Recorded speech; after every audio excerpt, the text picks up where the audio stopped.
Well, hello. Welcome to the third Joy of Painting series.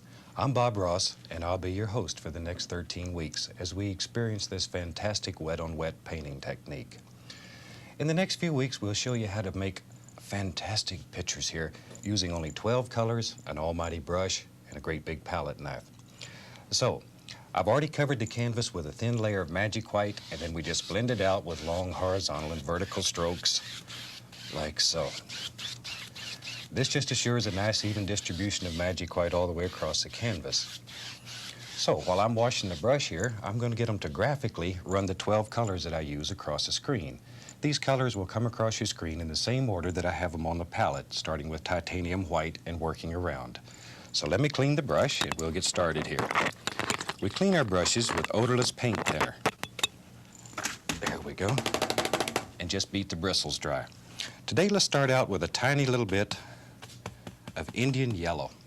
And we'll go right in here and just lay on a little bit of color. Just like so. And I'm going to go right into some alizarin crimson and pull a little bit of paint out and beat it into your bristles so it's nice and even.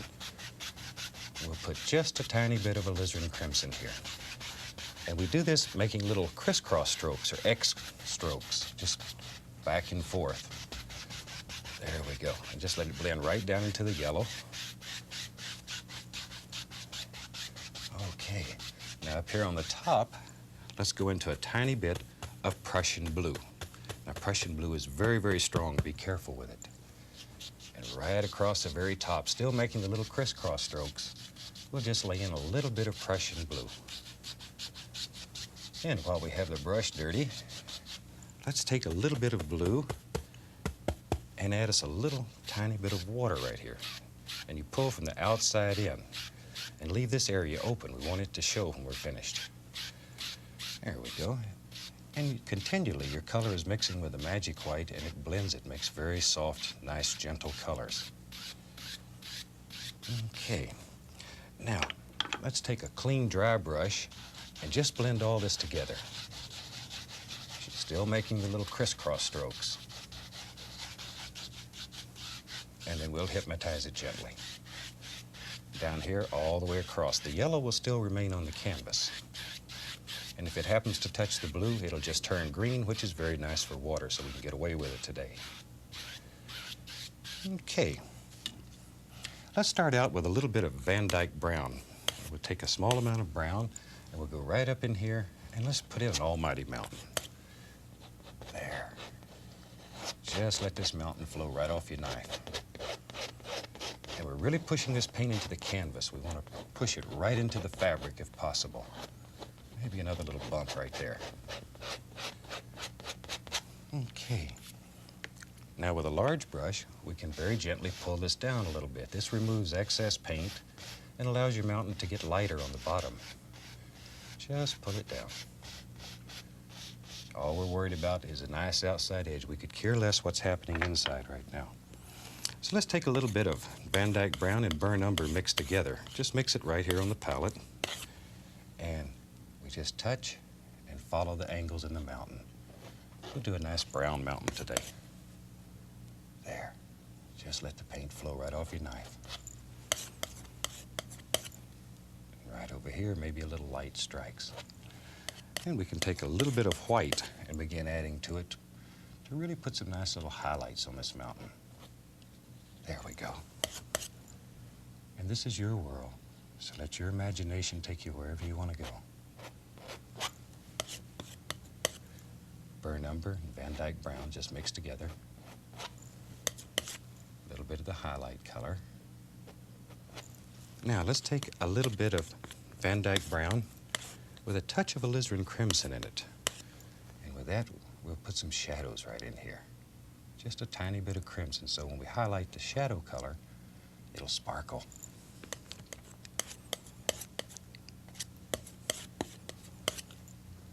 And a little bit right over in here. Just very basic, quiet little mountains that are way back in the background. A little bit of highlight over here in the shadow. There. Okay. Now we can take a clean, dry brush, and all we're going to do is begin tapping this bottom at first. Just tap it, and then lift upward. We want to pick up some of the yellow that's underneath here. There we go. Just follow the angles that you have in the mountain. We'll add a tiny bit more of the yellow onto the brush here. Just want this mountain to softly, softly disappear. Always follow your angles. There. Okay, and that's super quick, nice little way to make a happy little mountain. It's way back in the distance. Okay, now let's take, first of all, and clean us up a space so we have somewhere to work. Put some sap green, Prussian blue, and Van Dyke brown. Just mix all these together, make a very nice dark color. There we go. Now, let's take the fan brush and fill it full of paint. Just pull it through the paint and fill it up. A lot of paint in the bristles. And we'll use it like so. Just touch and go down. We're going to make some indication of some little evergreens that are way back in the distance, far, far away. We don't want much detail back here. They're too far away.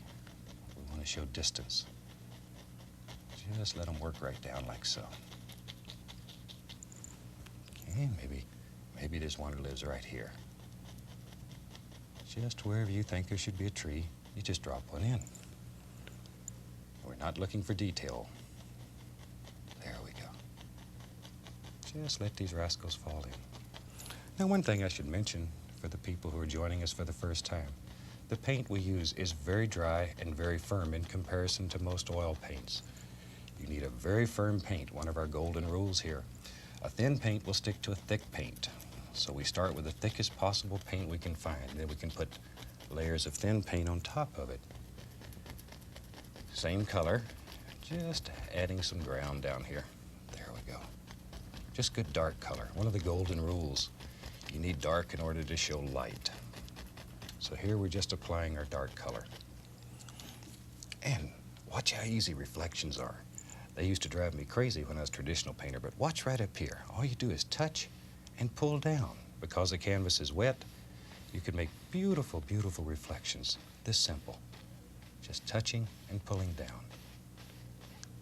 There we go. And then gently go across. Makes it look just like water. And maybe, way back in the background back here, maybe there's a little waterfall back here that feeds this lake. So touch titanium white, just touch it and come straight down. And then we want it to splash a little as it hits the water down here, just a little. There we go. Now, let's take a little bit of magic white, a little cad yellow, and maybe some sap green. And just load this fan brush full. And we can begin putting some highlights back here. Touch, push that brush so it bends upward. There. And you can make these as bright or as dull as you want them. If you want to show a lot of sunlight back here, use a lot of the yellow color. If it's a quiet, far away, maybe you want to have it much duller in color. There we go. Maybe there's a little projection that lives right out here, so we just drop it in. It's your projection. You can put it anywhere you want it. Okay. Maybe there's another one over here. It just comes right out like this.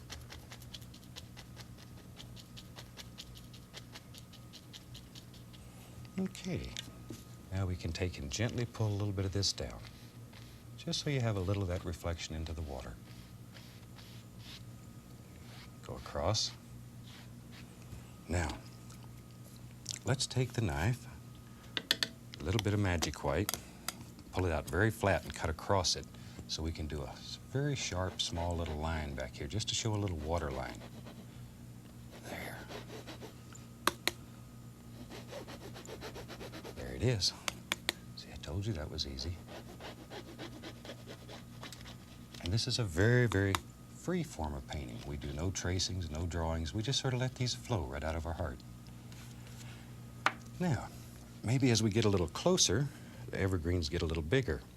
So still using the fan brush, I'll go right there. Evergreen lives there. Corner the brush, and we just begin making a nice little evergreen. You just sort of go back and forth with your brush, make all the little limbs that hang there. And we'll highlight this little tree, so all we're looking for here is a nice background. And maybe,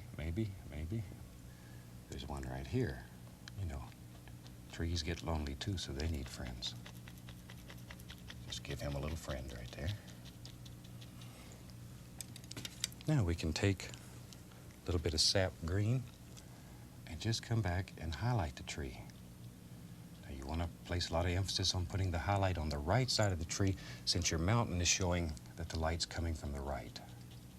And if you're right-handed, you'll find that it's usually easier to highlight things on the right. If you're left-handed, it'll sort of vary from person to person. Left-handed people have been forced all their life to do right-handed things, so they will find through experimenting which way is easier for them. Okay, now maybe on this side over here, maybe we've got an almighty tree. Maybe there's a nice big evergreen that lives right there.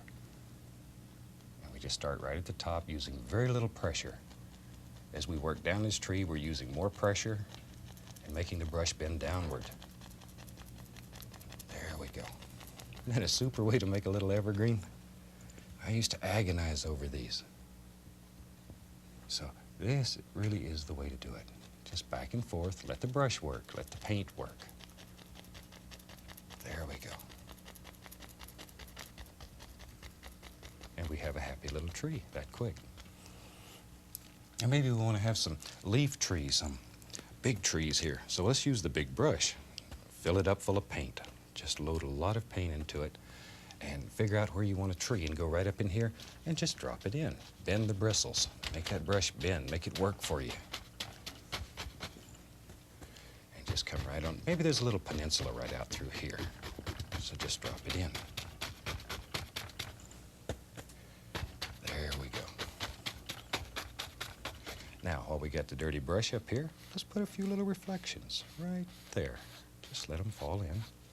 Pull straight down and go gently across. When you're doing these reflections, be sure you pull them straight down. If you pull them at an angle, they just won't look right. So now let's take a 1-inch brush here. We'll put a little magic white in the brush to thin the paint and load it full of paint. Here I'm going to load it with some cad yellow, and let's go back into the sap green. Cad yellow and sap green, and a little magic white to thin it. A lot of paint in the bristles. Now, touch, push, bend the brush. You need to bend it to make all these beautiful little leaves here. Let it bend, and then sort of work in patterns so the tree has some shape to it. You just don't want a dead tree laying out here. Let's put some life in him. There. Now I'm beginning to go into maybe a little yellow ochre. And we'll drop right down here, and there's another happy little bush. There they are. Sometimes you can add just a tiny bit of paint thinner to thin your paint. There, and that doesn't dilute the color. Maybe there's another little bush lives in front of that one. Layer your bushes. It gives depth to your painting. Okay, there we are. Now, this sort of reminds me of my home in Alaska, because you have so many beautiful, beautiful mountains and water things here. So, let's put a happy little cabin in here. This is just too pretty of a spot not to have a cabin, so we'll just take a little Van Dyke brown, and we'll do the back eave of the cabin first. There it is. And we'll come over here and put in the other side of the cabin. Just drop him in.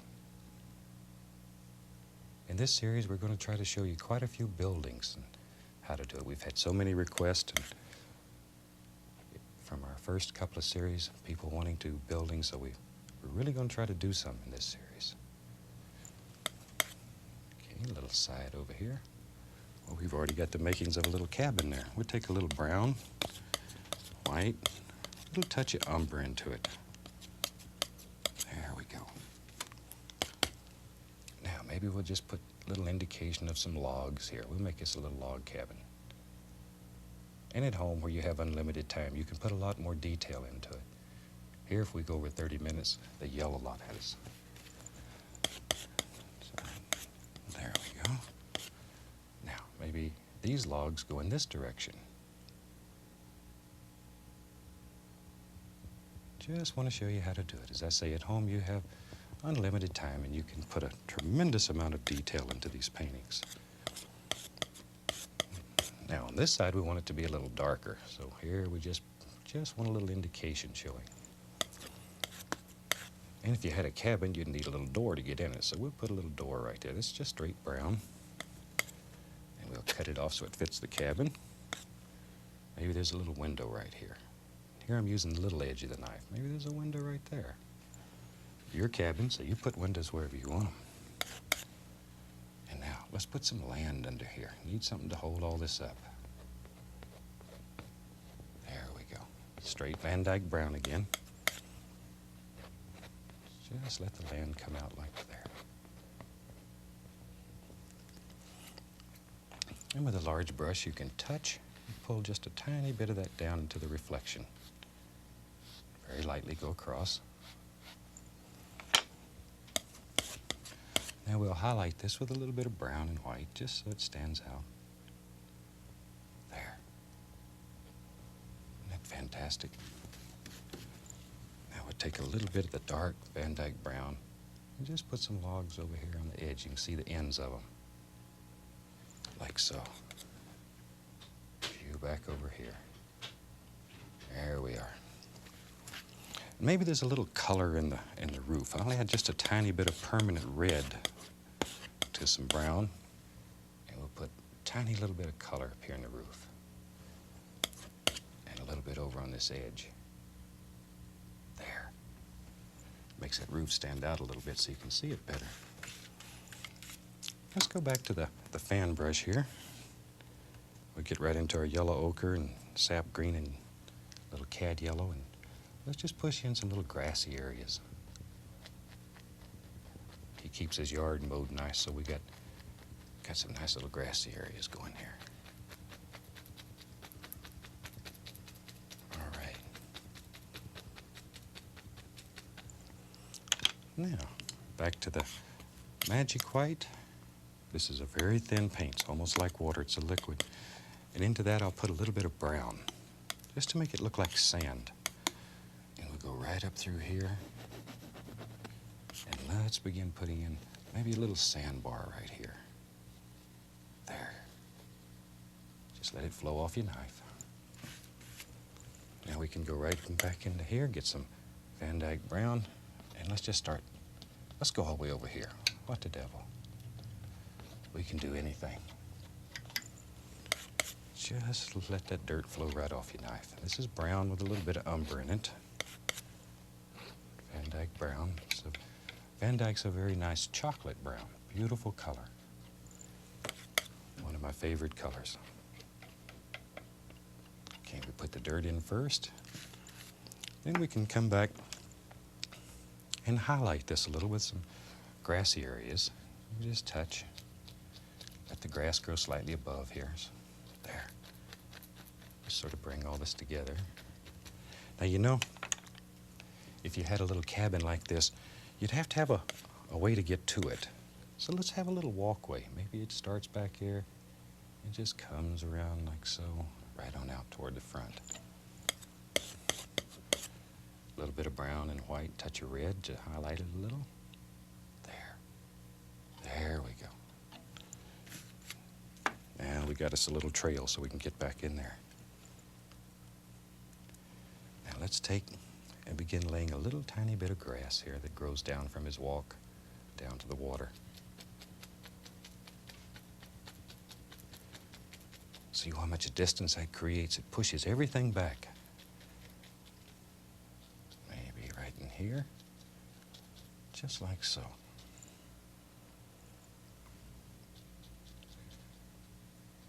There we go. Now maybe when the old fella built this cabin, maybe he was having a good day and he put a little porch out here. Let's put a little porch on the cabin. There. And I'm using the little edge of the knife again. Then we can come, so there. One little post to hold the porch up. And a tiny bit of highlight right out here. There we go.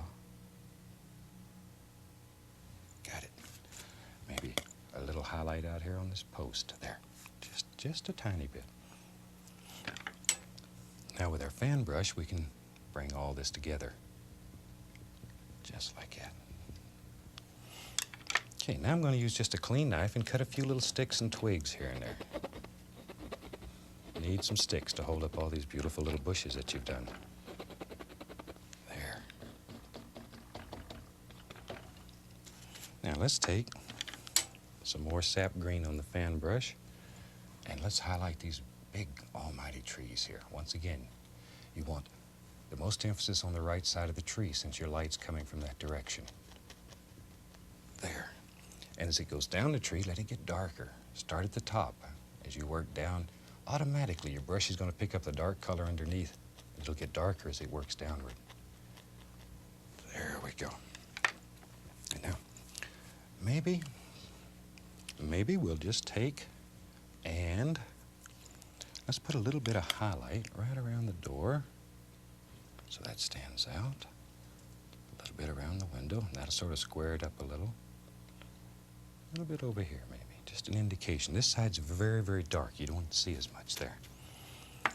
Okay, let's take a 1-inch brush, and I'm going to take and put a little thinner in my brush. Tiny bit of paint thinner, so I thin the paint out a little. And go right into the Van Dyke brown and load a lot of paint into the brush. Just really fill it up. Load it full. And then we'll go over into the white and pull just one side of it through the white. So now we got brown on one side, white on the other. There we go. This is just double loading a brush so you can get a fantastic effect in one stroke. Remember to put the lighter side on the right. And maybe there's a huge tree, big pine tree, lives right here. Just come right straight down the canvas, right through the cabin. Put him some little foots out here. And we can darken it up a little if you'd like. Just come right straight down. And that's the way you make an almighty tree. And add a little bit more brown on this side. I want to darken this side a little bit more. And then we can work here a little, fix his little foots up. Okay, now let's take another 1-inch brush and go right into the sap green. Get a lot of sap green on here. Dark color. Very dark. And once again, I've added a tiny, tiny bit of paint thinner to it just to thin it down a little. A lot of paint in the bristles, though. A lot of paint. Okay, let's go right up here and put some nice little leaves on this great big tree. Just use the corner of the brush, and all we're doing is just tapping, just touching. Just let those leaves fall right off your brush. And by putting a large tree into the foreground like this, it helps push everything back and makes the perspective better. Makes your painting more interesting. Maybe there's a little limb that comes right there. Okay. Now we can go right into a little bit of cad yellow and a touch of sap green. We'll make a highlight color to drop on this tree. And we'll just come right here. Once again, you want more emphasis on the right and the left. Just put some highlights on all those beautiful little leaves that you made. There we go. Okay, a little highlight right here. Like so. And if you wanted to, you could take your liner brush with a little thinner on it, just to thin the paint down. And just put the indication here and there maybe of a little limb that you can see a little bit of back in here. Just here and there. Like so. Maybe there's some nice little sticks that live out here that are growing. Some little twigs. There.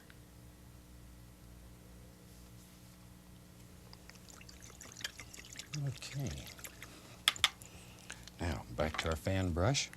And we go back into this yellow and green, a little bit of yellow ochre. And let's work on his foots down here.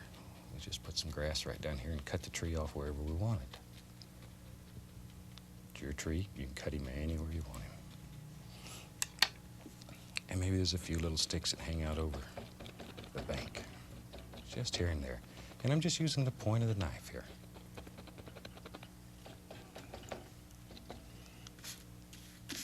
Okay.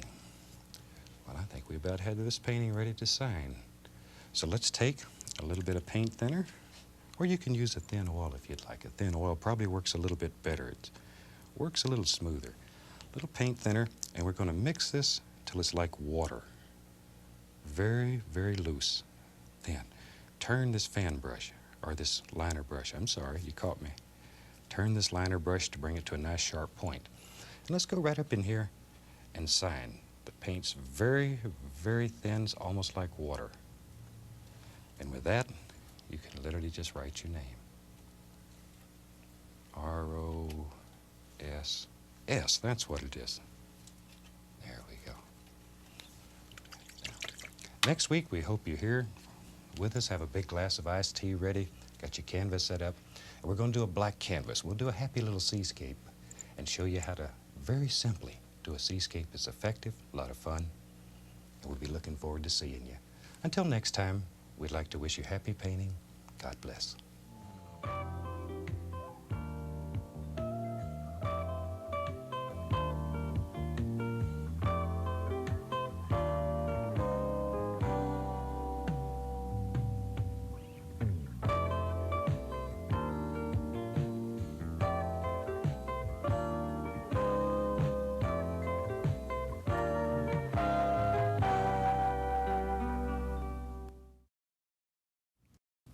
Welcome back.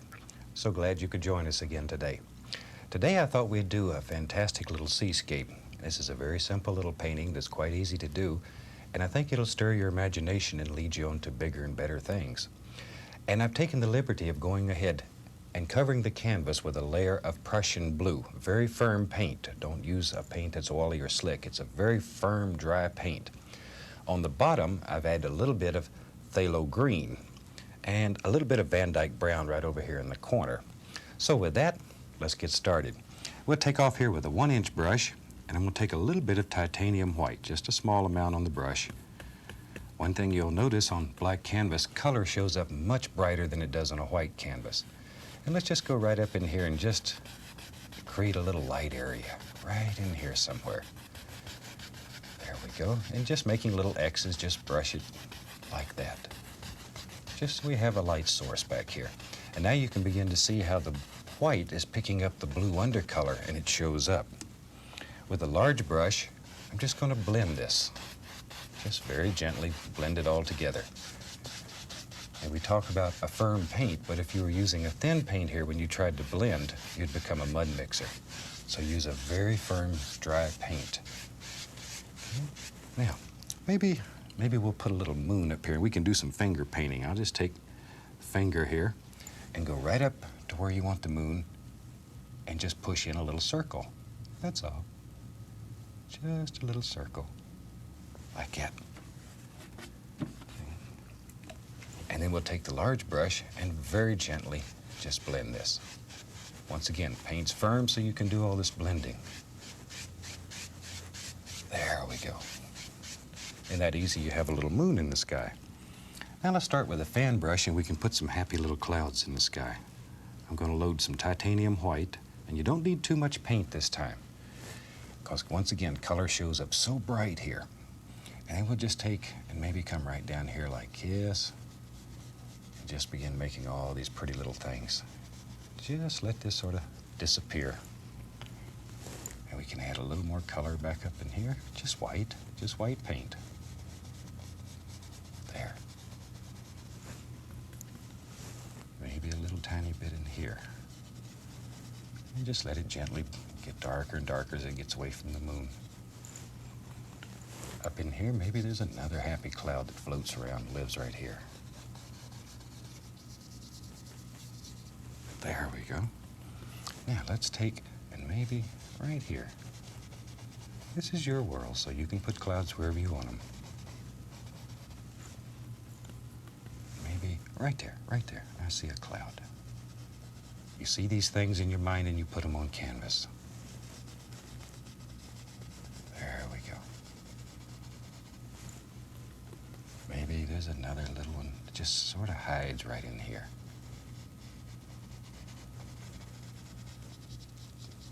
There we are. Okay, now, we go back to the large brush. And this is where we find out if you're brave. Very gently. Just blend it all together. And you can keep blending it till it gets darker and darker and darker, and it'll finally go away if you blend it enough. So you have to make an almighty decision here. When it gets to the point you like it, stop. Don't piddle it to death.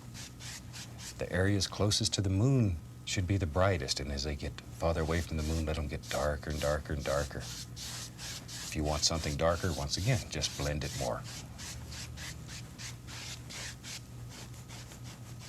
There we are. Isn't that a super, super simple, nice way to make a little sky? Okay, let me wash the brush. We wash the brush with odorless paint thinner. And when you're doing this at home, rig up a box or something to contain it. Otherwise, you're going to redecorate your house in a second. Alrighty, now, let's take the palette knife and we'll take a little bit of titanium white, very, very small amount of paint. And we'll figure out here where the water line's going to be. And just very gently begin touching the canvas. Now you want this to be pretty straight. You don't want your water to run off one side of the canvas. You have to hang a bucket over there to catch it. So try to keep it pretty straight as it comes across there. There we go. Now maybe right under the moon here, we're going to have some light reflecting in the water. So we can just take and do this. I'm pushing very, very hard just to push the color right into the canvas. And just let this come all the way down. There. And we can drop a few more little things back in here. All I'm doing is touching the canvas. Just touch it. And start in the lightest area and work out, and automatically it'll get darker as it goes out from the light source. You don't have to worry about it or think about it. You make all these big decisions. They're done for you. Let the paint work. Let the canvas work for you. And you can see now how it's picking up the Prussian blue and the little phthalo green. Very pretty. All we're doing is just touching. You know, we get so many cards and letters from people who are watching the shows. And one of the big things that we're hearing is people want seascapes like they have in Florida. We have a lot of super friends in Florida, so this little seascape is for them. And Florida is one of our favorite places. My mother lives in Florida. I was originally born and raised in Florida and moved to Alaska. But my mother and I have a brother who still lives there. There we go. Now, once again, we'll take the large brush, and all we're going to do is just very gently blend this in. And we're using pretty firm pressure here. We can really push. This paint's dry. We can push it and move it around without destroying everything. There we go. And already we have the light shining through the water. Then we can begin working on details in the water. Okay, now I'm going to add a little bit of magic white to my fan brush just to make the paint a little bit thinner, tiny bit thinner. Load quite a bit of paint into the brush, and we can begin working on some individual waves and stuff here. And we just barely touch the canvas. We don't want big waves back here in the distance. We want them to get bigger as they come forward. Just barely touch it and give it a little pull, just like that. There you go. And that's a super simple little way to make some nice little waves. I knew you could do it. Very simple. Little things happening in the water here and there. Just let the fan brush play. Just let it play and have fun. Wherever you think there ought to be a wave, that's where it should be.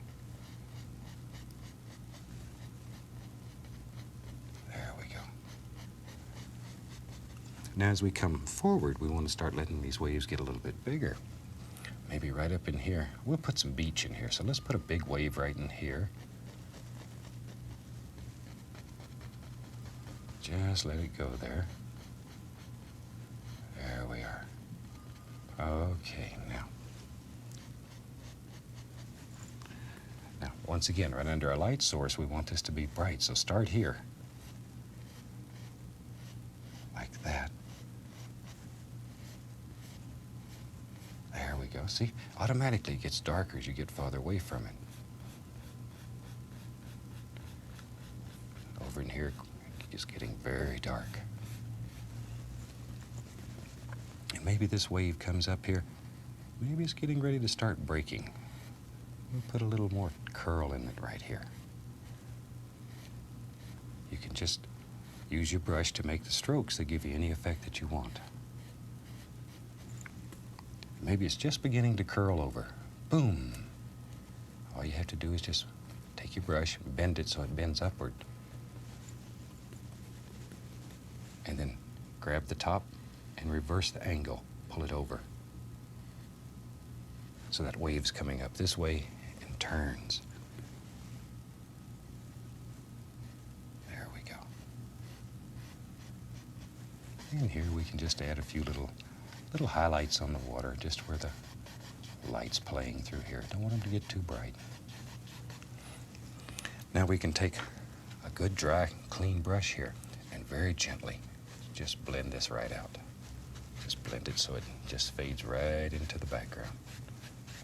Very gently. 3 hairs and some air. We can begin pulling this down and working on some shapes.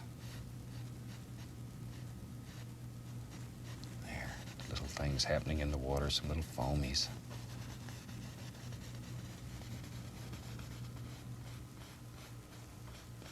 Okay, we almost have our big large wave finished here. If you want to increase the highlight, just touch, pull down.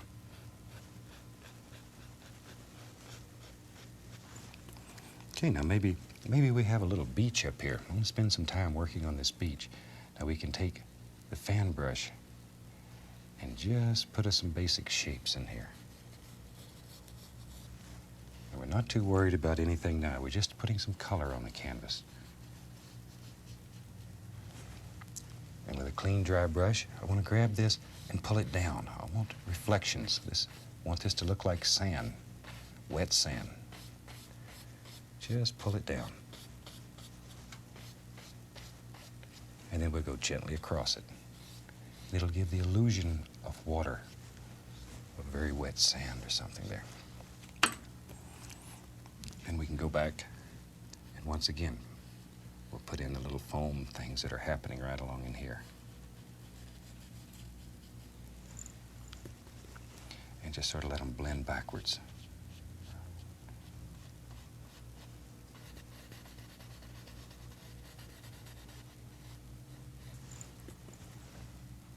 There we go. Now, just sort of pull this back.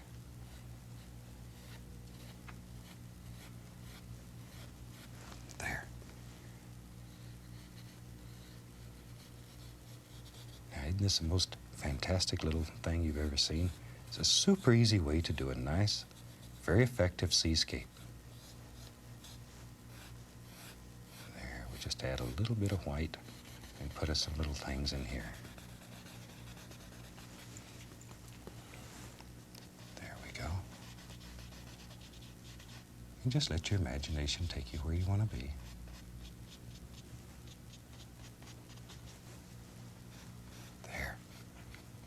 As I say, I was born and raised in Florida, and then later on in life I moved to Fairbanks, Alaska. What a contrast. But Alaska is one of the most beautiful countries in the world. You have so many fantastic things to look at. Now I want this side here just to fade into nothing, very lightly. That's there. Brighten that a little bit. I want that to be a little brighter. It's right under the moon. There we go. And touch, pull down to create our little wave actions. Okay, now with a large brush, once again, I'm just going to very gently grab it. Just blend everything out so it's nice and quiet. There.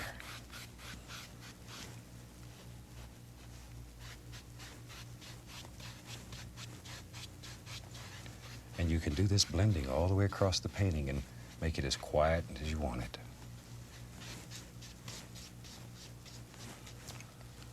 Okay, let's wash the old brush. Now, if you want to make these little areas right along in here stand out a little bit more, we'll take the number 2 script liner brush. I'll put a little bit of thinner on it, and I'm going to go right into a little bit of brown. Just make it very, very thin, like water. And turn that brush, twist it, so it comes to a nice sharp point. And just underneath the edges here, add a little bit of brown. That'll sort of project everything up.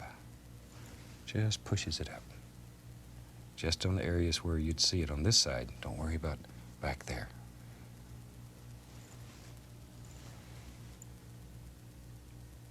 There we go.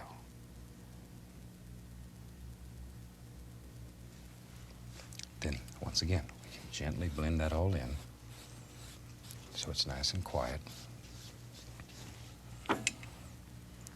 And let's wash the old liner brush. Now, let's take, maybe there's a little stone laying here on the beach. And I'll use the small edge of the knife and we'll just put a happy little stone right here. Just a little one.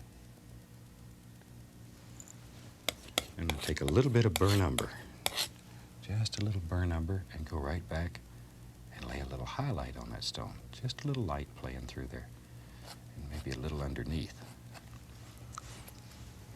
Then we can take a 1-inch brush, grab a hold just the bottom, and pull down. We want that stone to reflect into the wet sand, and then come across.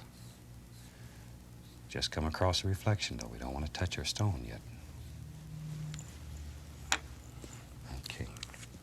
Now we'll use a little bit of magic white on the knife, and we'll put like it's water standing around the stone. Just a little. Just let it work right around. And if you put one in here that's too bright, all you have to do is just keep rubbing it, and it'll pick up the blue that's underneath and dull right down for you. There we go. And in this painting we use such a limited palette. There's so few colors used here. Now maybe you can, if this is in Florida, we need a palm tree. I got to have a palm tree, so maybe there's a big palm tree right out through here. We'll just start here with a little bit of the Van Dyke brown. Pull it out very flat. Get a small roll of paint on the knife, and maybe they're just coming from right off the side of the canvas here. And we're just barely touching the canvas. Just let it go up like that. And now we can do the other side of the tree. Just do one side at a time. And when you do these, you want them to get smaller as they go up. Now, I know it sounds crazy, but sometimes it's a little hard to do. Just want them to get smaller toward the top. There. Now, we got us a basic trunk in. And palm trees are like everything else. They get lonely too, so let's give him a friend. Maybe there's one that always just bends all around like that and comes way out through here. You know, when you're painting these, make up little stories. Sort of helps you go along. Just capture a dream in your mind, put it on canvas before it escapes. And painting should make you happy. Should always make you happy. And if painting teaches you nothing else, it'll teach you to look at nature, to see the fantastic beauty that's around us every day, that we take for granted. Take a little time, stop and look at it. There. It's a million things to paint. All you have to do is look around. And we'll try to show you how to paint them. What you paint's up to you. Okay, now we got us a basic little trunk right there. Let's take a little bit of white and we'll make a gray color here. Now I've made this gray color by mixing about equal amounts of phthalo green and alizarin crimson. Phthalo green and alizarin crimson. Makes a beautiful, beautiful gray, a true gray. Now we can put a little highlight on these trunks, and all we're going to do is just touch the canvas. Just touch it. Let the canvas pull off what it wants. You don't have to make any decisions. Looks like the hurricane come through and blew the top of those off. There. When I was a boy being raised in Florida, it was not unusual to have some big hurricanes. Ooh, goodness gracious. They would blow you around for days. There we go. Just touch. All you have to do is just touch. It's just gray and white. Just let that follow right up the tree. There. Okay, I think we're about ready to put some leaves on this big old tree. Now I'm going to take a little bit of paint thinner on my fan brush and go right into this same gray color. But I want it very thin. Very thin. And I'm just using paint thinner. We'll add a touch more there. There we go. And you have to make an almighty decision which one of these trees is in the front and which one's in the back. Maybe the little one's in the back. So we'll do him first. All you have to do is just touch and then take the fan brush with this thin paint and pull. Just pull real quick. Just snap it. Just snap it, and it'll make all the little leaves that you have on the palm trees. Okay, now let's go. Maybe there's another happy little limb right there. We'll give him a little pull. Just like so. Just touch and pull. And maybe there's one that comes right out here. Like that. Touch and pull. Now this one's sort of coming right towards you, so maybe you can see both sides of him. So put a little bit on the other side too. Don't want all the little leaves on one side of the palm limb. Just let it come right on down. Both sides. And right up here, maybe there's one that goes up and sort of turns.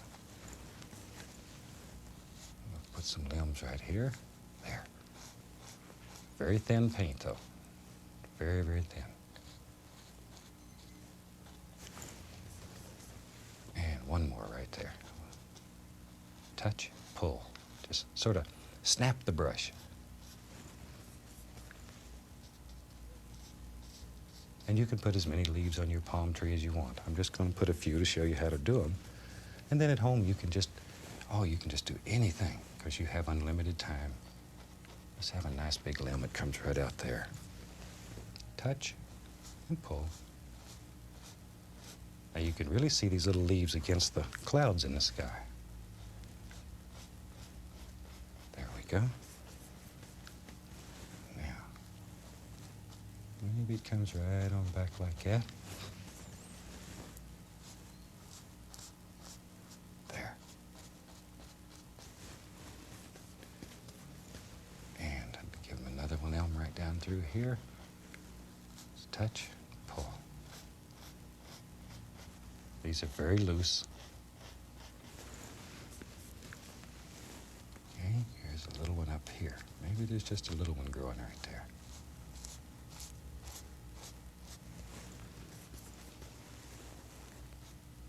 There we go. Like so. We'll put a little bit on the other side. Maybe there's another one right there, right there.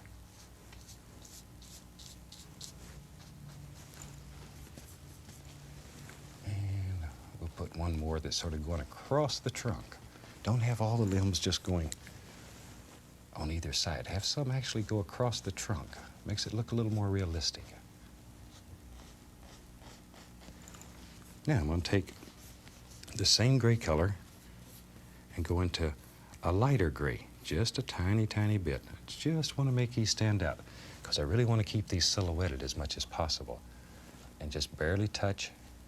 Just the least little indication of highlight on there. Don't overdo.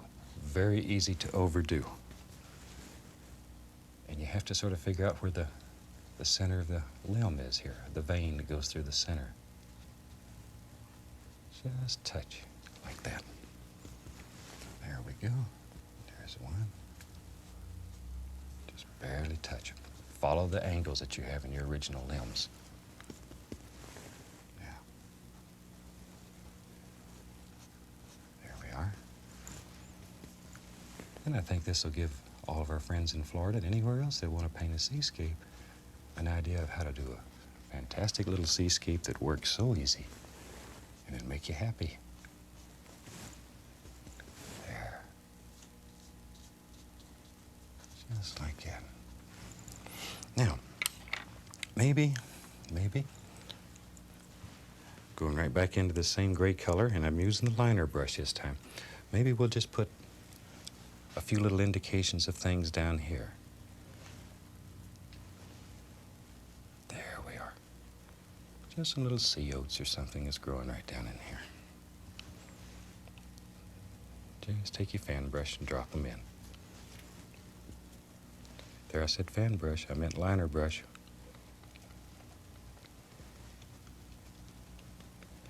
And when you're at home painting, you can put a lot more detail. You could put a little beach in here. Okay, let's take and just use a liner brush here, and we'll put some little tops on some of these. Make them look like little sea oats. There, that's all there is to it. Knew you could do it.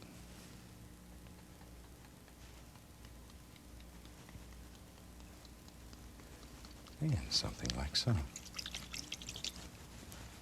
I think we have a painting here that's just about ready for a signature. So I'll go into a thin oil, and any kind of thin oil will work. At home you could use like linseed oil or copal or any type of oil that's nice and thin. You want to take and work that brush until the paint's almost like water. Turn it to bring you a nice sharp edge here. Just turn it. And then we can sneak right up in here and put a signature on it. That's when you're almost ready to stand back and admire. Now, when you're doing these black canvases at home, view them under several different lights. It's unbelievable what happens when you change the light sources. These paintings are almost like having two in one. Now, next week we'll use a white canvas. So if you're painting along with us, have your canvas ready, your easel set up, and we'll do a fantastic painting together. Until then, from all of us here, happy painting. God bless.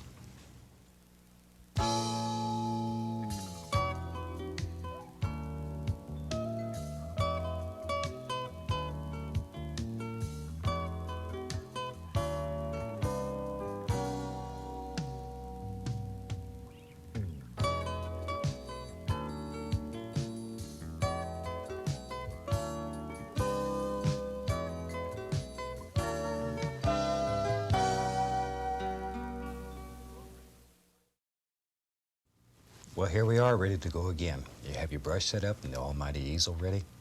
Let's do it. I've already covered the canvas with a thin, even coat of magic white, so it's wet and ready to go. So let's start out today with a little bit of phthalo blue. Just take a little bit on your brush and beat it into the bristles so you get a nice, even distribution of color.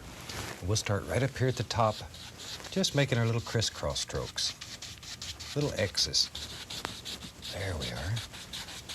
Now let it blend downward. Just do it in layers, working downward. Automatically, your brush is picking up the magic white, and it gets lighter in value as it goes down toward the horizon. There. Most of this guy is going to disappear. I think we'll do a bubbling little stream today. A lot of little trees in the background, and just see what happens. Okay, now we can gently blend that out. And we're ready to go. So let's just take the big brush and we'll go right into some Van Dyke brown, a little bit of sap green.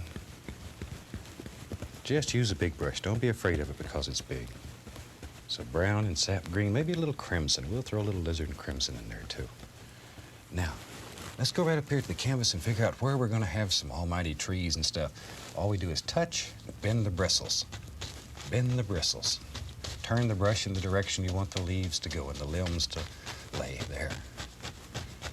And all we're looking for now is just some basic background shapes. Okay, we'll put a little more color in the brush here. Just drop these in. All you're looking for basically is a nice dark color so our light color will stand out on top of it. Okay, maybe there's one that lives right here. Just sort of let your imagination take you from one place to another. Don't worry about it. These are just background trees. Now, while we have the brush dirty, we can just go right in here and fill in some of this area. This is mostly Van Dyke brown. Just using the same old dirty brush. A little green, a lot of brown. And if we're going to have a little stream coming through here, begin working on the lay of the land. Let these come down in angles, like so. So it creates a depression here so the water will set in it. There. We've got this painting half done already. Okay. Maybe a little bit more right over here. Once again, all we're doing is laying in some nice base color. Not worried about detail yet. Okay, now let's take the fan brush and let's load it full of Van Dyke brown. A little bit of umber. This is burnt umber, little burnt umber, Van Dyke brown on both sides of the brush. And I'm going to take and just pull one side of the brush through white. So we have brown on one side, white on the other. And we'll go up here and we'll touch the canvas and just pull straight down and make us some indications of tree trunks. And by double loading the brush, we have the highlight and the shadow in one stroke. Brown, little white. And these are your trees, so you can decide how many trunks are in here. Whatever makes you happy. Okay, let's go. Maybe there's a little trunk right in here. Just some of them that'll show through. There's one.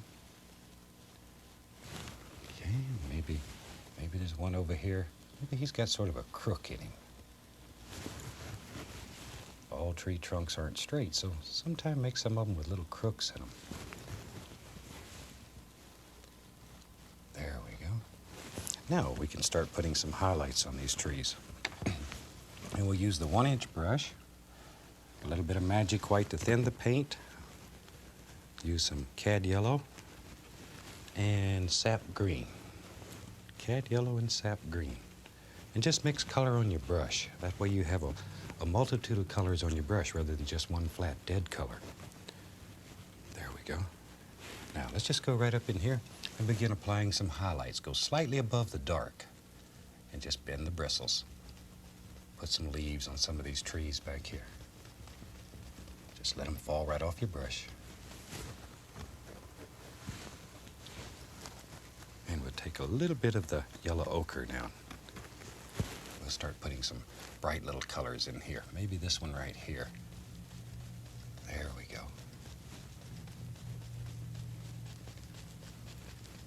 There. Just let those leaves just fall right on the tree.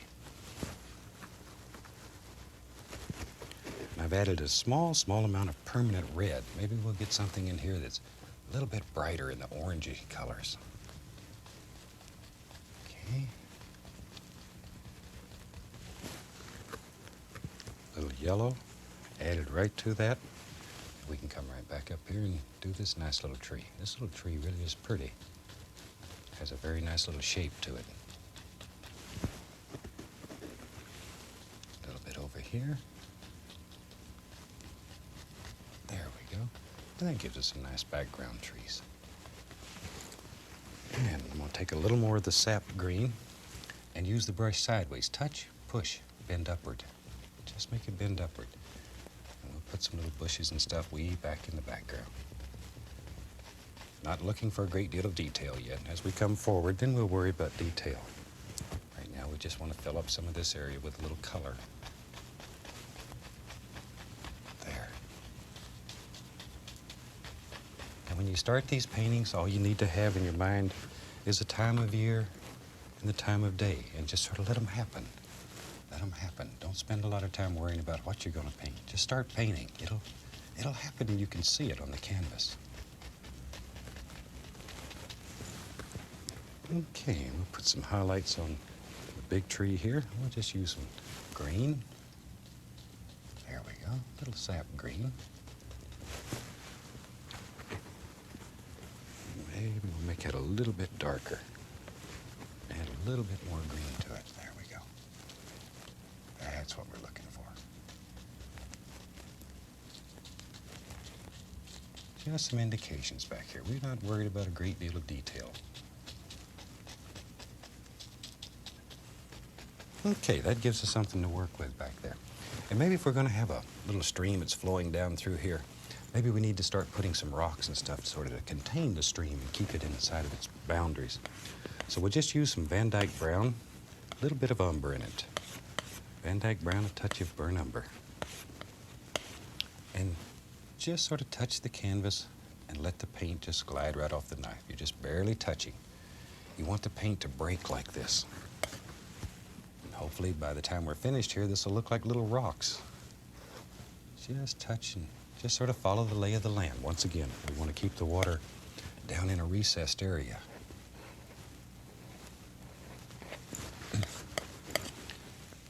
And we're not too worried about shapes and stuff right now.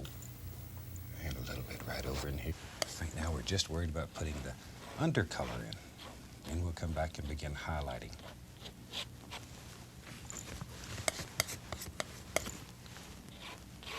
There we go. We need the dark in order to show light. Okay. Now we'll make a little highlight to put on these little strokes that are going to end up being rocks. So we'll take some Van Dyke brown, white, and a touch of Prussian blue, just a touch. The blue is so strong. And sort of make a little grayish color. There. And leave your paint marbled. Don't overwork it. Leave it so you can see color swirling in it.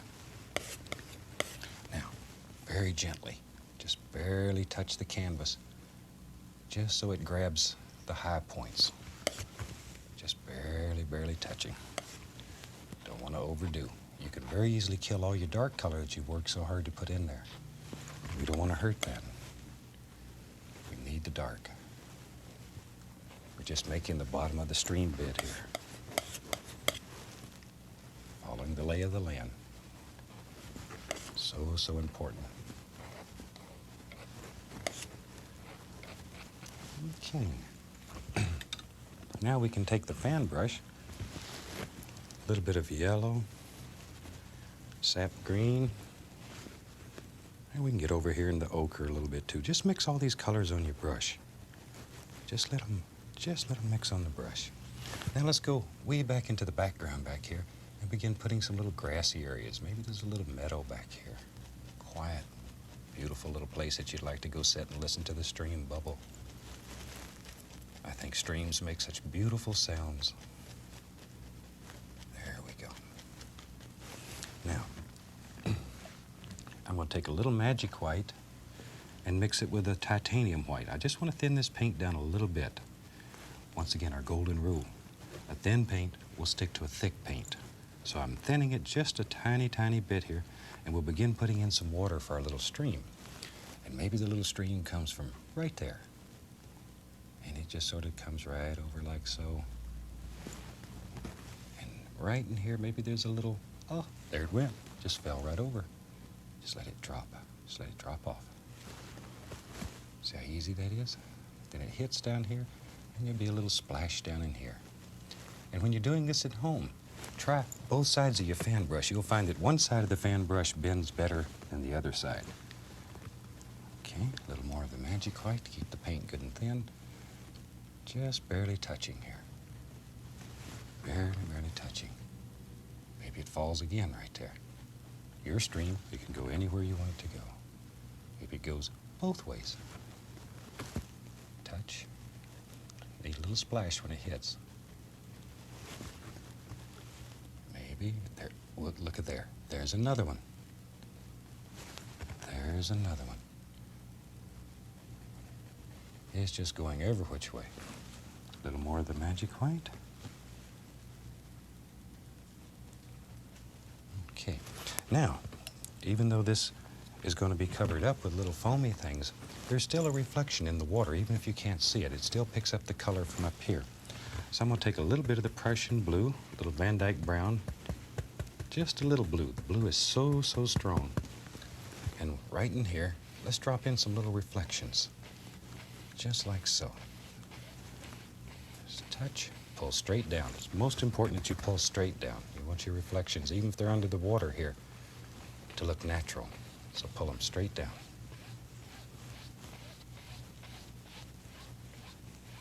There we go. Now very gently, just like we were making still water, we need that dark color underneath so our water shows up. Now we can go back to the titanium white thin with a little magic white. And maybe right there's another little drop off. Maybe these just sort of come around. Just let your imagination go crazy.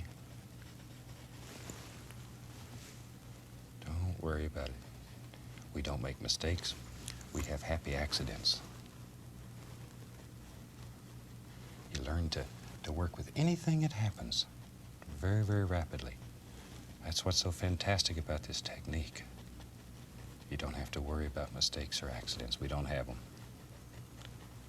It's very easy to repair anything that happens, to fix it, to change it. You can change your mind right in midstream. There we go. Just some little actions out here on the water. Now, let's go back to our brush that has the green on it and the yellow, and a little yellow ochre. Once again, just use your brush to mix these colors so you have a multitude of color happening on the brush. And we can begin working with our little grassy areas some more. And that's why you didn't have to worry in here when you were putting in all the rocks. Anything you don't want, you just cover it up with a little bit of grassy area. Very soft, quiet little grassy places.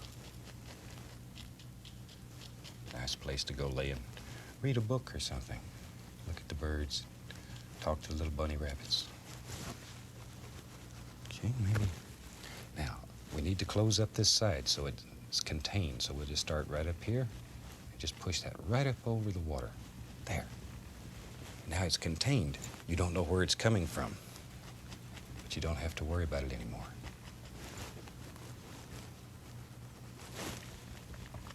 And we can drop some more little things right in there. Just sort of close all this in. Now, by loading the brush with several colors, if you'll load the light color first, to go into the yellow first and load it very deep, and then your other colors, try to keep them on the tip of the brush. Then when you're painting along and if you want just a regular color, you just push. If you want a bright color, you push very hard, and you can get a nice bright color. Okay? There we are.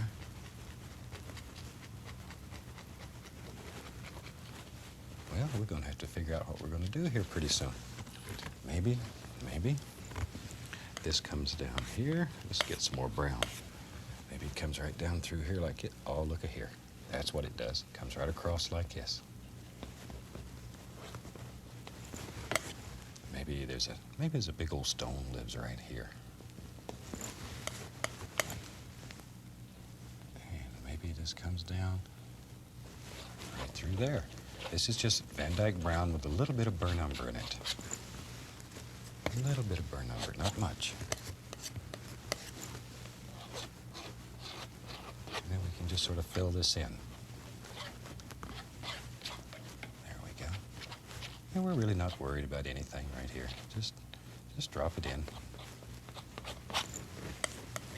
Let it happen. Okay. And we'll just throw a little bit of color all over here too.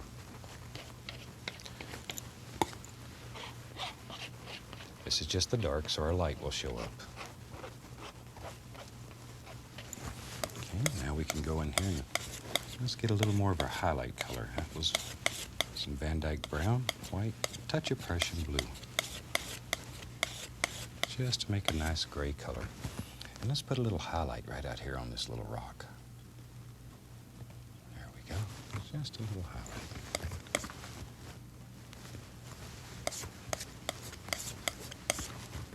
Just bring them right on down.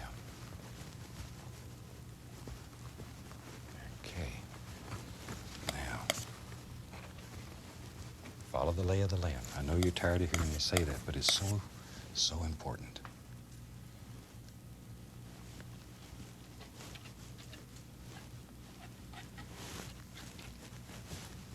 Okay, that gives us some nice little rocky areas here. Go back to our fan brush and some of the yellow ochre, cad yellow, little sap green, and just begin dropping in some little grassy areas here. You don't want to cover up all these nice rocks that you've made. Just some of them. Leave some of them showing. Just like so. There we are.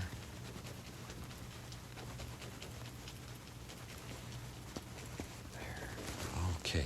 Now let's go over to the other side here and we can bring all this together. There we are.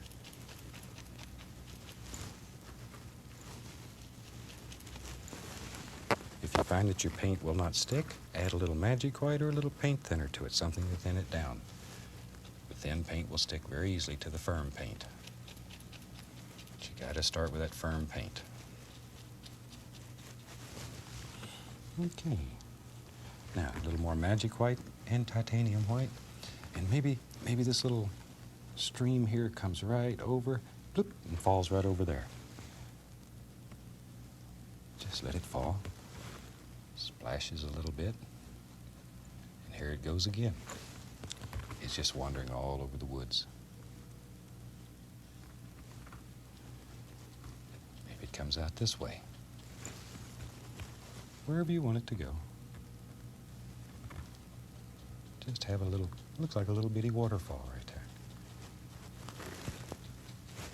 Okay, now we can take just a clean knife and we just scratch a few little trunks and sticks here and there. Just here and there. Wherever you think there might be one. Now let's put a couple little trees in. Let's start off here with just plain Van Dyke brown. And maybe there's a little tree that lives right here. Maybe he's a crooked little tree. There he goes. All we're looking for here is just a basic shape. Maybe there's another limb that comes off wherever you want it, right there. Oh, maybe there's one that hangs out over the water a little bit. Just let it go.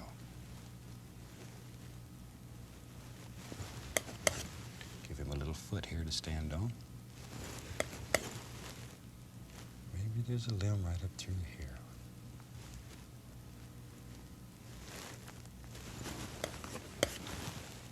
Okay, put a few little limbs here and there, then we can put some leaves on it. There. Now, if you have trouble making this knife work, you can do this with a liner brush. All you have to do is thin the paint down with a little thinner or light oil, and it'll work fine. Okay. There's his little foot. Now let's take a little bit of burn umber, touch of Van Dyke brown, a little bit of white, tiny little bit of white, just to brighten it up a little bit. And then let's just go along here and begin touching. Just to put a little bit of highlight on this tree. There.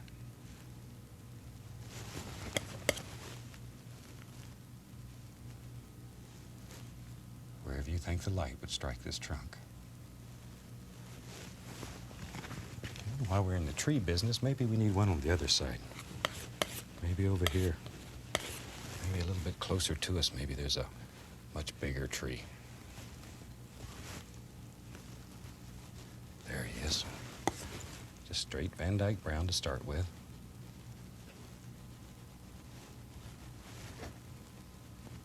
We'll give him a little root that just goes right down, follows the lay of the land also. Quite a bit of paint here. I want this tree to be very thick. Then we'll come right up through here. Give him a nice limb. And trees grow however makes them happy. So there's really no absolutely correct way to make a tree. Depends on the individual tree, depends on your mood a lot. How do you feel today? Does this tree have a lot of limbs? A few limbs? Just let your imagination go. I see another one right there. Maybe there's one that comes from back here somewhere and just sort of wanders off. Like that.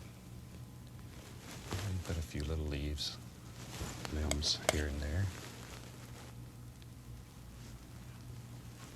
There we go. Now, let's take a little bit of the highlight color. I'm going to add a little tiny bit of blue to that. So we have some blue, white, a little bit of burnt umber. This tree's a little older. He's tired. And we just touch. Just touch. This is a nice little gray color we're using for a highlight here. And when this tree dries, you can feel this. This bark will be raised. It's quite heavy, quite thick. There we go. Ooh, that's a good-looking old tree there. Now, we'll take a little bit of, we'll just mix it on the brush here. A little bit of sap green, some Van Dyke brown, a little Prussian blue. We need a good dark color. And we can begin laying some leaves on here. And we just put these in at random. Just sort of look at your basic shape. There we are. Okay. Just basic shape. There we are. Okay. And sometimes maybe there's some leaves growing down in here. Don't want to kill all the background. And we'll put just a few out here. Need the dark in order for the light to show. There we are. Drop your leaves in. Need the dark back here so the light will show.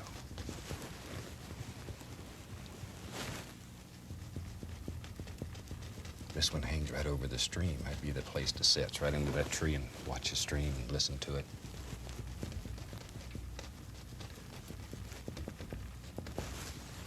Okay.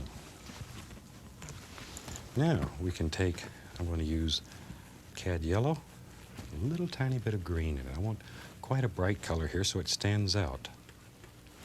So a lot of paint in the bristles. And go slightly above the dark and begin laying in your little leaves here. Just drop them in wherever you think they'll be. There. Painting doesn't have to be a mystery. It doesn't have to be hard. All you need to do is learn the basic technique and practice a little bit. There. A few little bright leaves right out here.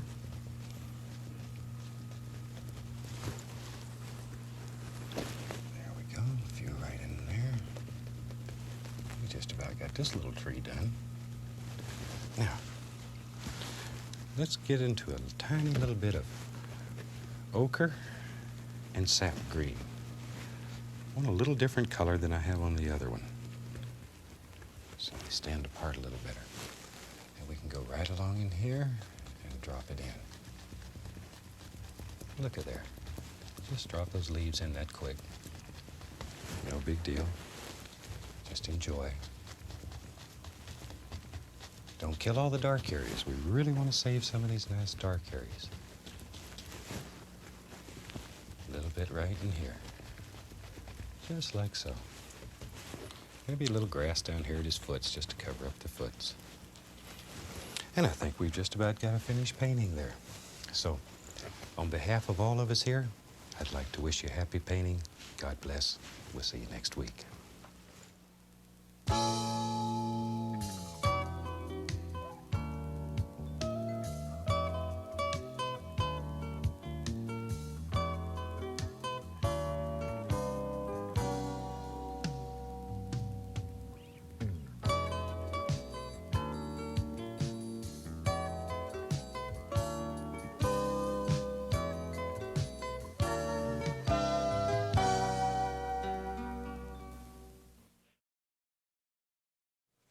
Welcome back.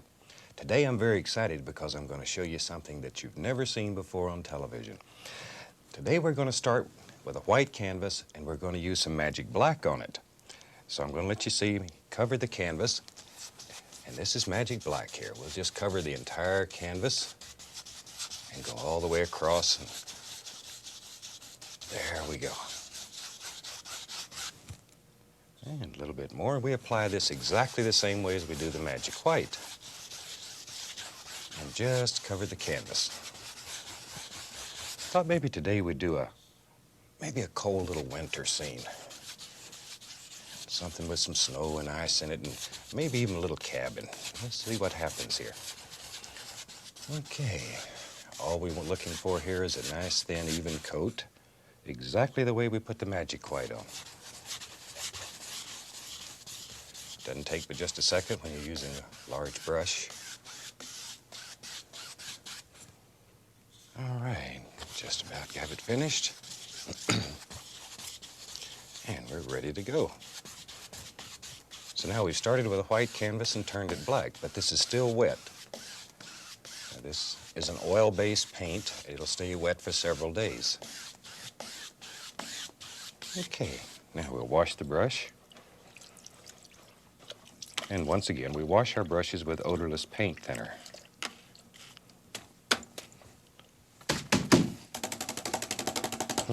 That's the most fun of all. Okay, let's take a 1-inch brush and some titanium white. And let's figure out, maybe there's a little light back in here. So with the white paint, we'll just begin making little X's. There we go, and let them work out. Start here, that'll be your lightest area, and work sort of in an ever-growing circle. That way automatically it gets darker as it works outward. Okay. Just about to so. Now we can take the large brush and very gently blend this together. It's just like putting the sky on the magic white. Just blend it together. And that gives us a light source in the background.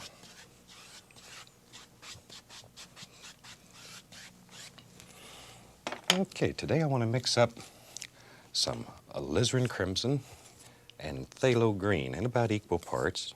We'll just make us a big pile here. We're going to be using it all day. This makes a beautiful gray color. Just mix it up real good. There we go. We're looking for a nice dark gray. It should look black on your palette.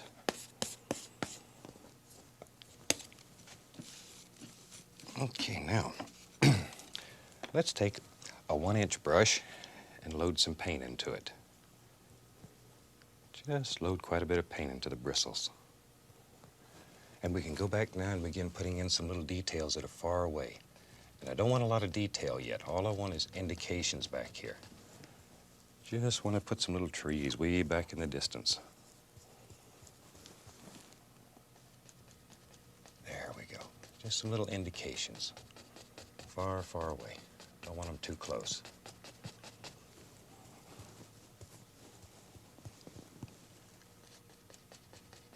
There we are. Want this to be very dark. This is a night scene, of course.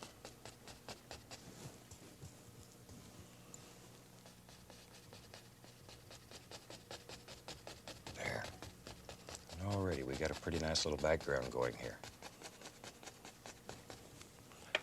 And maybe we'll take a 1-inch brush, and first I'm going to put some titanium white in it. Like so. Load that very deep into the brush, very deep. Then we'll go right into a little bit of the gray color, just on the tips of the bristles, so we have white deep down and gray on the ends of the bristles, like so. There we go.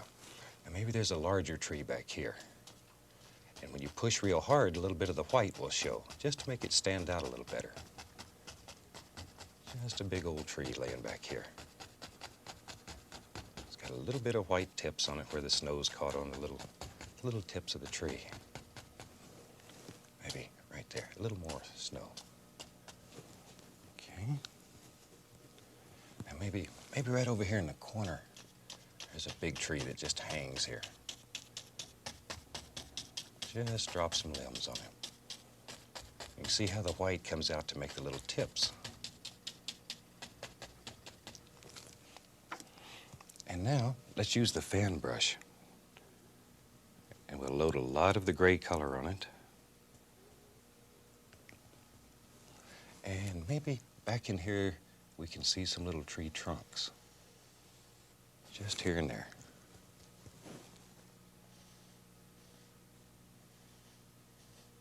Maybe these trees don't have any limbs on them or leaves on them. It's cold and wintry. And maybe right here. Maybe. There he is. There's a much bigger one right there. And if you wanted to make that stand out a little better, put a little tiny bit of white on your brush and come down the side. That'll give him a little bit of highlight, just enough to make it stand out. Okay, now let's take some titanium white, very, very little paint, and begin putting a little hill back here. Let it mix with the magic black. Start way back here and begin working on just a little incline, a little hill, something. We don't want this to be too bright. We want this to be late at night, very dark. There.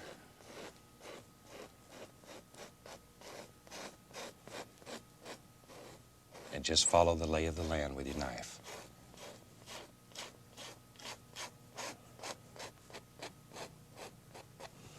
Okay. Now we can take a clean 1-inch brush and very gently lift upward, just sort of to bring this together. Want it to just sort of disappear back here. Quiet, misty, soft. There we go.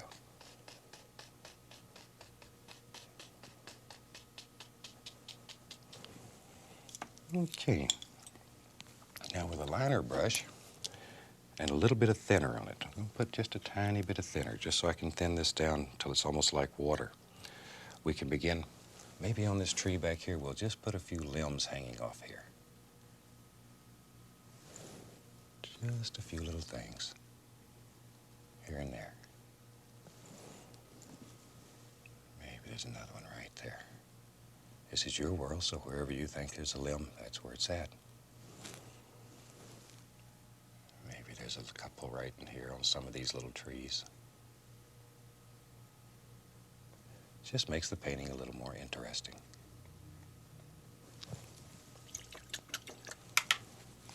Okay. Now we can start coming forward a little bit. Now maybe this layer of snow will bring at this angle, just to make it so there's a change in here. Very little paint, very, very little paint on your knife.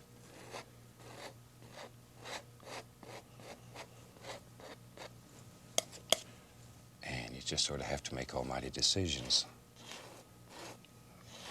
Maybe there's a hill like that right there.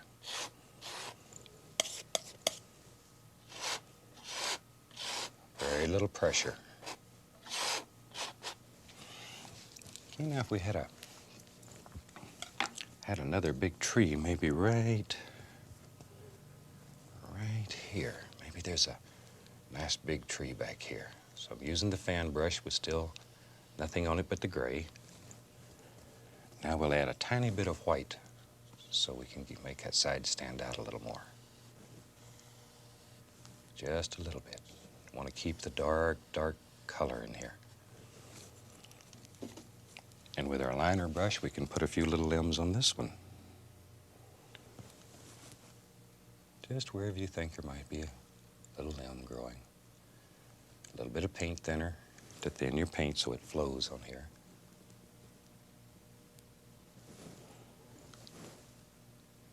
Maybe there's a limb up there, right there. And sometime let some of these limbs wrap around the tree. So you have limbs on this side of the tree also. You don't want them all just coming off the sides. There.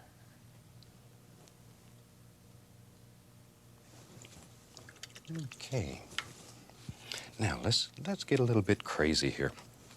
Let's take, maybe right in here, there's a nice little cabin. We'll take some Van Dyke brown and we'll begin building on our cabin, maybe right there. Just make a decision, drop it in. And we do the back eave of the cabin first, part farthest away from you. Just like so. Now on this side I'm going to use white with a little bit of the gray color in it. Just enough to dull it down. We don't want it too bright. And we'll just start here and pull down. Just like so. You can lay out your basic shape of your cabin and then fill it in.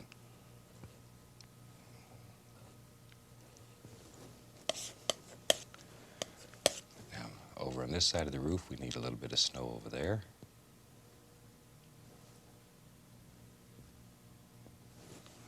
Okay. And we can come in here and put some boards right here. Just pulling straight down. Over here.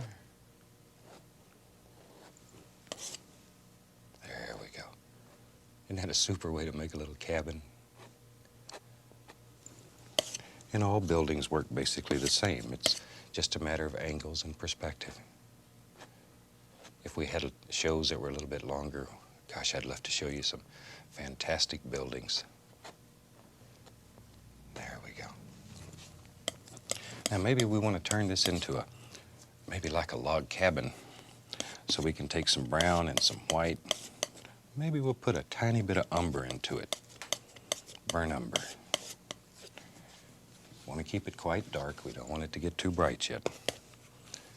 And just touch, give it a little pull. Just to make it look like little logs there. There we go. Just touch and sort of pull.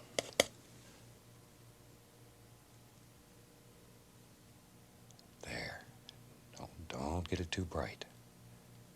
There we go. Okay, now we can go sort of in the opposite direction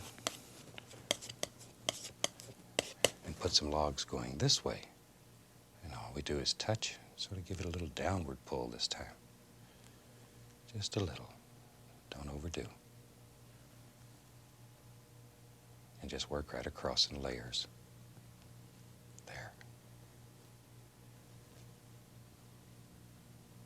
It'll sort of give you the impression of little logs. Now when you're at home and you have unlimited time, you could take your little liner brush and really put some detail in there. As I've said before, if we run over 30 minutes here, they yell at me a lot and kick me off the set. So we'll try to keep it very simple just to give you some ideas. All we want to do is give you ideas and teach you how to do this fantastic method and turn you loose on the world. Now I want this side to be a little darker over here maybe.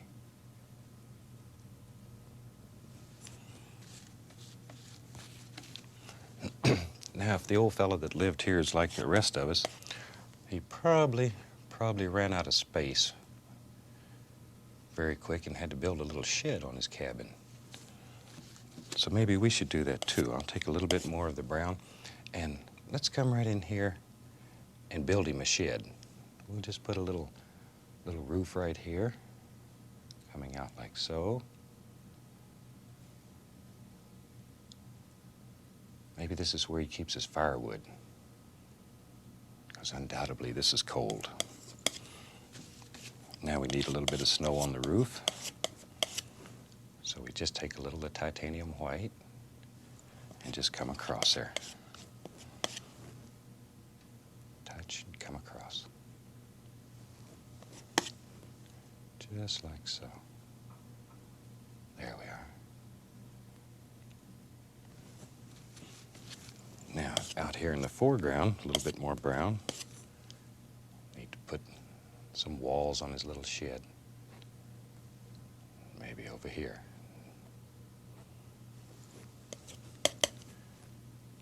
Just there. Good, good. Maybe these are boards here. Maybe these aren't logs. Maybe these are slabs. So we'll just put some indication of some boards here and there.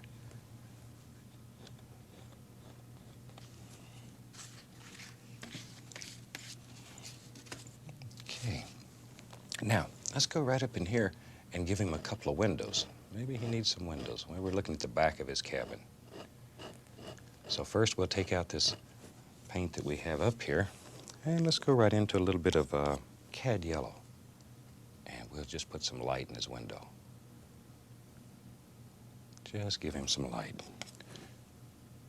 Maybe he's got the old lantern on tonight if there's no electricity out here in the woods. And we'll take a little bit of the magic black on the liner brush and then just sort of outline the windows. Just a tiny bit. This is a very thin paint, it's a liquid, so it flows.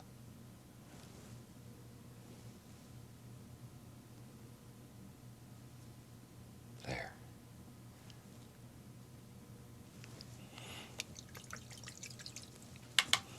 Okay, now we need some more snow in there. There, we can just start right here and begin bringing the snow right on down.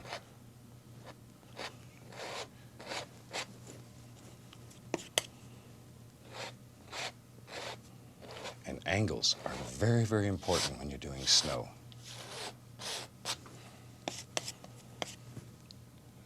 Start right up in here. There we go. And just let it come right on through.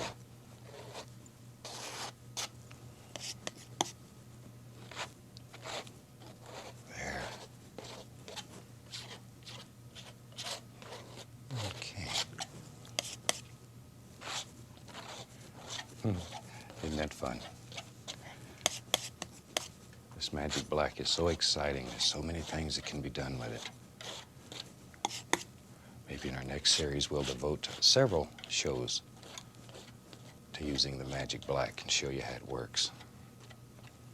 Now, if you want to soften this snow a little bit, it's very bright right now, you can take the large brush and be very careful and follow the angles and just gently, gently, gently rub it.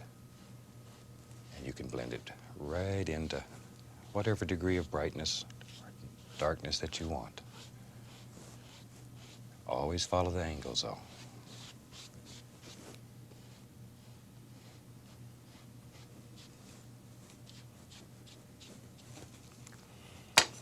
Okay. Maybe we need a little, maybe there's a little chimney right here. We'll just throw it on. Just use a little bit of the gray color in the small edge of the knife. There we are. Maybe you can see the least little amount of red on his chimney. And we won't have a fire going right now. Okay. Make the snow a little bit thicker on the roof.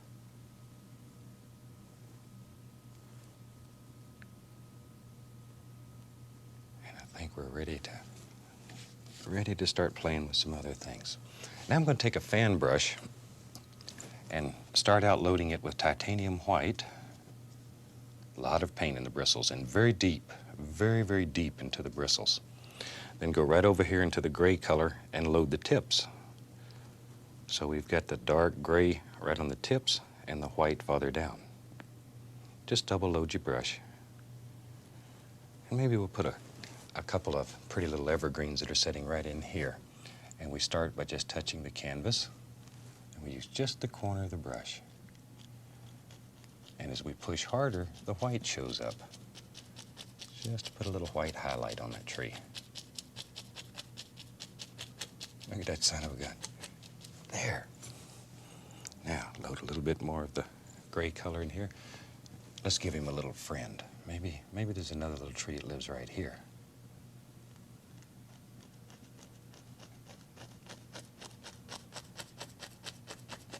There we are. Now we have a couple of nice little evergreens right there. And we can take a clean brush and just lift upward, just to make it look sort of misty back here.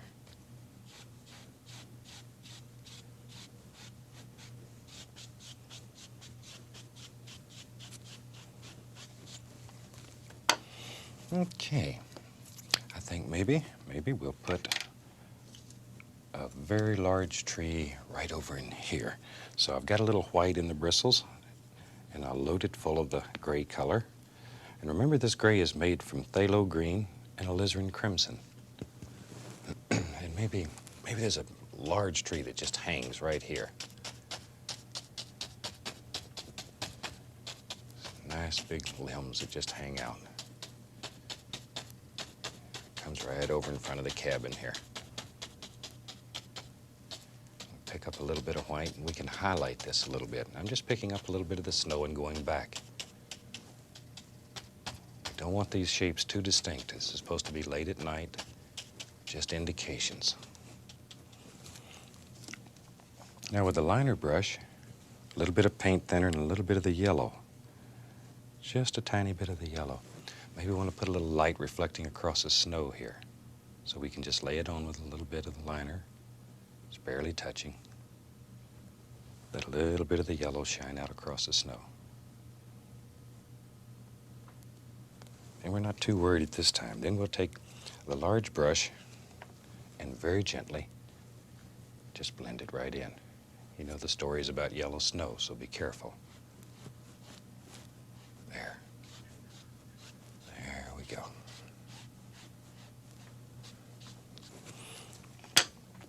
We'll wash our little liner brush. Or maybe there's a big tree right out in here. Let's start with some Van Dyke brown. Let me clean off a spot to work here. Take Van Dyke brown. And maybe today let's get a close-up of what the knife looks like when it's loaded. There's a small roll of paint right on the edge of the knife. There, you see that roll of paint? That's what we work with. Okay, now let's put a big tree right up through here. All we're going to do is touch the canvas. Just touch it. The roll of paint just comes off and makes your tree for you. Okay, we'll just let this one go right on up. Okay, got one side done. Now let's do the other side of the tree. There we are. And just keep going there.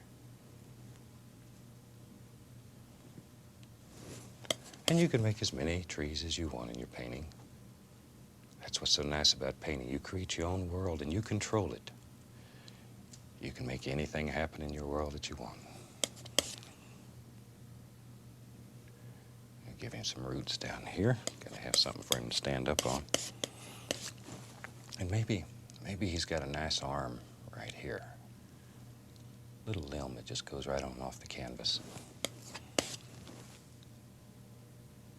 There. You might be able to see the beginning of another one over here somewhere.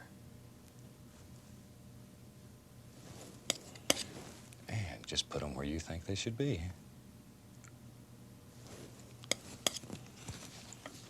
Okay, now let's go into a little bit of the gray and white. Just a little bit. And let's lay a little bit of highlight right along here. Just to make this tree stand out a little better.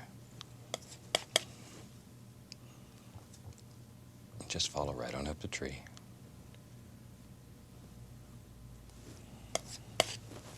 Let it go. Little bit of light shining on it. I want to keep this painting very dark to give the impression of night. Now this tree is very thick. When it's dry, you can feel the bark on it. It'll have dimension. Maybe there's a little highlight right there. A little touch here and there. There we go. I knew you could do it. And down here at the bottom, maybe there's a little snow that's sort of piled up on his little foots. There we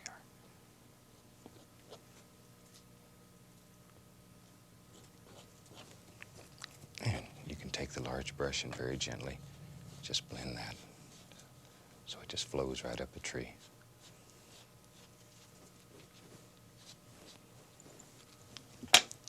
Like so. And maybe, here and there, we'll take a little bit of magic white this time A little bit of the gray color. We don't want it to get too bright. Maybe there's a little bush or two that's right along in here. Just a couple little bushes that grow that are still hanging on. And it sort of breaks up the little snowy areas and makes it look a little more interesting.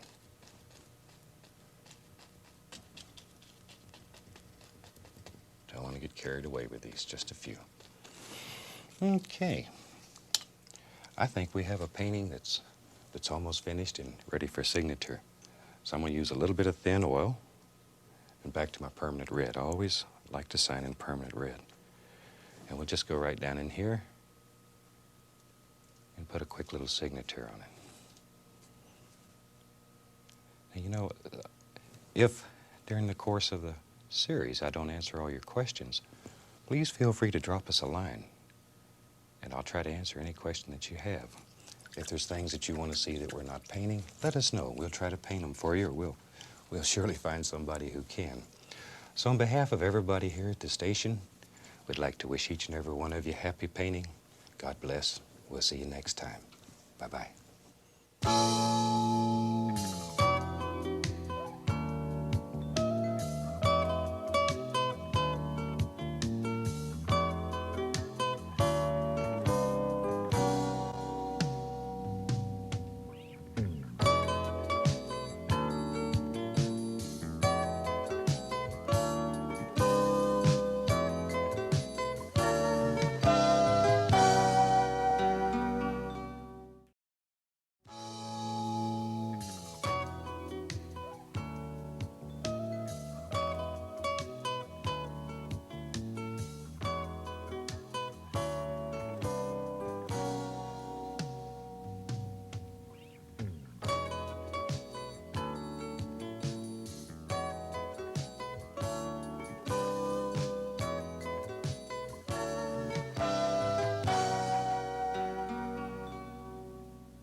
Welcome back. So glad to see you again. Today I thought we'd do something that's mainly in browns, and maybe we'll do a scene where, like, you're standing on a cliff right here looking way off in the distance, and you can see all kind of little beautiful things happening far, far away. So I've already covered the canvas with magic white in order to save a little time, and let's start off here. We're going to take just a tiny, tiny little bit of crimson. This is alizarin crimson. Put it on the big brush and really beat it into the bristles. This assures a nice even distribution of color throughout the bristles. We'll come right down in here and just very gently, making little X's, begin putting in a little of the crimson here. Now when you're doing this at home, don't use too much crimson. It will look like your sky's on fire. And we just want to put a little pinkish glow. We don't want to set it on fire. There we go. Maybe we'll do a little bit like back and forth like so.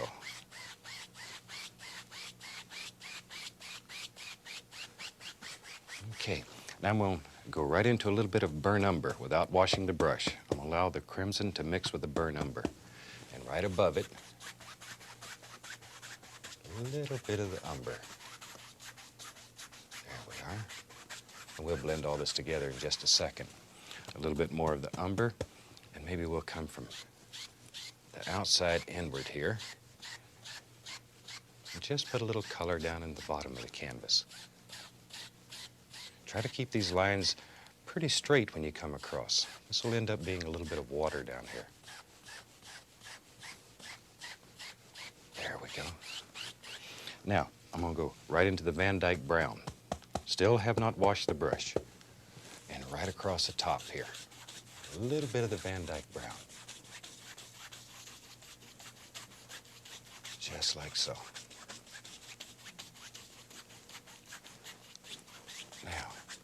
Now we can finally wash the brush. Well, let's add a little bit of the brown down here too.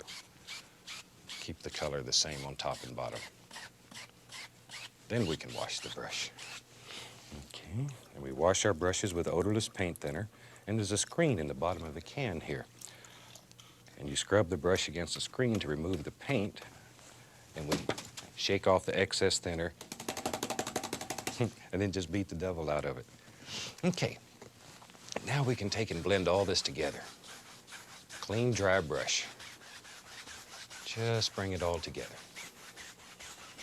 And I'm still making the little crisscross strokes, little X strokes, whatever you want to call them. There we go. And very gently hypnotizing.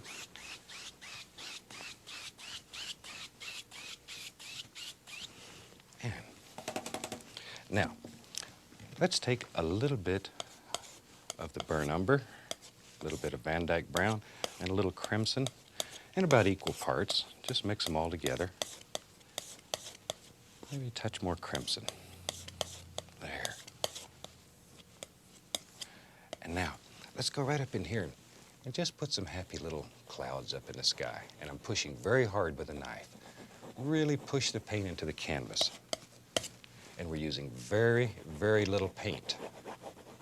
Very little paint. Maybe there's a little cloud that goes right off the canvas here. And just sort of wanders around in the sky. And maybe a little one right in here. Just wherever you think there should be a cloud, just drop it in. Now we'll take the large brush and following these angles, very carefully, just blend across. Isn't that a super way to make little clouds? Just little stringy clouds out here in the sky.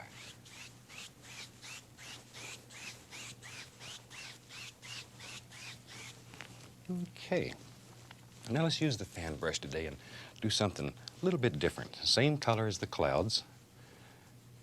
This is just burnt umber, Van Dyke brown, a little bit of alizarin crimson. And let's go right up in here and just lay in a basic little mountain shape with a fan brush. Very basic. Show you how to do very simple little mountains today. These you'll love. And we just gently pull down a little bit. We want these mountains to be far, far away. Far away. So we're not looking for a lot of detail in them. There we go. Now, with our large brush again, we're going to grab this and pull downward. Just pull it downward.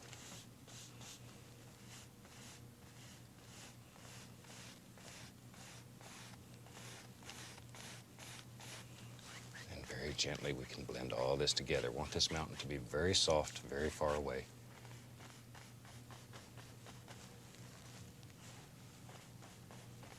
And by using brush strokes here, you can give the impression that there's highlights and shadows in the mountain without actually doing hardly a thing. Just change the brush strokes in a few places.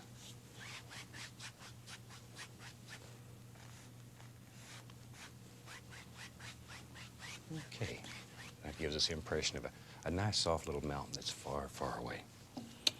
Okay, let's play with some little clouds here. We'll have some clouds that are floating right over the mountain.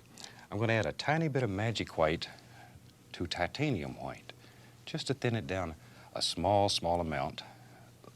Because once again, a thin paint will stick to a thick paint. So we thin the paint down here just a little bit so we can make it stick on this thicker paint. Let's go right up in here and let's just start dropping some happy little clouds in here. Just the corner of the fan brush. Keep that brush moving, turn it. Little tiny circles. Maybe it just floats right out like that. There we go.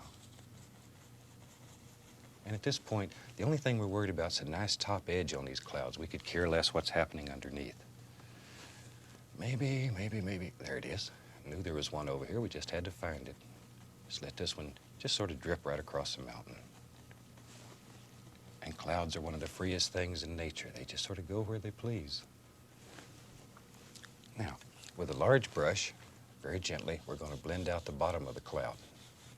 Very gently, very gently. This paint is quite thin, so you don't have as much blending ability as you normally would. Then we'll hypnotize it. Gently, just touching it. Don't want to destroy, we just want to soften it and blend it so it floats back here.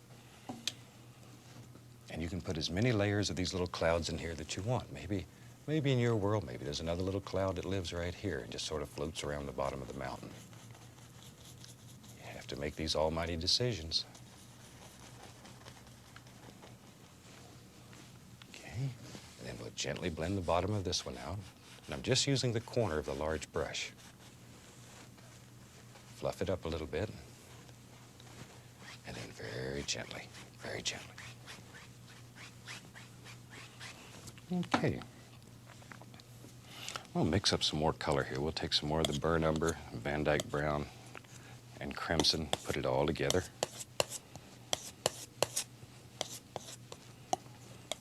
And then I'm going to take a little bit of white and just dilute some of it here. Maybe I want to have a tiny bit more into the Van Dyke brown. So you just add a little bit more to it. There's what we're looking for. Nice color. Now we'll use a 1-inch brush. And we're going to make some little foothills that are far, far away. Far away. There. Now maybe let's go right up in here and just the corner of the brush. We're just going to put some little indications here of some foothills that are way back in the distance. Super quiet little hills. Just barely can see them laying back here in the mist. And I'm just pulling straight down. Just sort of let them disappear. Just like so. With a large brush, I'll gently lift upward a little bit, just to soften the bottom even more and make it look like mist.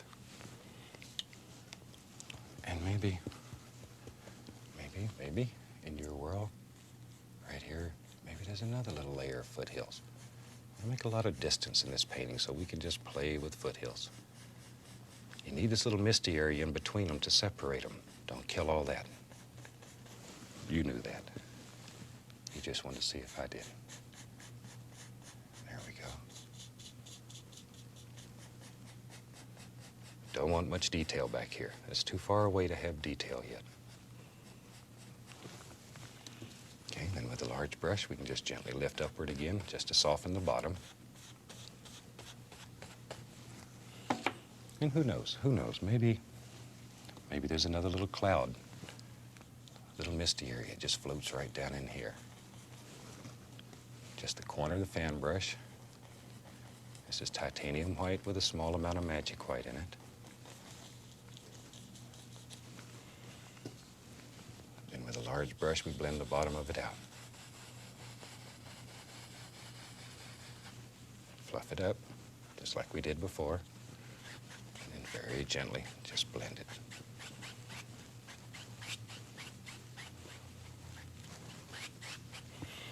Okay.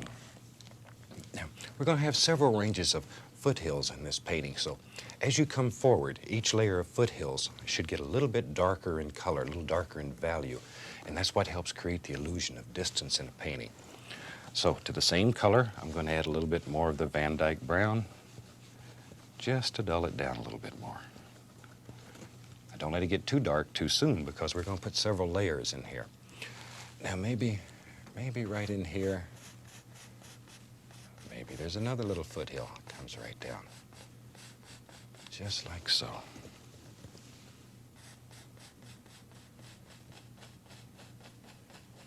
Just let it wander around. There we go. Just letting it wander.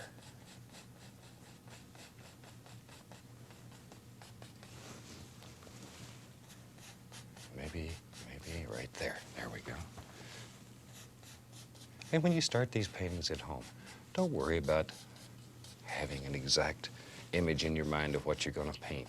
Just start painting and see what happens. As you paint, you'll see all kind of things happening on your canvas, and very soon you learn to use all these beautiful little things that happen.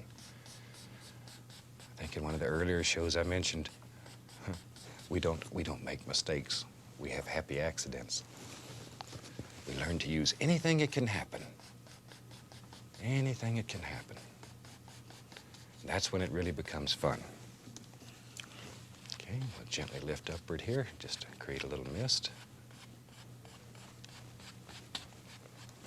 Now, I'm going to take the large brush and go right into the same color, touch, and pull gently downward. just gently down. Start making a little reflection back here. Very gentle. Like so. And then go across.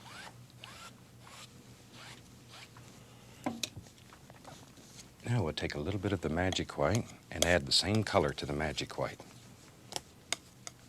I'm just using the magic white to thin the paint. And we can go right back in here and begin laying in some little water lines. A little tiny bit of paint on the knife and push very hard into the canvas. You're literally just cutting these lines in.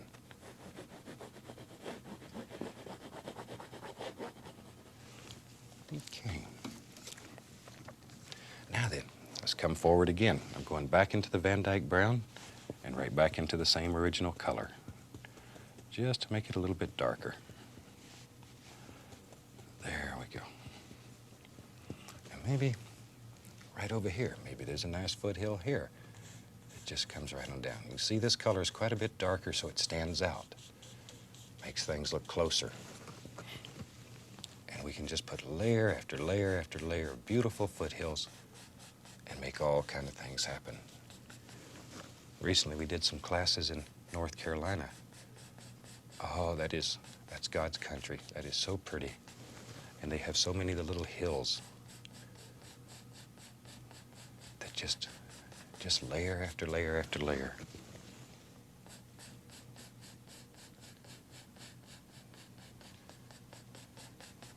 Sometimes these get to be so much fun, you don't know when to stop. You just keep going.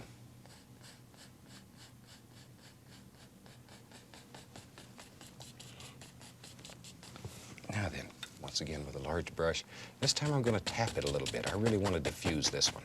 I really want to diffuse it. And then lift slightly upward. And maybe take just a tiny, tiny little bit of yellow ochre on the brush. Just a tiny, tiny, tiny little bit. Very small amount. And we'll just lay some little areas in between here. Very gentle, just lifting upward.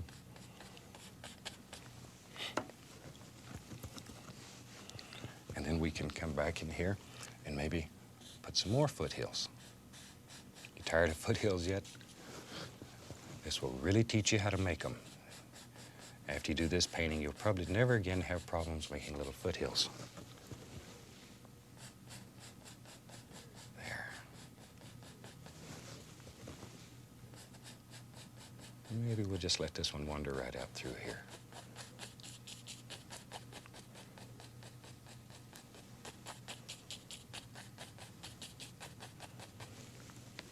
And we'll go back. Still have a little ochre left on here. Just blend a little bit of that in.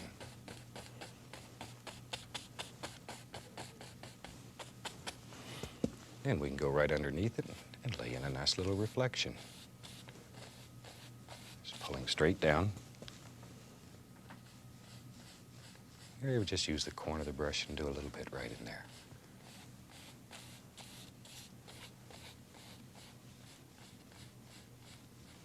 There. Straight down. Gently, gently come across. Just enough to give it a watery appearance.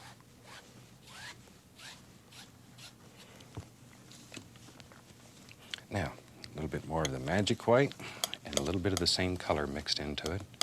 And we can begin putting some beautiful little water lines right back in here.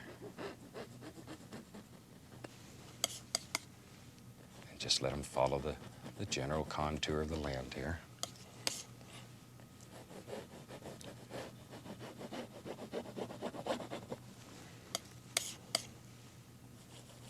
Once again, we're really pushing quite hard. Really want to push this paint into the canvas. Like so. Maybe we'll sneak over here, add a little bit more of the brown, a little more umber. It's getting quite dark now. And maybe we'll put another little foothill right here. There we go.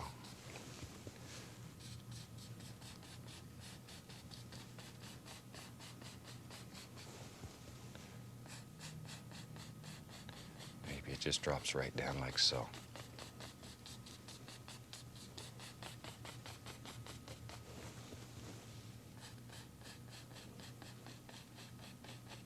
There we are.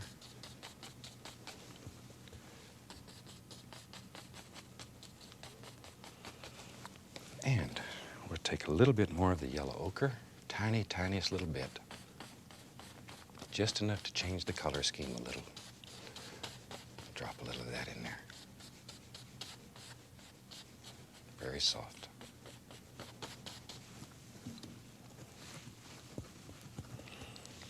And maybe there's a few more little foothills, little trees far away. Far away. Sometimes I like to do paintings when I'm painting at home that are so soft they almost look like pastels. And you can do it. We use a little brighter color than normal on TV so you can see it well. But at home you can use any color, any value of color. It can be very quiet, very peaceful. Okay, now let's just take and pull that down a little bit. Just like so. And very gently go across. And once again, we're ready for a water line. I'll come right along in here. And just lay in some happy little water lines. Just let them go.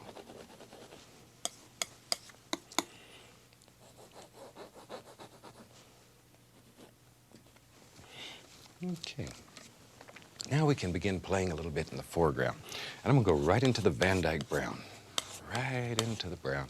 And maybe we said there was going to be a nice big high overhang here that we were standing up and looking down into the valley. So we'll just bring it right across.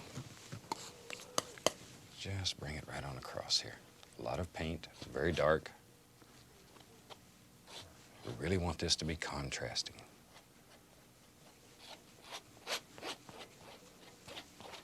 There.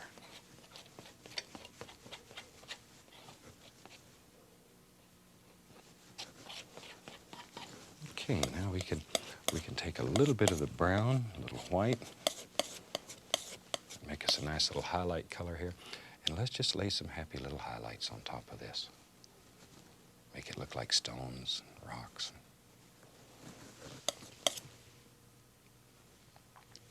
There we go. Now, maybe out here on this old cliff, maybe there's one old tree that's trying to make it.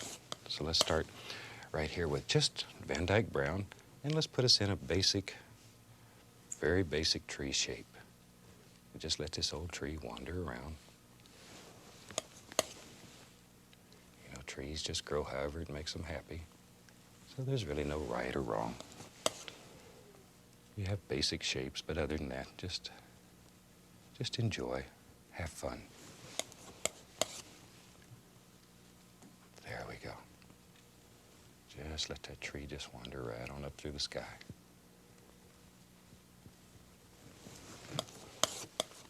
And you have to make these big decisions. Maybe he's got another limb that comes right up through here.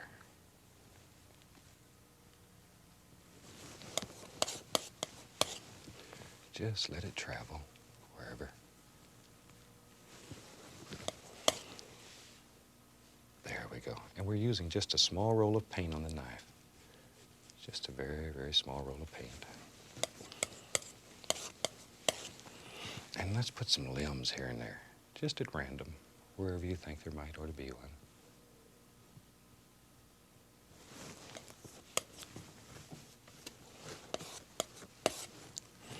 Oh, I see one right here, right here. Maybe this one just wanders right on over like so.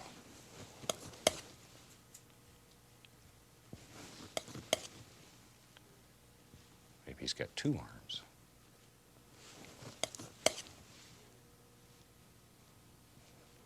And a few little limbs here and there. Okay.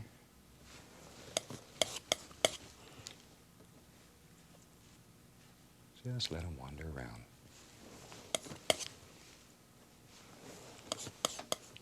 And we'll put just a few more up in here, wherever. Once again, this is your tree, so wherever you want a limb, that's where one should be. Now I'm going to take a fan brush and a little bit of the yellow ochre, a little tiny bit of sap green into it, dull it. And let's just drop some little grassy things back in here.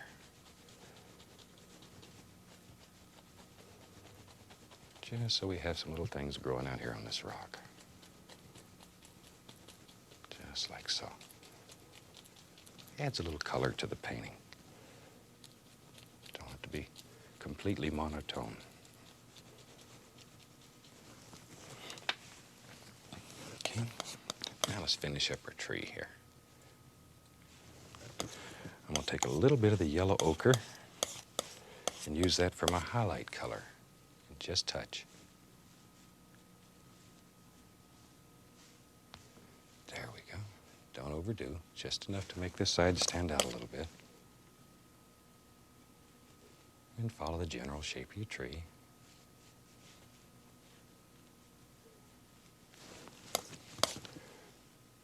There. Okay, now let's put some little leaves on the tree, and we'll use some Van Dyke brown and burn umber mixed on the 1-inch brush. And let's just go and just put in a few very loose, delicate little leaves. This old tree's had a hard life up here.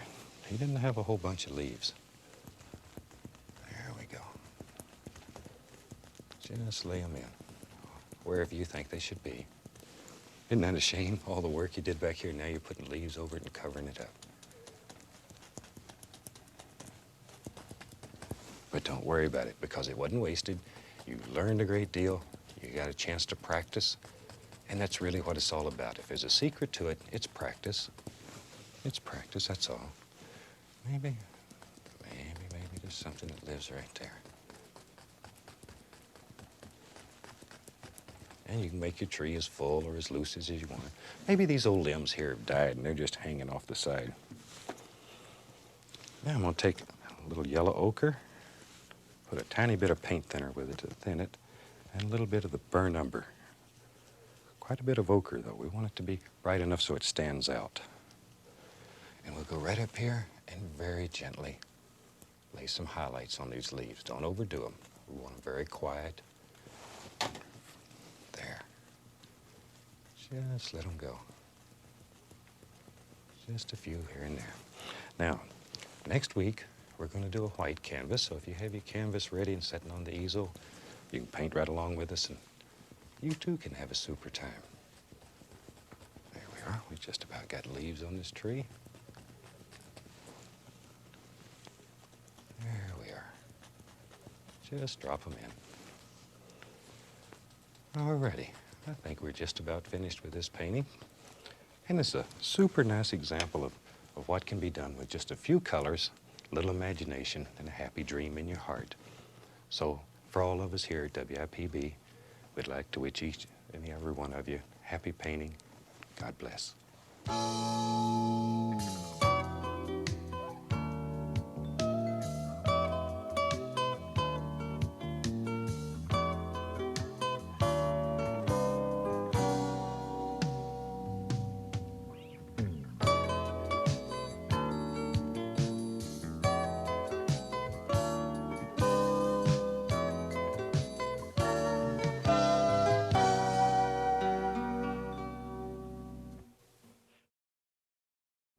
Well, here we are again, ready to go. So today, I think I'll do a painting that's a little bit different. Maybe we'll try to do a little covered bridge. I've been spending a lot of time in Indiana the last few months, and we've produced a series here in Indiana, so let's do a little covered bridge. Indiana has a lot of covered bridges. So we'll start with a little bit of alizarin crimson and Prussian blue. Just mix them on the brush here. And let's just go right up in here and do like so. Just put in a little background color. There we are. Not worried about shapes or anything here. I'm just applying some background color.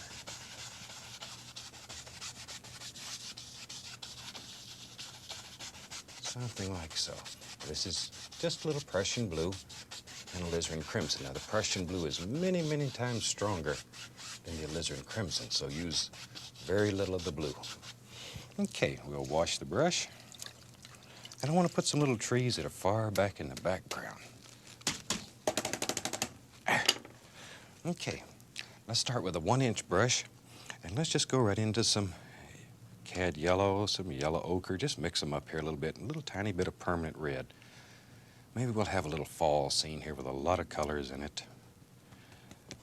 Okay, now let's just go back in here and just begin picking out some basic little shapes.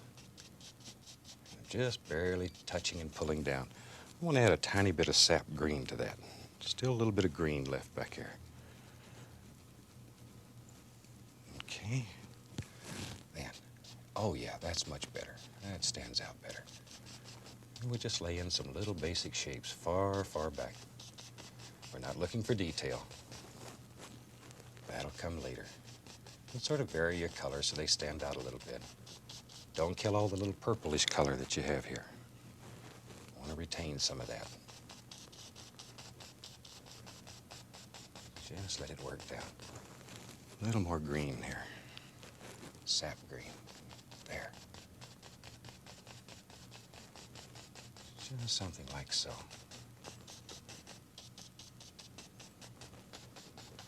Distant, distant background.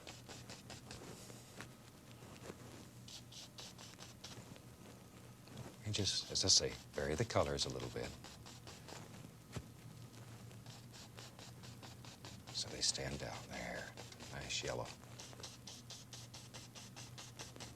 Okay, now we'll take the large brush and very gently, I'm just going to lift upward. Just to soften this, make it look farther away.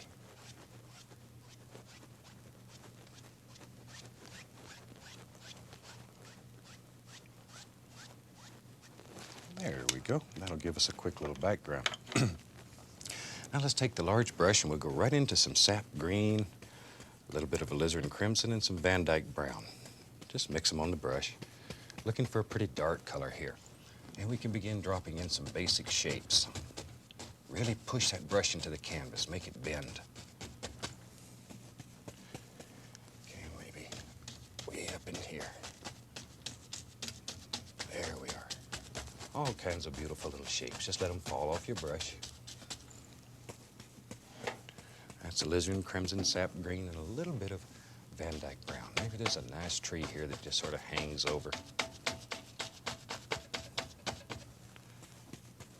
All background, so we're really not worried about detail at this point. There we go.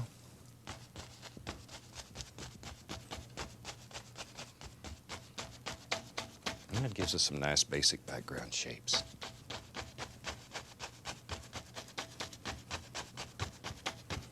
Okay. A little bit more right over in here.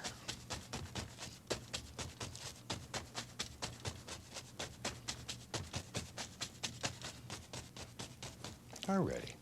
Now we can start playing with a little bit of detail. Take a little Van Dyke brown, a tiny bit of umber in it, and we'll put a happy little tree trunk right here. And like so. And there. Give him a little arm out here. And most of this is going to disappear. We're really not worried too much about it. Some of it will show through the leaves when we put them on. And we'll take a little bit of white and add the same color to it. And we'll make us a little highlight. This is just white with a little bit of brown, a little bit of umber in it. Just put some little indications here and there. Maybe there's a few more little things that live back here. Just indications. Maybe over here, it's a nice little tree. Give him a little trunk, too. Don't want him to be left out. There we go. Okay, now we can go in here, and we'll take a little bit of cad yellow, sap green, and we can begin laying some highlights on these. touch, push the brush upward, make it bend a little bit. Brush needs to bend.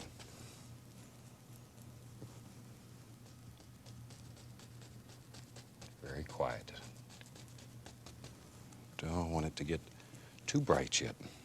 We'll brighten it up in the foreground.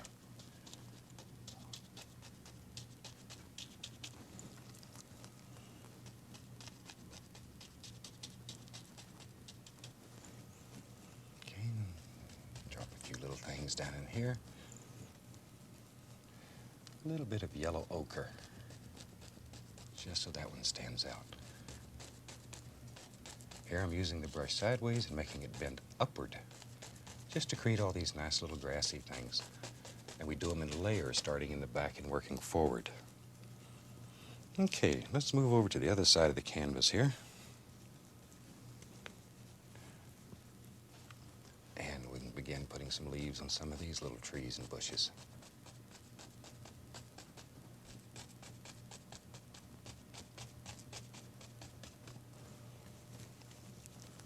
There's one right there. Using the brush sideways again to create little grassy areas.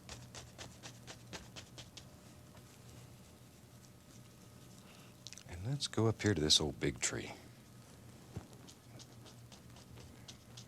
Put some beautiful little leaves on him.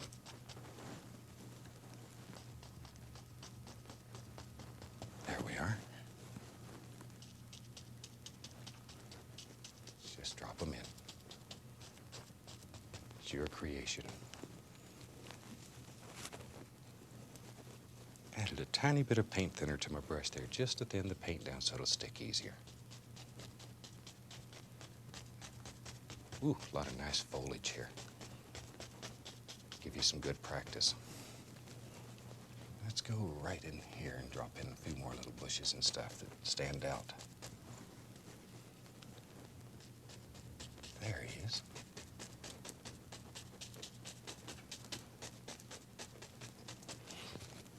Okay, now maybe back here in the background, maybe there's a little road. Maybe it just goes right around the corner back here and just comes right out like this. Straight Van Dyke brown to start with. Got to put the dark on so the light will show.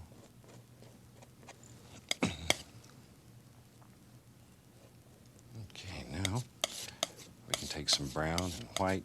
I'm going to put a touch of blue into it. Just a touch, just a touch. And then lay a little bit of highlight on here. The old road that goes through the woods. Now with a little tiny bit more of the yellow and green, I want to set that road down into the painting. Let some of the bushes come up over the road. That helps create the illusion of distance, like it's going back around the corner. We don't know where it's going. Don't care. Just let it go. Alrighty. Now, I'm going to go back into some good dark color here. Sap green, Van Dyke brown. Maybe this time we'll even add a little bit of Prussian blue to it to really darken it up. And right in here, we'll throw some very, very dark color. Mostly green, though. Very dark.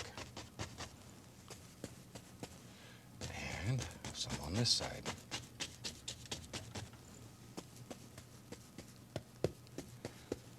Van Dyke brown, sap green, tiny little bit of Prussian blue.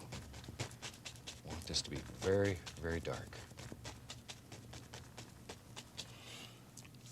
Okay.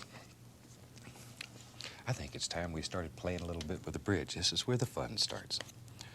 And probably one of the easiest ways for you to learn how to do these fantastic little buildings and bridges and stuff.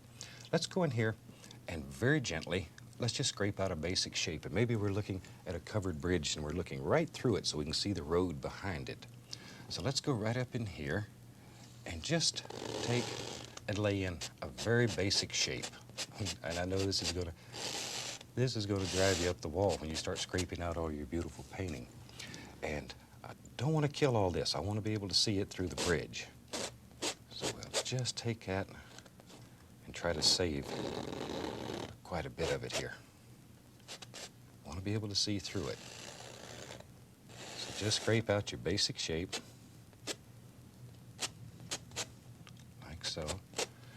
This gets rid of some of the loose, thin paint and makes the next layer of paint stick much easier. This will help you. It's also a nice way to sort of lay out your perspective a little bit. Okay, now we can go right into some Van Dyke brown, and let's go right up here and begin building our little covered bridge. There we go.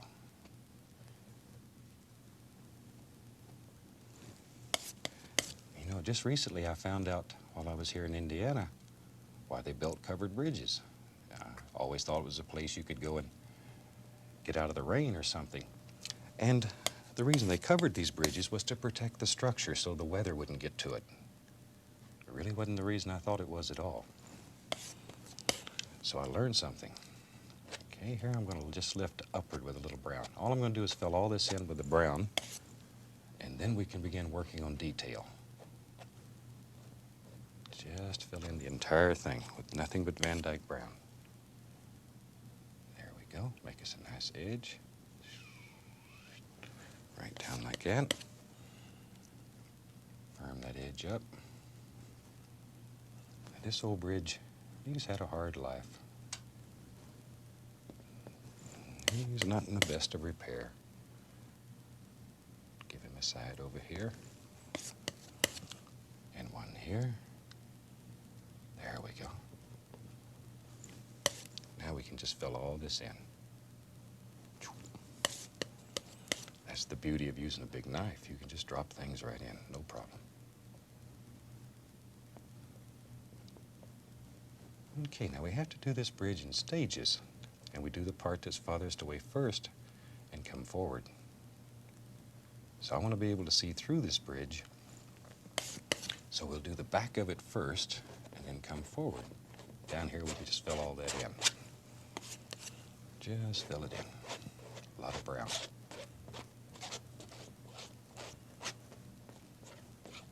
There we go.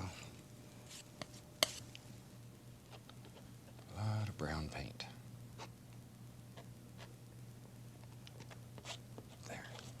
I know you're sitting at home saying, boy, he's messed up this time. And you may be right. But let's just see what happens here. So, in the background, I want very, very little light back here. Not a great deal is going to show back here. Just some little indications. Don't overdo. Just some very faint indications. So when we put the front of the bridge on, it'll show better. Okay, now let's put a little tiny highlight here. This is just a little brown and white. Just a little. Little light playing right across there. Don't want too much, just a little. Now we can start working on the front of the bridge. And take some brown, some Van Dyke brown, some umber, and white. Make this look like old wood. Don't overmix your paint. Leave it sort of marbly here. So that way all these colors will happen right here in your bridge.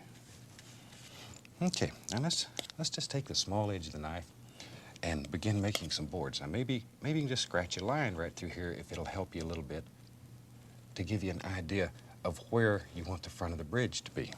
And that'll be our stopping point. So we take the small edge of the knife and just start making some boards.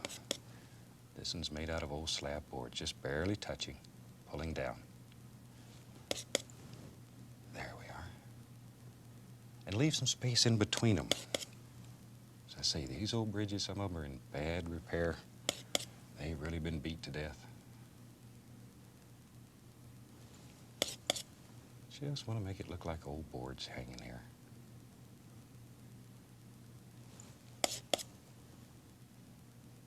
There we go.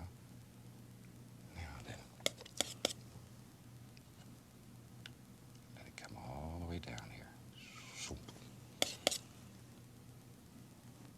Just put you some boards in.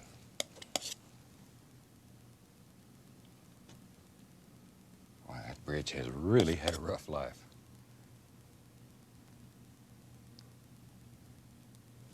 Okay, and we let these come all the way down. Like so. There we go. don't cover up all the dark, because back in here, we want to give the impression that we can see in and over. Maybe a little bit there. Angles are very, very important here. Want to make it look like we can see through this bridge. Keep this very dark, because it's all in shadow here. It's all in shadow. Now, just come right on down like so. Put all these old nice wood things in here. Maybe there's a little beam right here that we can see. Comes right across. Okay, and now we can straighten up this edge a little. Give him a little more distance, a little more depth in the bridge. There we are. This is just straight Van Dyke brown. Now, if you wanted to, you can take a little bit of brown and create some boards here. I've just got a little tiny bit of brown on the knife, and just touching, just to create the illusion of wooden planks.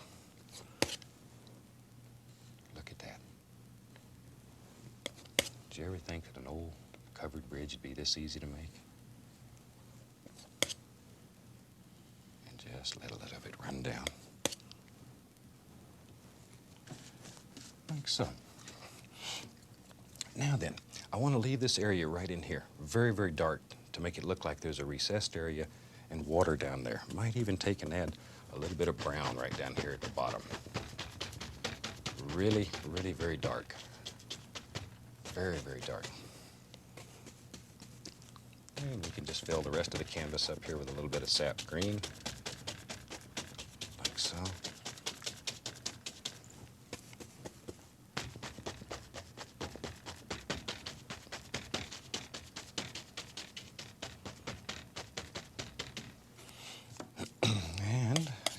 And you can. Now, we'll come right along here and put a little bit of highlight on the road. Just a little.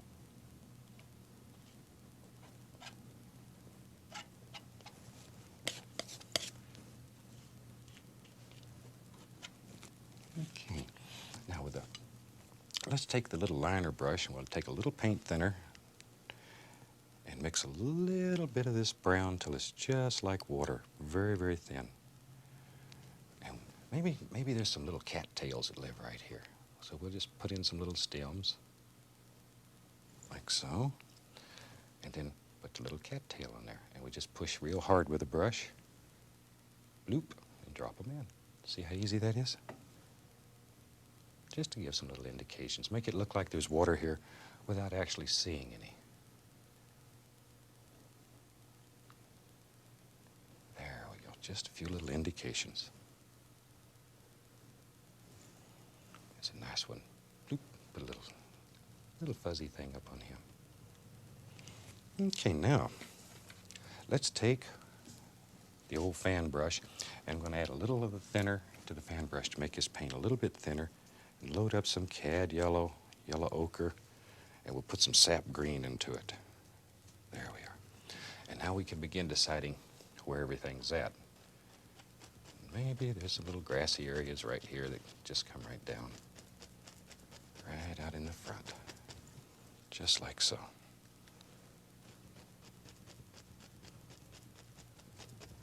This old bridge isn't used too much anymore, so the grass is beginning to take the road back. Nature has a way of reclaiming things. There we are. Okay, now let's go over here and do basically the same thing. Put in a few little highlights. Leave this dark area. It'll make it look like water back in there, or like there's a recessed area where water could be. This is where you sort of clean up all the edges and bring it together. There.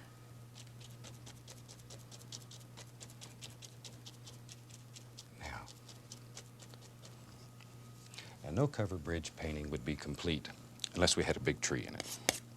So let's put a big old tree in it. Start with Van Dyke brown, and maybe the big tree lives about here? Big tree, a lot of brown.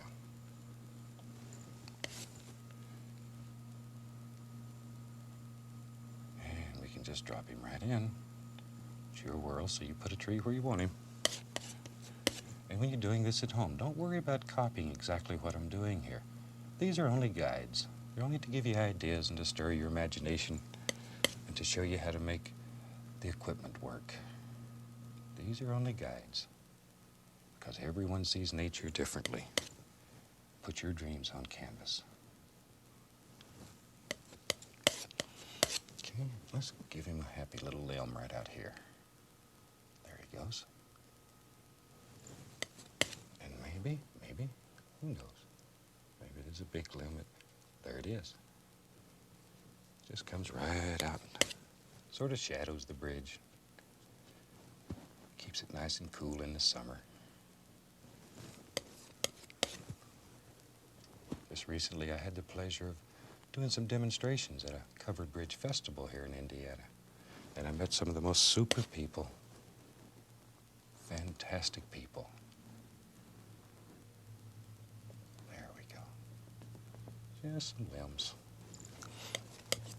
Now then, we can use a little brown and white, and I'm going to put a touch of permanent red in it just to brighten it up a tiny little bit. And we'll come right in here and just put some highlights right on this big tree. There. Just let it go. Like so.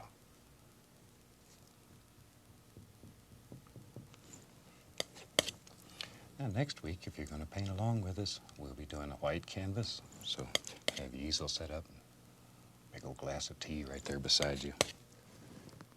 I'm an iced tea freak. I was raised in the South, and everybody there likes iced tea. One habit I never got over when I moved to Alaska.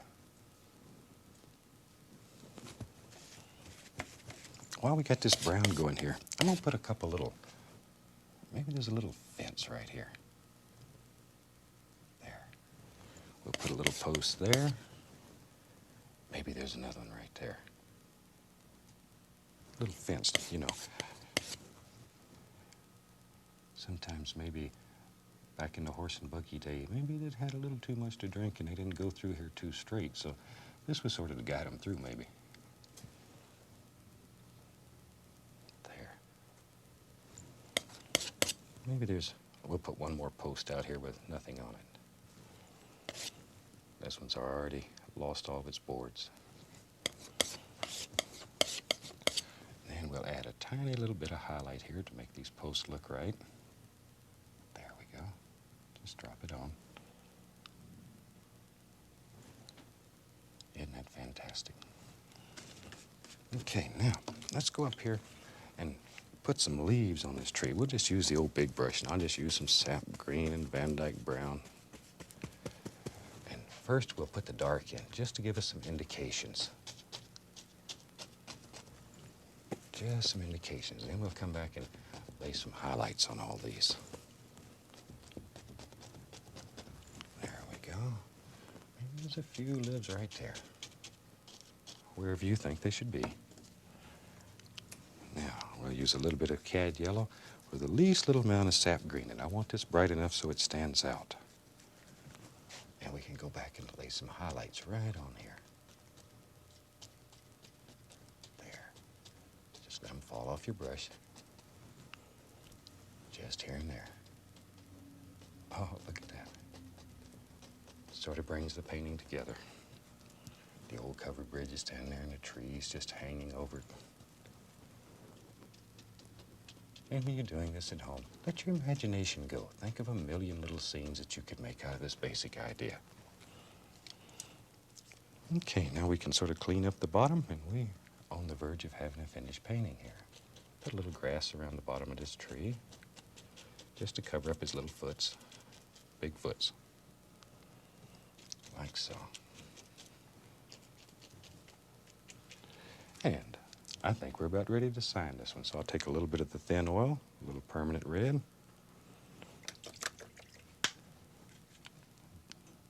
There we are. And we'll just drop a happy little signature in here. And we hope you've enjoyed this painting half as much as we have. It's really a pleasure being here with you and showing you some of these fantastic ideas. And we hope we bring a little happiness into your life and give you some ideas. And you too will drag out your almighty brush and paint along with us. So from all of us here, we'd like to wish you happy painting. God bless. See you next week.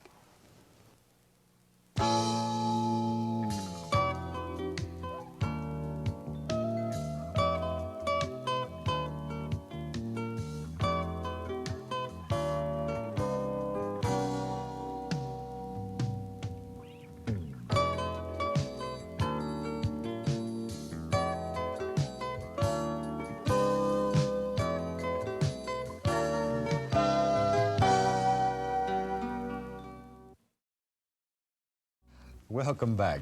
Glad to see you today. And today, let's just have some fun. Let's just do a quick little painting here that'll make you happy in here. I'm gonna start out with a little tiny bit of phthalo blue. And we'll just beat it right into this large brush and start right up in here and just sort of vary this. Just work it around. Want to leave some light areas in the sky. Don't want to kill all the light areas. Just work it around. There we go. And let's see, that'll give us enough to start with. And while I've got this on the brush, add a little bit more of the blue and a tiny, tiny little bit of phthalo green. Not much, not much, it's very strong. Just a little bit. And we'll just come from out here, like that. And just very quickly drop in some, what'll eventually be water.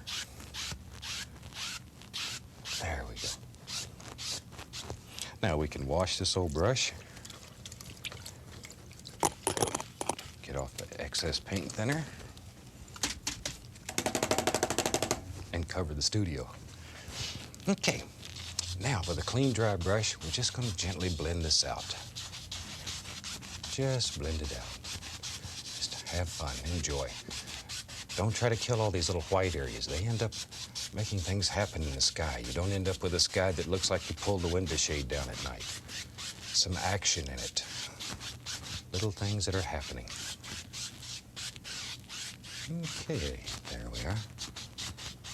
Super nice, quick little way to make a happy little sky. Now I'm going to take some Prussian blue and alizarin crimson. Now the Prussian blue is 100 times stronger than the crimson, so use very little blue and quite a bit of crimson. And if you want to test it, take a little white and put somewhere else and pull a little bit of the color and put it into it. That's really about the only way you can tell exactly what you have. This just looks black, it's so dark. Okay, so that's about what I'm looking for. So now we'll use the fan brush, put a little bit of the color in here, very little, very little. I want a very soft little painting today. And let's just go right up in here and just put us just a little basic mountain shape. Just however you want it. Just let it sort of go off into nothing over here.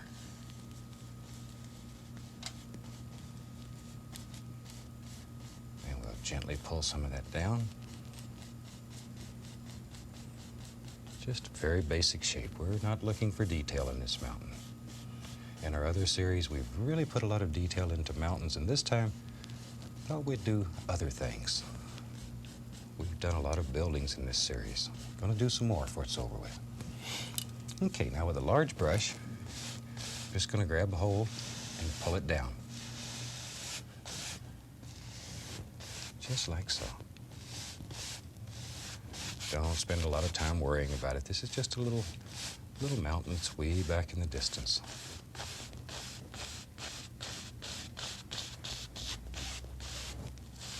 There. See how easy that is?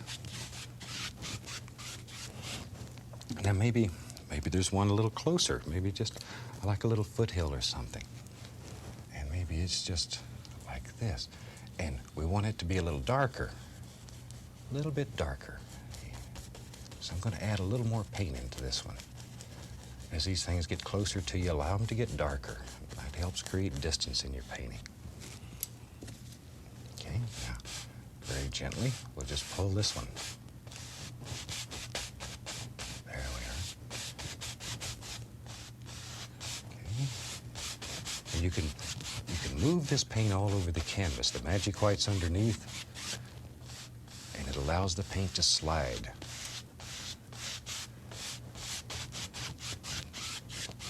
And that quick, we have two very nice ranges of hills in the background here. Okay. Now the only thing that separates these two is the light area in between and the difference in value. This one's much darker than the one that's far away, so it creates the illusion of distance already. Okay, let's take a little bit of sap green and throw it right into this purple color we have. So we have sap green, a little bit of blue, and alizarin crimson. There. Just put it all together. This should be predominantly green. Okay. Now then, let's just take the 1-inch brush and load it full of paint. Let's pull it through the paint, put a lot of paint into the bristles. A lot of paint. Maybe we'll lighten that a tiny bit. I'm going to add the least little amount of white to it, just to lighten it up a little. A little bit of white. Don't get carried away. Got a lot of paint in the bristles.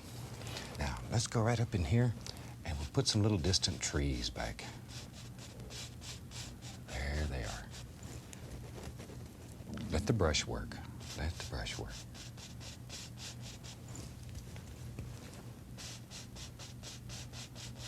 Just far away little trees.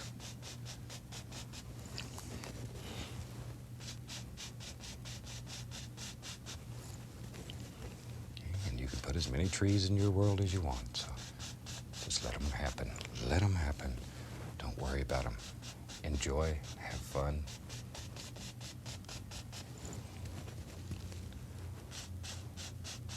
There we go.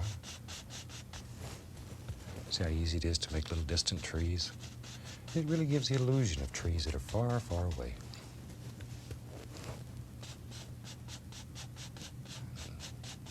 Over here, I want them just to sort of fade out. I want this whole side of this painting just sort of to fade out into nothing. Just indications.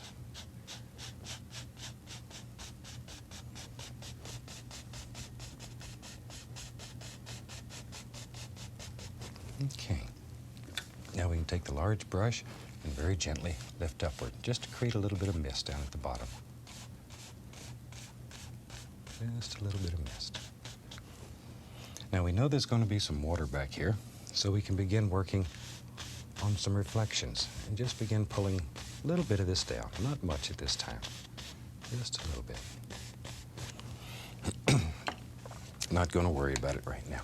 Now, I'm going to go right into this is sap green, alizarin crimson, and Prussian blue. We just mix it right here on the brush. And maybe, here's a tree. Lives right there. There he is. And we're just putting in some basic shapes. Maybe he's got a friend that lives right along here.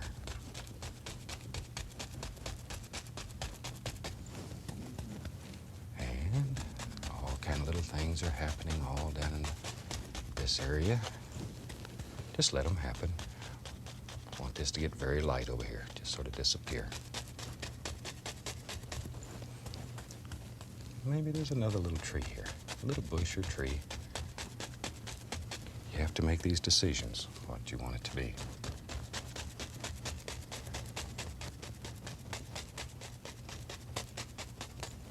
Now, I'm going to take a little bit of this color. It's a very brownish looking color, and just wipe a little bit of it like this. Just a little bit of it. Just pull it across. And with my large brush, pull it on out a little. I want it to go right into the water. There we are. I want this water to have a brownish hue to it up close to the land, like you can see some of the land through the water.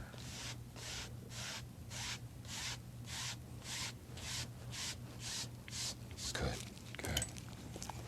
Okay, a little bit more of the sap green, alizarin crimson, Prussian blue. I put the blue in to make it much darker, much stronger. The blue is so, so strong. And maybe right over here, maybe, ooh, there's an almighty tree, a super big tree. Lives right here. So we'll just have some fun with him. There we go. And all I'm doing is just putting in the dark so the light will show. Sort of think of it as painting the back of the tree, and then we'll paint the center of the tree, which is the trunk. And then we'll do the front of the tree, which is the highlight. Okay, now, maybe there's all kinds of little things living back in here. Just make up little dreams in your mind and put them on canvas.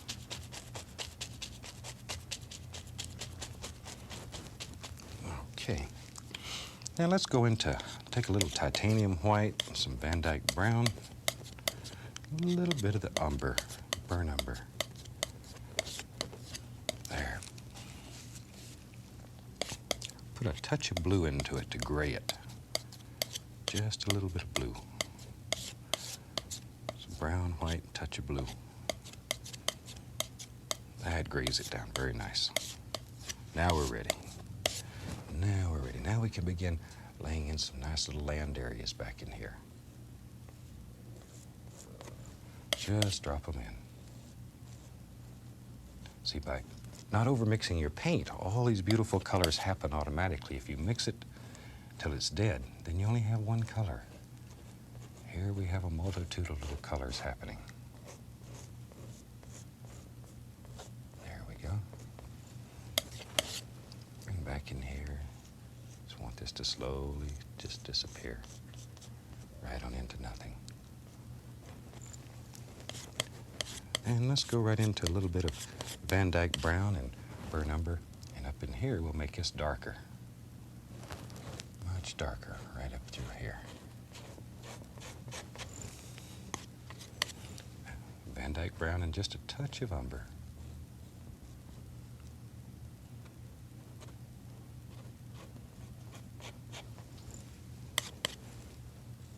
There you go.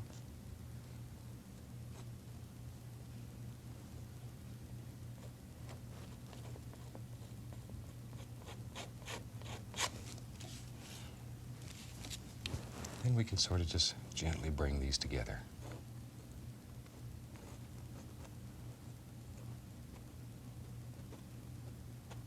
Let a little of the highlight go up on the dark, a little bit of the dark come down into this lighter color.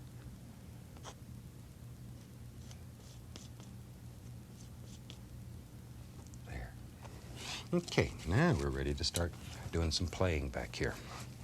Let's put some little trunks in these trees. Just take the palette knife with a little brown on it and drop some in. Wherever you think there should be a trunk, that's where you ought to be. Just drop it in. Okay. A little bit of brown and white for highlight. Keep these quite subdued. They're far away. We don't want them too bright yet.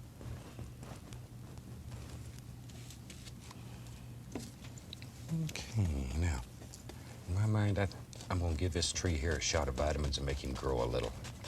See how you can make a tree grow? Just want him to be a little stronger.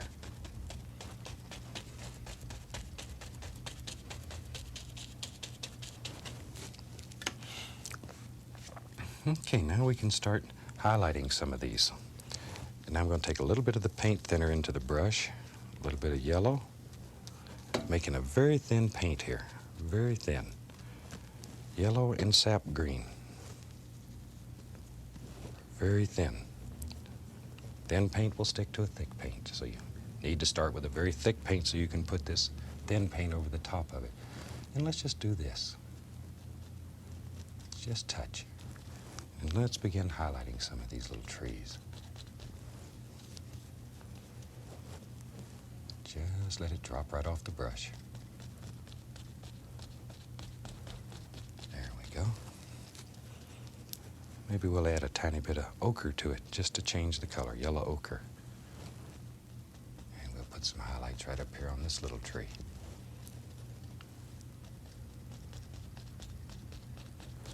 There.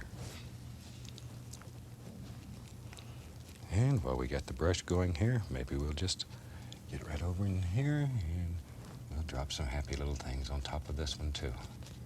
Just sort of let them happen.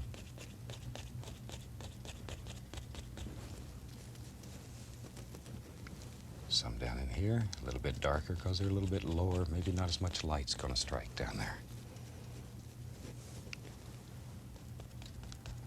There. Just let these little things fall right out of your brush.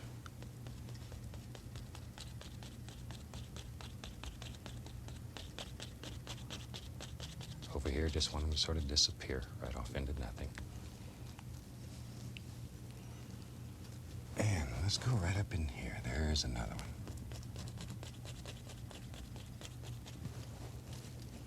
And let them come right down into the land. All kinds of little ferns and things that are growing. This sort of reminds me of some of the little coves that you find on the coast of Oregon. You have all the beautiful greenery. Good gosh, there's so many, many beautiful, beautiful areas. Oregon is probably one of my favorite states. It reminds me a great deal of my home in Alaska. You have the beautiful mountains and some of the fantastic scenery. There we go.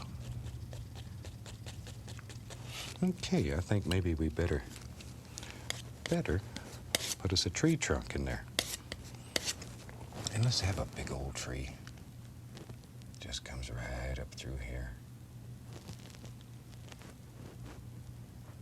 There. Van Dyke brown. Just let this tree just wander around. And we can put some little limbs all out here in the tree.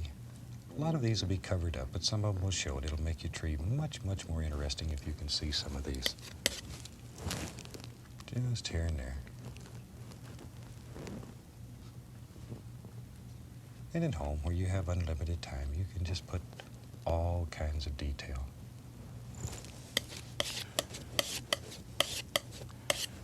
And let's drop a little highlight right here on the trunk, just so it stands out nice. This is just a little brown and white. And right on up into the limbs. There they go. Just here and there. Okay, now, let's add some nice leaves to this tree. Maybe we'll start with a dark green, sap green. The paint is very thin. And we can begin just dropping some leaves right out here. Very thin paint sticking to that thick paint that's underneath. And all we're doing is just touching the canvas. This brush is a little bit different than the ones we've normally been using. It's round, so it makes all these beautiful little round shapes.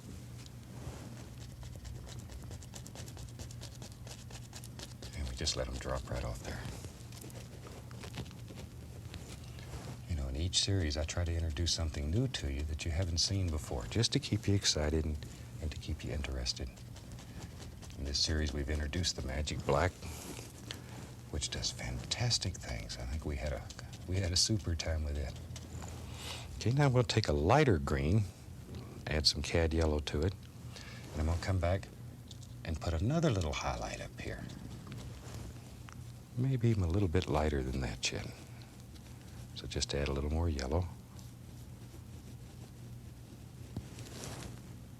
Oh yeah, now that stands out beautifully. Just want enough difference in color so it stands out, and then highlight these individual little things in the tree.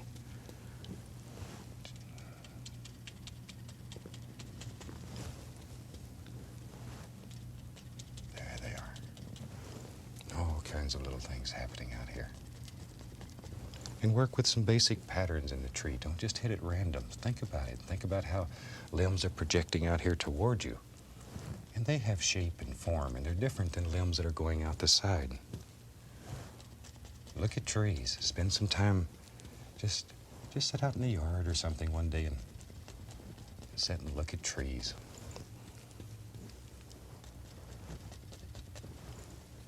There we go. Just a few more and we'll have this old big tree all finished here. And we can put some little things down in here.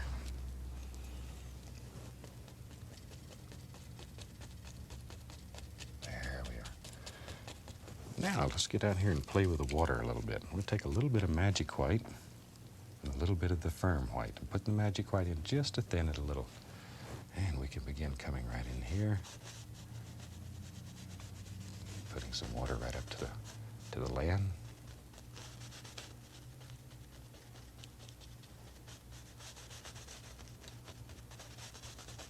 There we go. And with the old fan brush, it's very simple. You can do it in just a matter of seconds.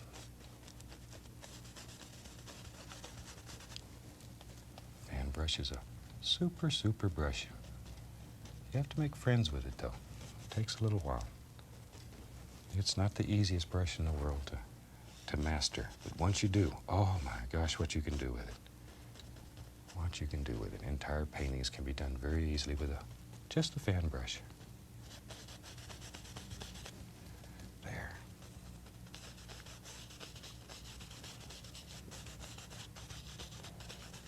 Just put some little indications here and there. Okay, now we can get crazy. Let's take some brown, Van Dyke brown, a little bit of burnt umber in it. Not much, just a little umber. Just a little bit of umber. And maybe we'll come right there. Just drop in some color. Don't be afraid of it, just throw it in. There.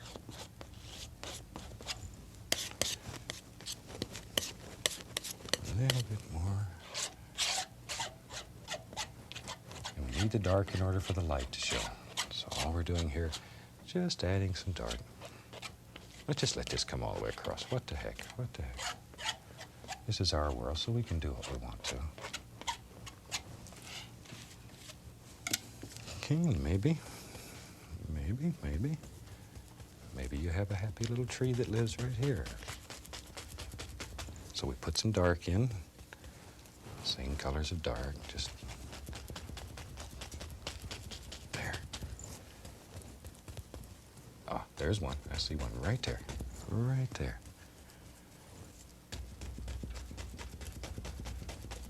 All we're doing is just laying in some dark. Not really worried about shape or form yet. And we can take a little bit of the highlight color and very lightly just touch and pull. This is brown and white, burnt umber. Very gently just pull, like so. Yeah, we can come back and begin laying in all kinds of little things happening all over here. Need something a little lighter. It's not going to show right there, so we'll just, there. That's what I was looking for. Knew it was in there. We just had to find it. Maybe there's just all kinds of little things growing right along in here. And right in here. Just drop them in. Put a little highlight on them. Just nice, soft, little fern-looking things. There we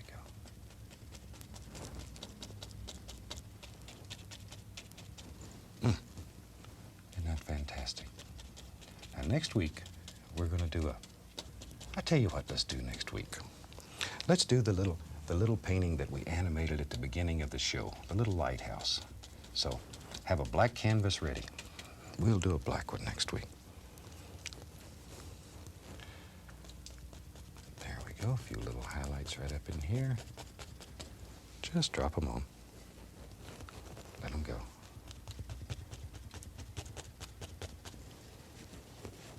and sort of layer these. It'll give distance to your painting.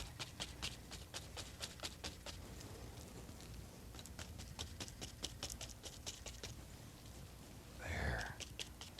All kinds of little things happening. Wherever you think they should be, that's where they should be.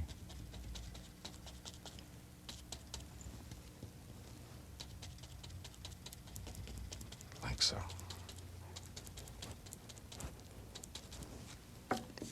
And we can take the knife and just here and there, gently scrape in a few little sticks and twigs. And they can be all over.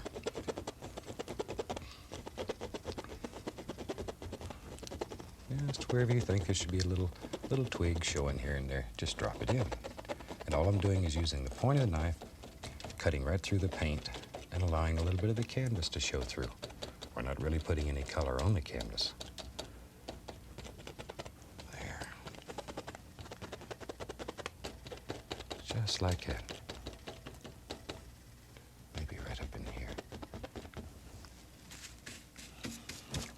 Okay, maybe we want a couple over in this area that you can see in the background.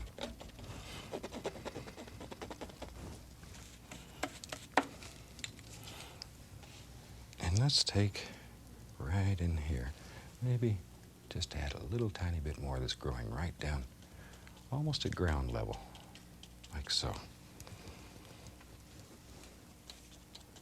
There. Okay, I think we have a painting that's about ready for a signature.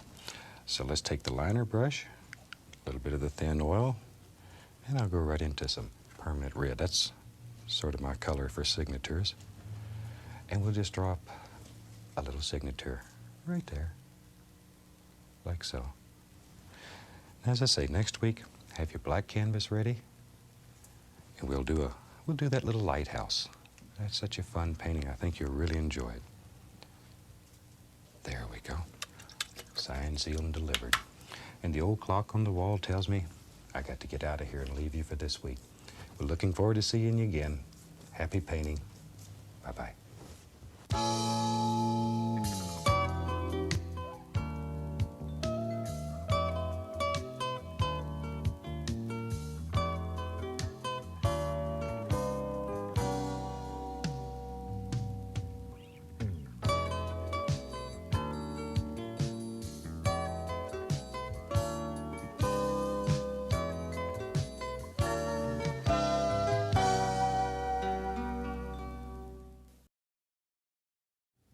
Welcome back. You ready to do a fantastic painting with me? Well, last week I promised us that we would do the painting that you see animated at the beginning of each show. So I've taken the liberty of going ahead and covering the canvas with paint. We're using a black canvas today. It has been painted with a flat black acrylic and allowed to dry completely. On top of that, I have one area right here of alizarin crimson, and over in here I just put a little bit of crimson somewhere, just so we'll have a little bit of pinkish color in the sky. The rest of the canvas is covered with a mixture of about equal parts of phthalo green and alizarin crimson. It makes a very beautiful gray color. So that's what we have the canvas covered with. Don't allow this to dry now before you start. You want this wet. Okay, let's start with a 1-inch brush, and we'll go right into a little bit of cad yellow and load quite a bit of paint on the brush here. And we're going to start out by making the little glow that you see in the sky, which ends up being the glow around the lighthouse.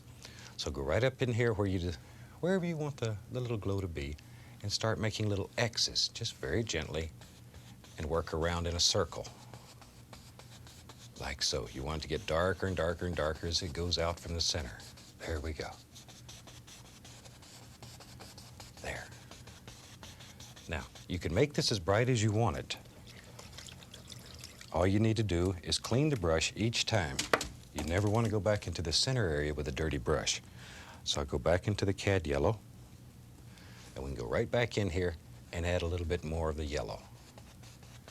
Make it as bright as you want it. One thing I'd suggest when you're doing these at home, you might make this a little bit brighter when you paint it than you want it to be when it's dry.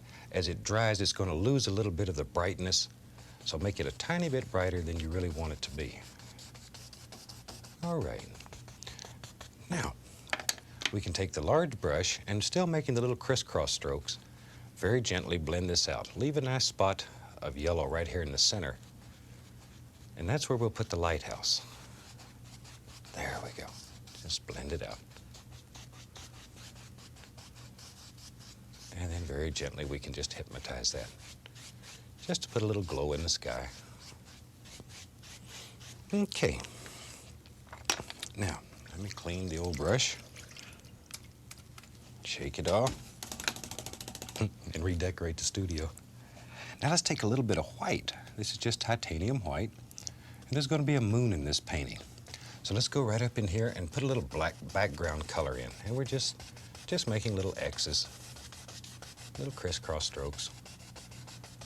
There.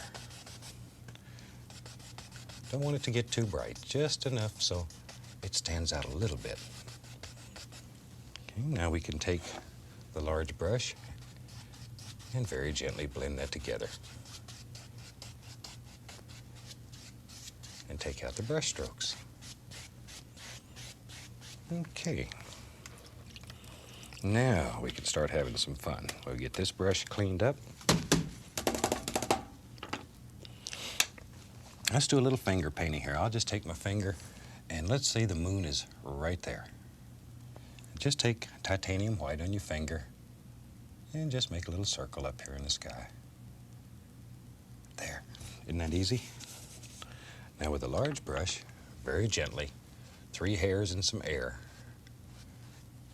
We just very lightly go across it. We don't want to destroy it. By now there's 3 layers of paint there, so be very gentle. Now let's take the fan brush and go right into a little bit of white. And all we need is a small amount on the brush for this. Color stands out so strong. And we'll just go right up in here and begin putting in some happy little cloud shapes. Now this will not be an exact duplicate of what you see at the beginning of the show, because it's almost impossible to make an exact duplicate. Just want to show you how that one was made. And at home you can just make all kinds of beautiful little things. These black canvases really are fantastic. There, just some very basic little shapes. And maybe right here, there's a happy little cloud that just sort of floats around. Here I'm using just the corner of the fan brush. Just let it drop right through there, maybe. Just the corner of the brush. Maybe there's a little stringy cloud right there.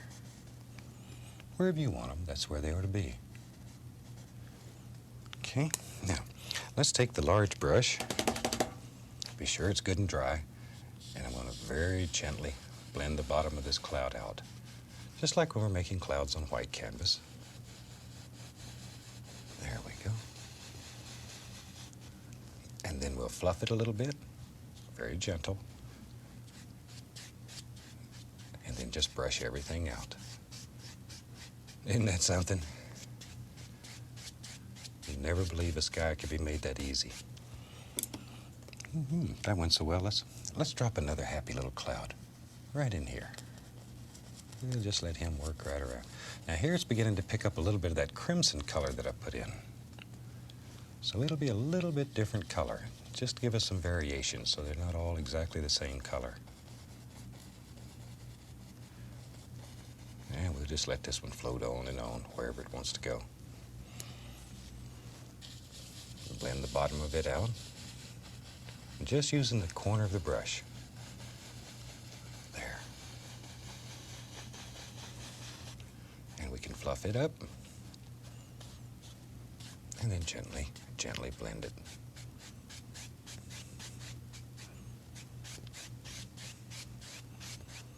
Okay, now, maybe we'll just get crazy and put a few little stringy clouds in here. Little skinny clouds.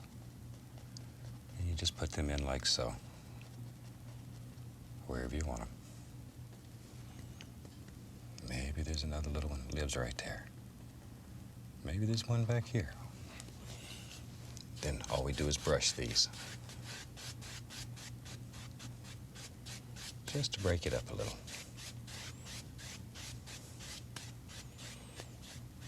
Okay, I think now we're ready to start putting some water in here.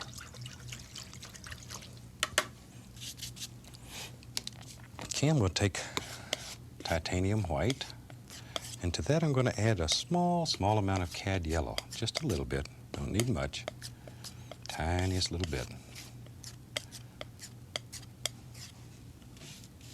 Now, let's decide where our water line's going to be here. Let's say it's right about there. And we'll just make a basic line going all the way across the canvas.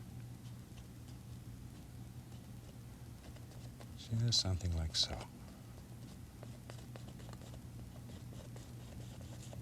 Okay.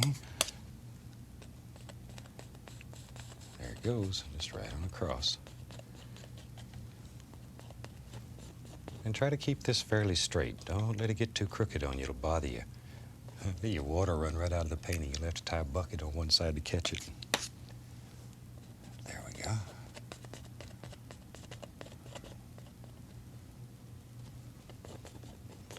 And sometimes when you're doing this, step back from the canvas and look.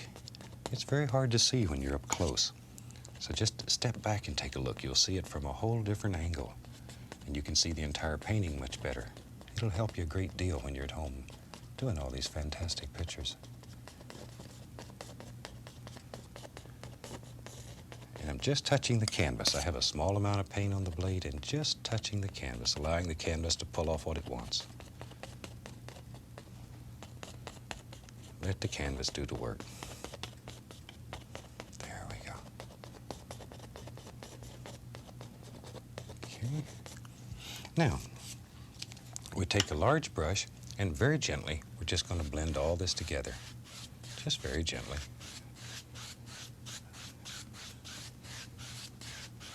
And if you want it to get a little darker, you just continue to blend. You can finally blend it till it's very, very dark.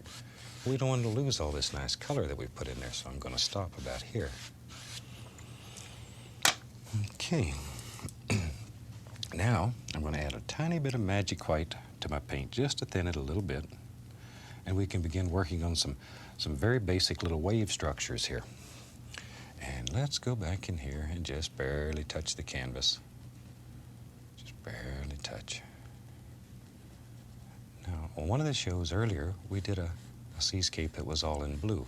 That's a good exercise before you start this one. It'll give you confidence. This one's a little more complicated than the other one we did, just because there's a little bit more in it.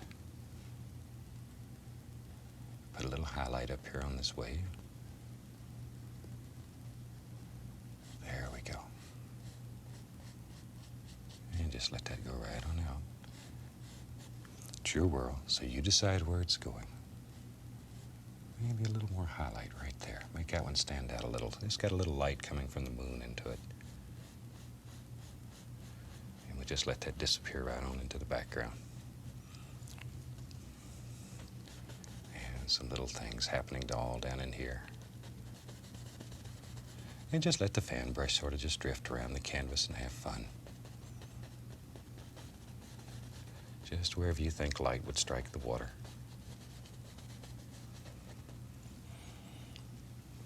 And maybe there's another little happy wave. It's right there. There he is.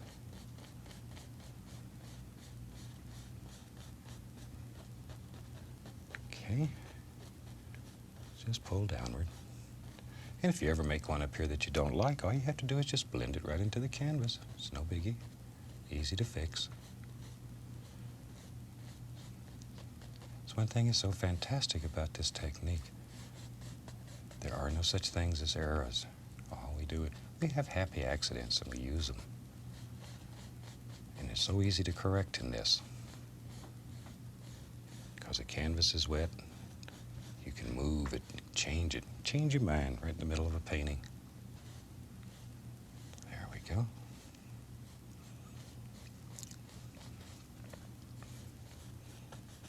Let all these little things just happen. Yeah.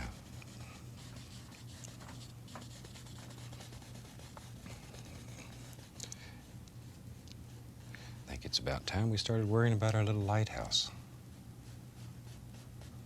And we've we've got the glow in the sky already, so all we need to do is start worrying about the building. Okay, so let's do that. Let's start with Van Dyke Brown.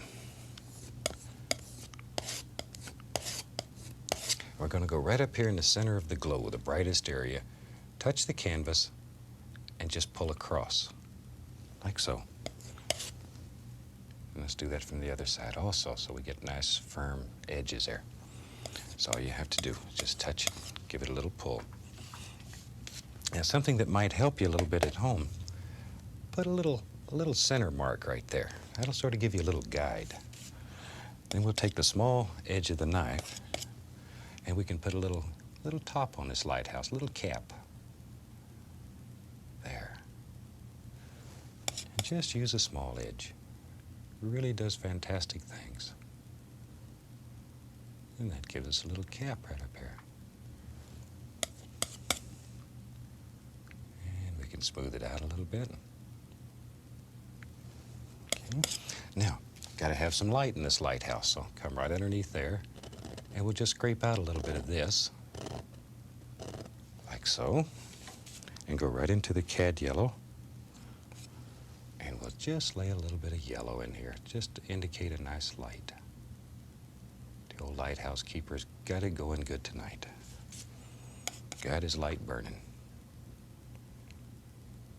There we are. Now, I have to make some more almighty decisions here. Let's take and go right about here and just start doing this, still using the small edge of the knife. And just pull this right down. There we are. And just get it sort of even on each side. There. Now, we can go right in here. Let's get the liner brush. I'll put a little bit of paint thinner on there just to thin the paint down.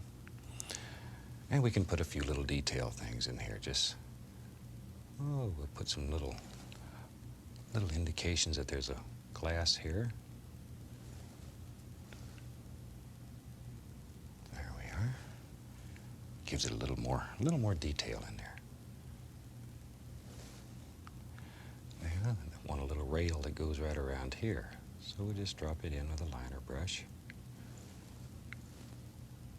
and put some post on there, however many you want. There we go. So we're just about ready for the bottom of the lighthouse. Back to the Van Dyke Brown.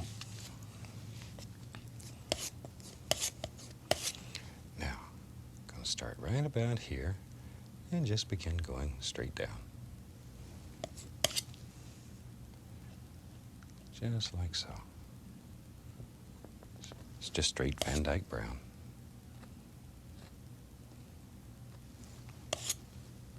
There. Isn't that something? You can build a lighthouse that fast. And I knew you could.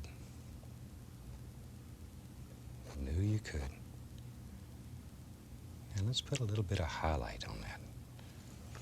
And let's use, how about burnt umber with a little bit of Van Dyke Brown. Keep it quite dark. Don't want it to get too bright. And we touch and just sort of give it a pull like that. Just like so. Now, let's put a little more highlight. Maybe there's a little light striking there. So let's take a tiny little bit of yellow ochre and mix it right in there, just to lighten the color. I've mixed it right in with the same color and just barely touching. Just let that paint just barely grab and come right on around. There we are. Make it look like old stones and rocks. And we can take a little bit of dark color and just really make it look old. There. And that's basically how we make a little lighthouse. Now we need some land for it to stand on. Don't want it to fall off in the water and make a big splash. So we'll just have some land coming right there. Just like so. There we go. Maybe this little peninsula that goes out the lighthouse is sitting on. just laying in some Van Dyke brown here to start our land.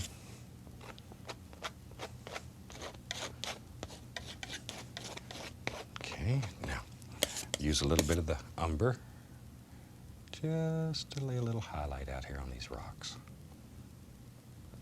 There we go. Don't want them to get too bright now. Keep them quite dark. This is supposed to be a night scene. Okay, now, the lighthouse keeper needs a house to live in, so let's give him a little house. And I'm still using just Van Dyke brown, and we'll put a little thing right there, zoop, one stroke. And maybe that's a small one, and here's a bigger house. We'll give him several buildings to play with. There we go. All of this we can just fill in with good dark color. You're not going to see it. It's very dark. There. Now a little bit of the umber, and we can put a little bit of highlight up here for a little light striking. Don't overdo this.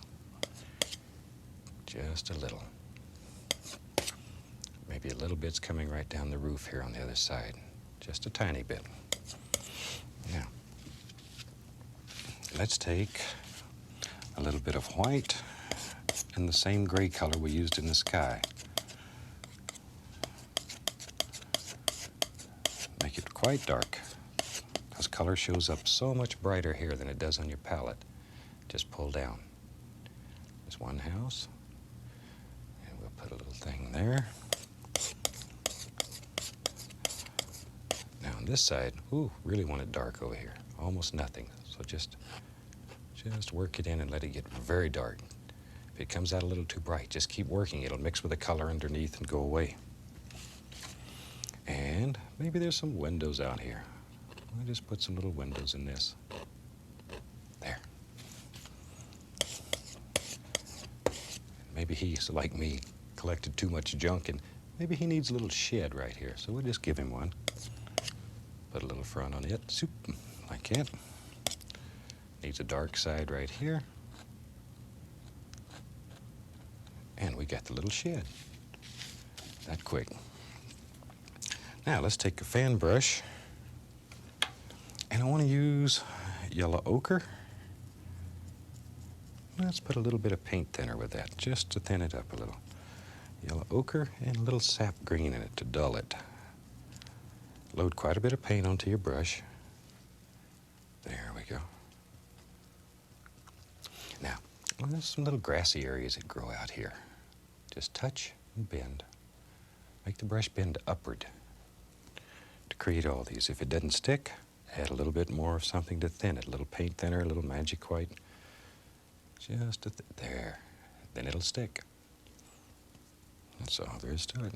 Thin paint will stick to a thick paint. Now we can have all these little grassy areas just running right down the hill here.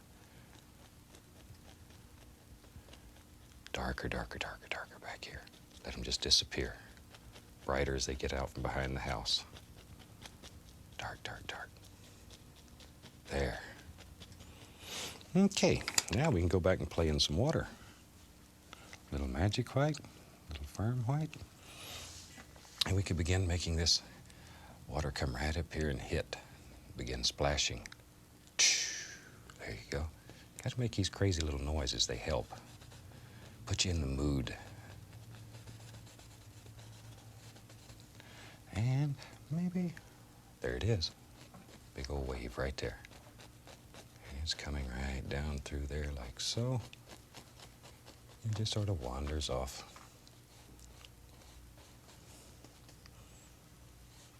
And we can put a little color right here into the wave. Like that. There we go. Maybe here, maybe we're beginning to get a little curl.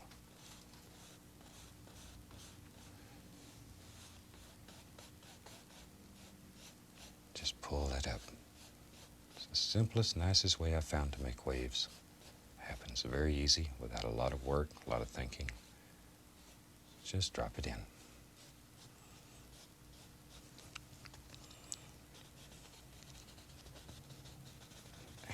Put all these little things. Sometimes they just run right up the wave.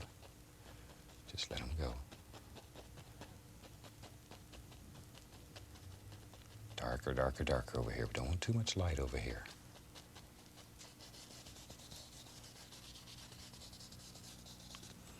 And we can take the large brush and very gently just blend these right in.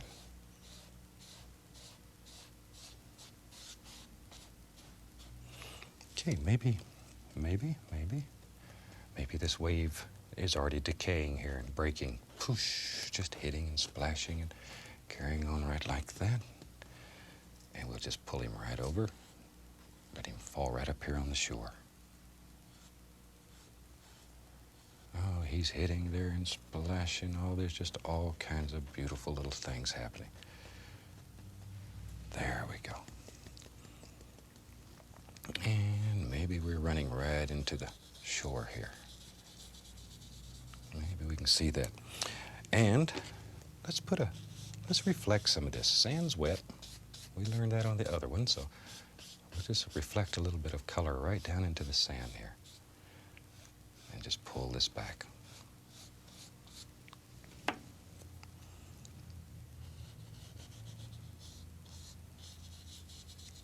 See, a little bit of reflection really makes it look wet. And it's so easy to do on these black canvases. Just like so. Okay. Now let's come right back in here with some Van Dyke brown and figure out where our land's going to be. Maybe it comes down right like so. As I say, this will not be an exact duplicate of what's animated at the beginning of the show, but it'll give you an idea of how it was painted, and you can make your own almighty picture at home. You would be surprised if you knew how long it takes to animate one of these. They spend a great deal of time making that little thing that only lasts a few seconds that we all enjoy at the beginning. And it takes a lot of talent of a lot of fantastic people. Okay, let's just put a little bit of grassy areas right in here. There we go. Just drop them in wherever you think they should be.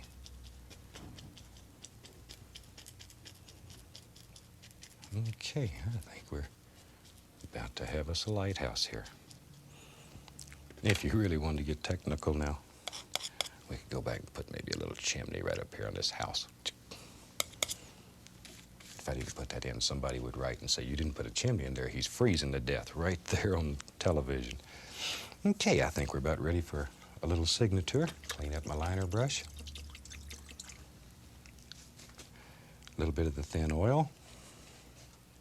A little permanent red. Just work it till it's almost like water, very thin. And we can go right in here and put us a nice little signature. It's good to have a short name. Really helps when you're signing paintings. Maybe a little touch more oil. Now next week we're going to be doing a white canvas. So if you're painting along with us, have your canvas on your easel, be ready to go. And we'll do a fantastic painting together. I've got this signed. I think we have a completed painting here. I think I've mentioned to you before that if you have questions or comments, please feel free to drop us a line. We'll try very hard to answer any question that we get. Well, almost any question. So, from all of us here, we'd like to wish each and every one of you happy painting. Have a super day. God bless.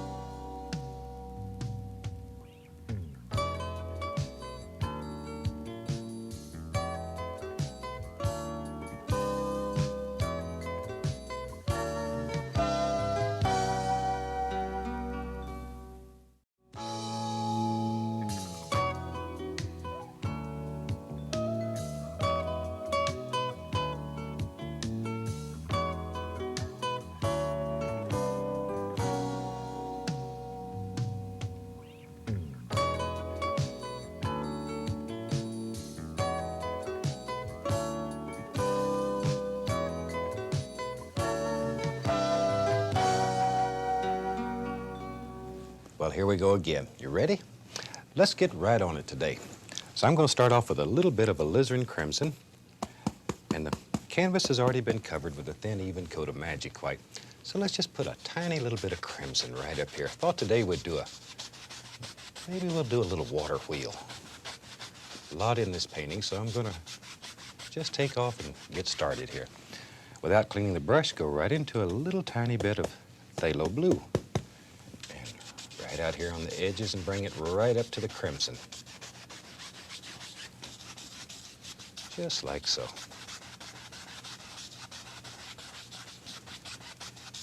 Okay, just want a little spot in the center there that's got a little life in it. Now with a clean, dry brush, just very gently blend all this together. And most of this pinkish color will just disappear. I just want a little light spot up here. Okay, I think we're ready. Okay, now I'm gonna go right into alizarin crimson and Prussian blue. Just mix it on the brush. Maybe we'll put some little distant tree indications way back here in the distance. Just drop them in.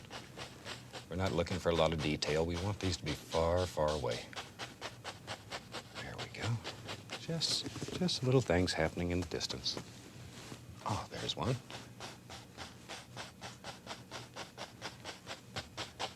Just wherever you think they might be. Now, let's go right into some Van Dyke brown, a little alizarin crimson, and just begin dropping in a few shapes. So we'll put some sap green in there too. So we got sap green, alizarin crimson, Van Dyke brown. There's a little tree, just wherever you think there might be one. Let's just drop some little things in. And don't kill all these little things that you put back here to indicate trees that are far, far away. Leave them in there. Maybe there's a big tree here. Something like so. And we'll give him some little friends down here.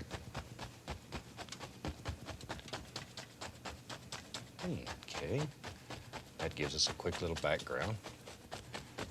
We really want to spend some time working on the water wheel, so we'll try to just do this real rapidly and get into the serious stuff.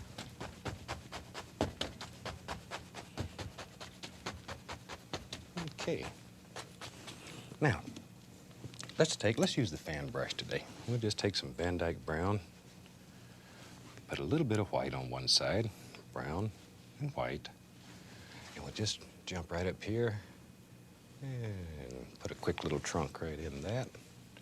Maybe there's one over here, a few little sticks and twigs. Wash the fan brush.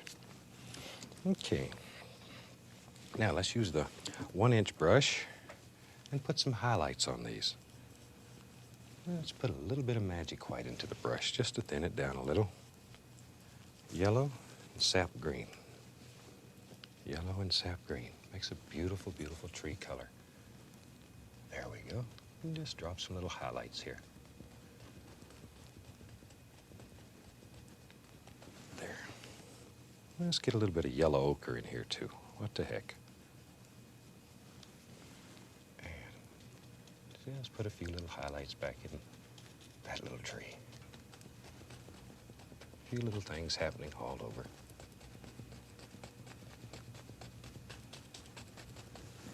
Okay. And we'll put some sap green and yellow on this one. Maybe we'll brighten that up a touch. There we go. That's better. A little more paint on the brush, and we can lay some right in there. Just let these little leaves just flow right off your brush. They live right in this little 1-inch brush. You have to sort of scare them out sometime. Okay. A little bit of Indian yellow too. I like Indian yellow. It's a very transparent color. It's very nice if you're ever working on the black canvases. And we'll drop a few little things in there. A little permanent red. A little red bush right there. What the heck?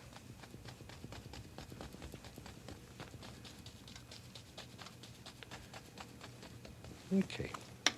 Now maybe somewhere right along in here we have to make a decision. Maybe there's a little stream coming right down through here. Let's add a tiny bit of blue to that. maybe it just wanders right down here like so. Put the dark in first. And a little bit of Van Dyke brown. And we can put some banks back here. Just however you want the land to flow. There we go. And we can take some brown and white, a little touch of blue. And we can make some nice highlight colors and just drop right on there. This is just sort of a gray color. Something like so. Now then, let's take the fan brush. We'll use some yellow ochre, sap green. There we go. And let's just put some little grassy things that grow right down the bank back here. There they are. Just let them go, wherever you think they should be. And we'll put some right over in here. Follow the lay of the land, so it gives the impression that the land's coming down like that. Okay, now, a little magic white, a little firm white, and we can slip right up in here and begin adding a little water. Make it look like a happy little stream. It's just playing through the meadow. Zoop. Maybe there's a little loop right there. Loop. Just take the fan brush and drop them in. Just so it's not completely even.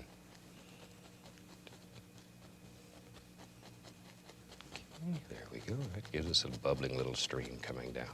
Gotta have something to turn the wheel. And let's go right back in here and lay in a little bit of the dark color. It's just Van Dyke brown, just to give us a nice base.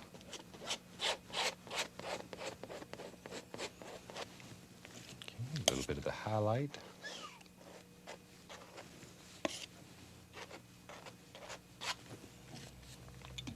Okay, and then we can put some little grassy areas back in there. There they are. Still following the lay of the land.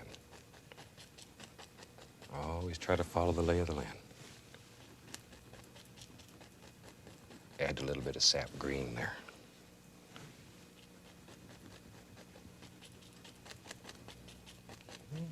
Well, it's about time we made a decision here.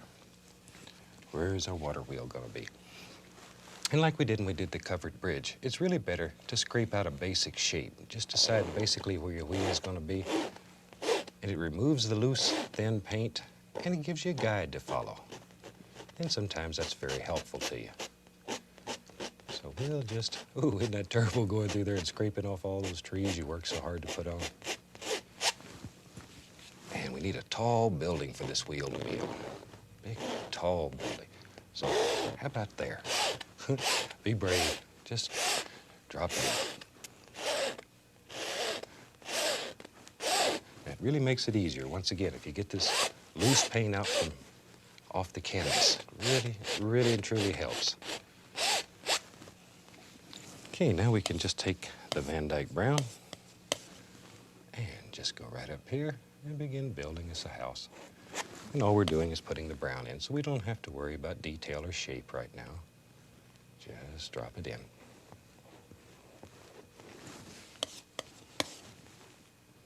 Then we'll come back and begin adding all the little highlights. Okay, there we go, right over here. Put that little back eave on that building. And we need some long boards. Just drop them in. Let them fall right off the knife. There they go. Need a tall building here, so our wheel, we want a big wheel. Big wheel. I think my son used to ride one of those when he was very small. Okay. There, that gives us a basic shape for our building. Okay, now we can begin putting in some highlights. Let's use a little bit of the umber, Van Dyke, touch of titanium white. Maybe a little more of the umber. Want it a little more into the reddish hue. There we go. That's a nice color. And mix your paint marbly so all kinds of colors happen when you come down here. Old building. I like old buildings. They're so much more fun to paint than bright, shiny new ones. And we can add a little more there. Just brighten that rascal up a little bit. And we need some right down this side over here. Now, let's add a little bit more of the Van Dyke brown, darken this color up a little bit, and we'll do the dark side of the building first. Touch, and just go down. Let the paint break so it looks like old wood here. Just touch, and go down. Isn't that something?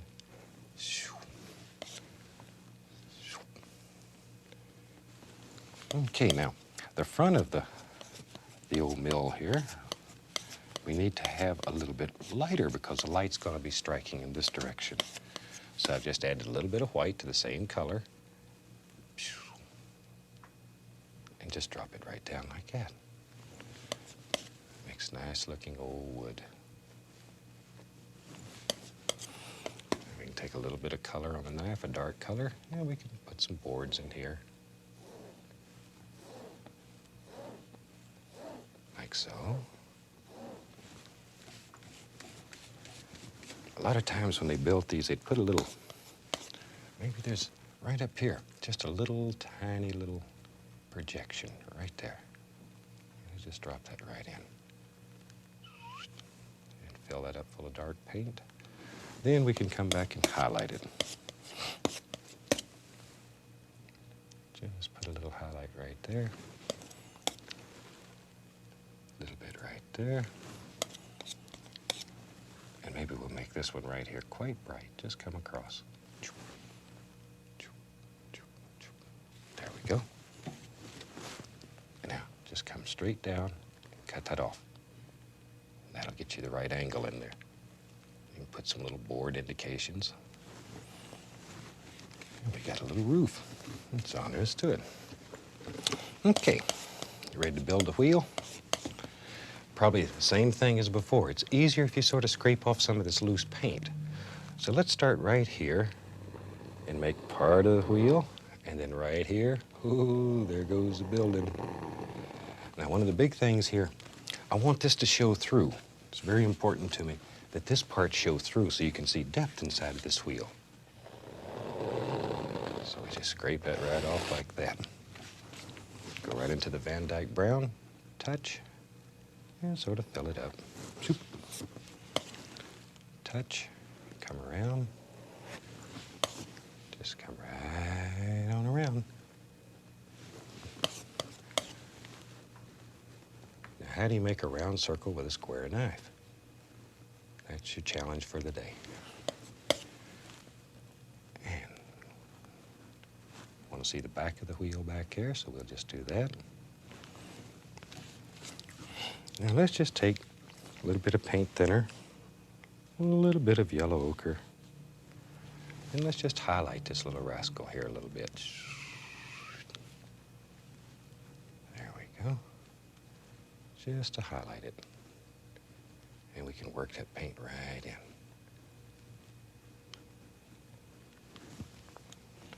Maybe we'll take the fan brush. It's a little faster. There.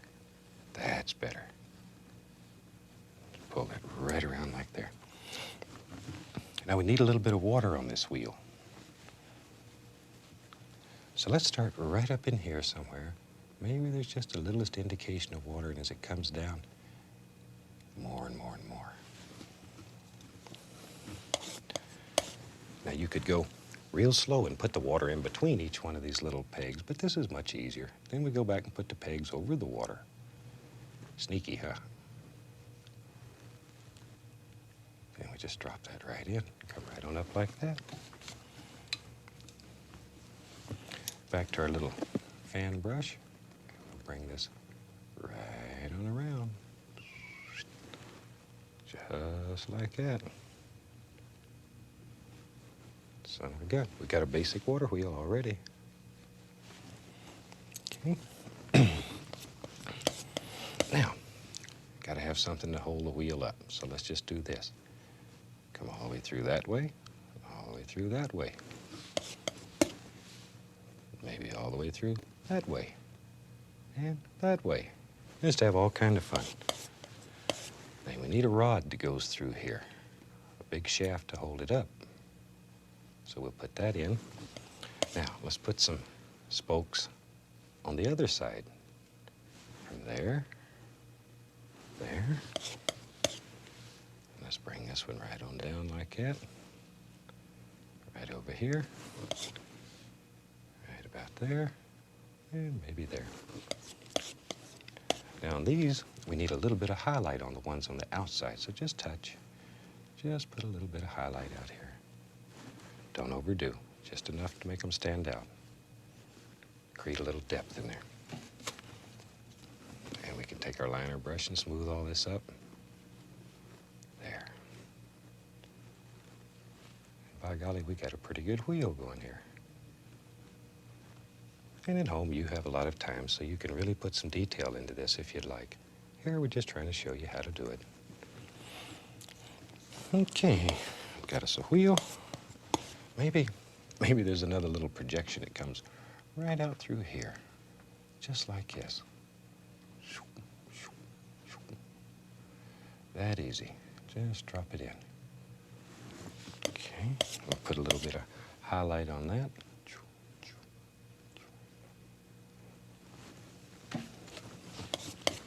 And we need some boards to hold that little shed up. Some right out here.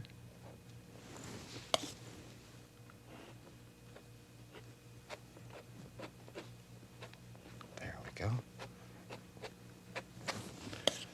A little bit of highlight out here. Let's brighten it. There. That's what we're looking for. A little dark area right there. There's always a little shadow there. Little tiny shadow in this one too. There we go. Okay. Now, let's go right over here and decide where the land is right here. Maybe it comes down like so, so it just leaves you a little stream back here. Just drop it in.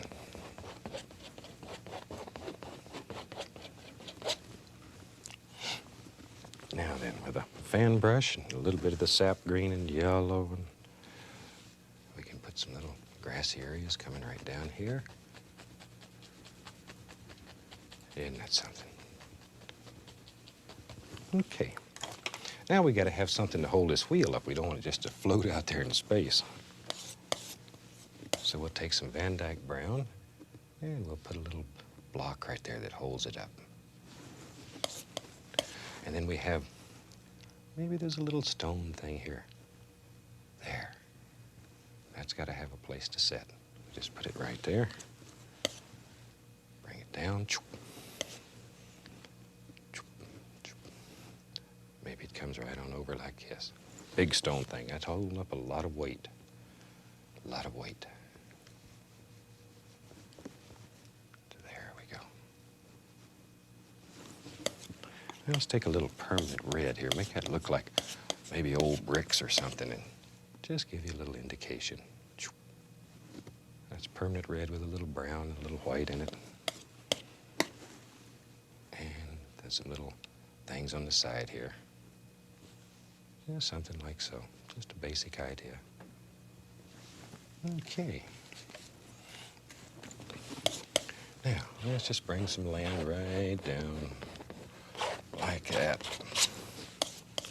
And here it comes. There it is. Maybe there's a nice tree that lives right here. Let's just drop him in. Just a nice little tree growing up right here beside the mill. Squirrels got to have a little place to play. Maybe there's limbs that come right over here. Oh, right over all of our building we've worked so hard on. There we go. Just some little things happening. And take a little bit of this reddish looking color and just drop a little highlight on this tree. just on the trunk down here. With our big brush, we can just use some sap green, crimson, little Van Dyke brown. And let's real quickly drop some little leafy things on this tree. Right over my building. There we go. Just let them flow around. A little bit of thin paint. And we can come right back in here and drop some little highlights all over this. Just make some leaves in this tree. There we are. That doesn't look too bad in front of that building, son of a gun. It sort of pushes it back and gives it some character. There.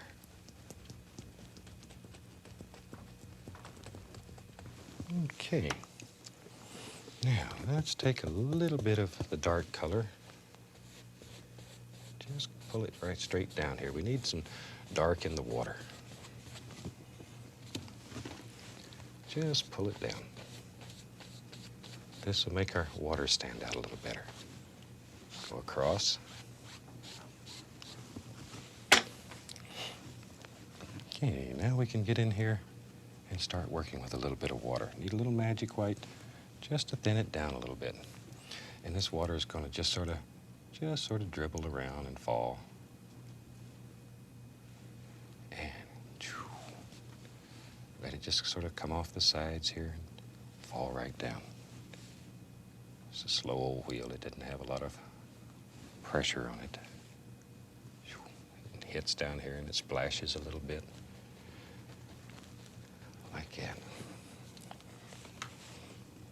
And there's a few little grassy areas that live right down to the water.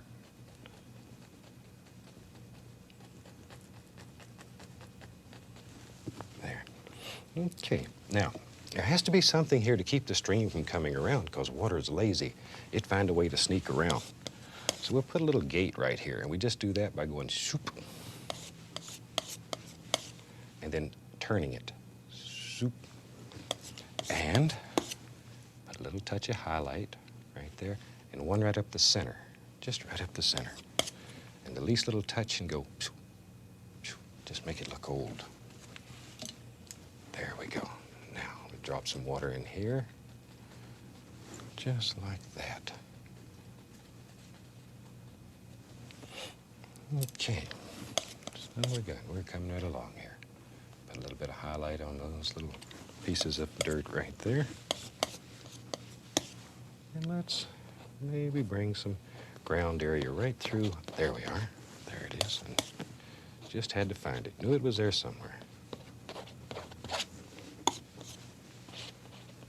There we go. A little bit of highlight on that, just in case some of it shows through. Now, let's take and put some little grassy things that just flow right down the hill here, like so. There they go.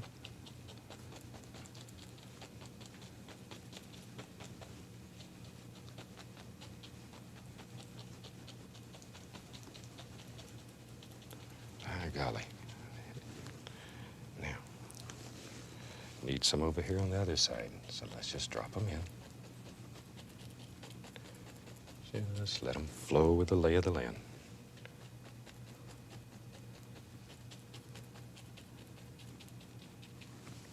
Okay, now we can go back to our magic white and titanium white and begin dropping in a few more little things here and there.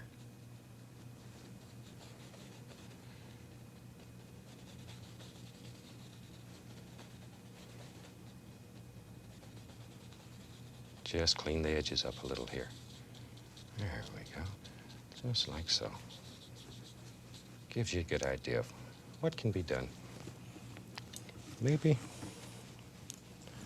let's take a little bit of thin paint, very thin so it'll stick. And maybe right here there's a nice little bush that lives. Ah, there's one right there too. Them little rascals are everywhere.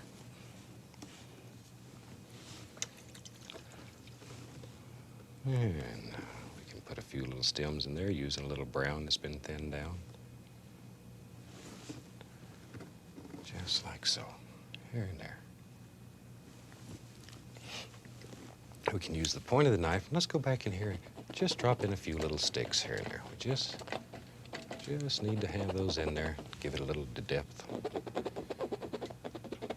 Really helps to push things back.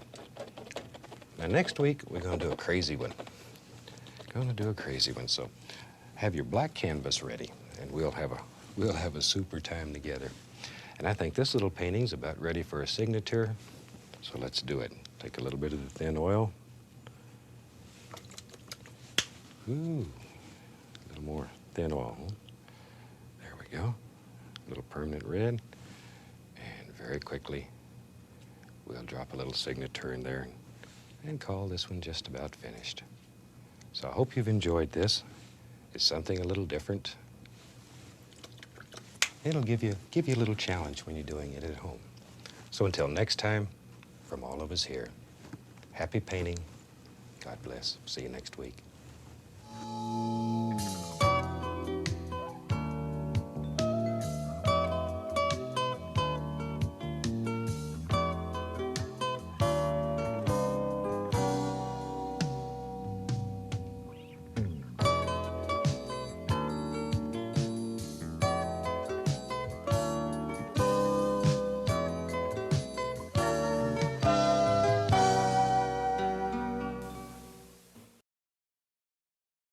Oh, welcome back. Glad to see you today.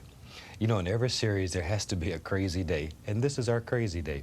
So we thought we'd do a painting that's really far out and that maybe it'll excite the imagination. We're going to have a little campfire down here and all the big trees around, and we'll just sort of see what happens. And I've taken a black canvas that was painted with a flat black acrylic that was allowed to dry and then covered the entire canvas with alizarin crimson. So let's go. Let's start out with cad yellow on the 1-inch brush and decide where you want the little campfire to be here. And we'll start, let's put it right there, and just start making little X's or crisscross strokes and working around. There we go. And just let this go. Go all the way out to the edges of the canvas. Even if you can't see anything happening, let it go. Because little things are happening. It's picking up the color. There. Just all the way out. Just these little crisscross X-type strokes. There. Now, you can make this as bright as you want it, but each time, clean and dry your brush before you go back into the center. You want that to be the brightest area in the painting. So we'll clean the brush, beat it dry, and add a little bit more of the cad yellow. And go right back in here. And just lay in some color. And then begin working outward again.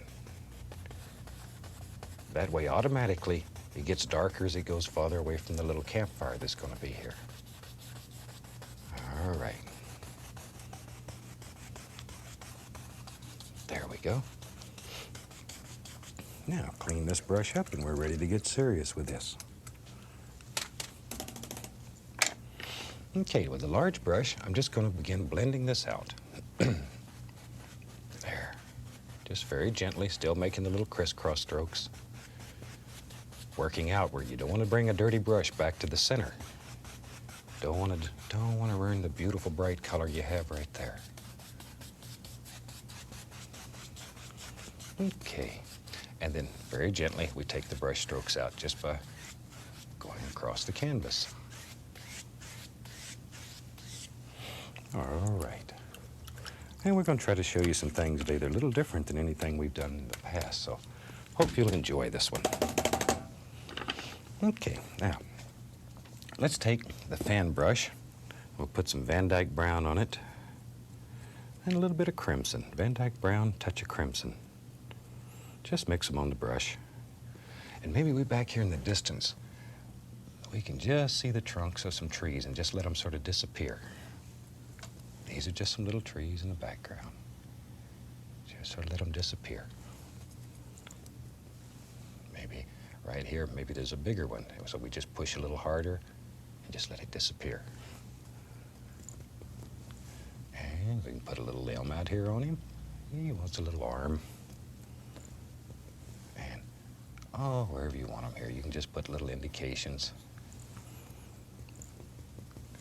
Just far away. All kinds of little things happening. There we are. Like so. Now, let's take a 1-inch brush and we'll put Van Dyke Brown and Alizarin Crimson on the 1-inch brush, loaded full of paint, and we can begin applying some little leaves back here. And all we're doing is just touching the canvas, bending the brush a little bit. All we're looking for is just very basic, gentle shapes. We're not looking for a lot of detail. These are just little background trees that are far away. So just wherever you think there might be some leaves, just drop them in. Don't really spend a lot of time worried about it. Maybe there's a little bush right there that just sort of graduates into nothing. The glow of the fire here will take care of the bottom of all of these, so don't worry about them.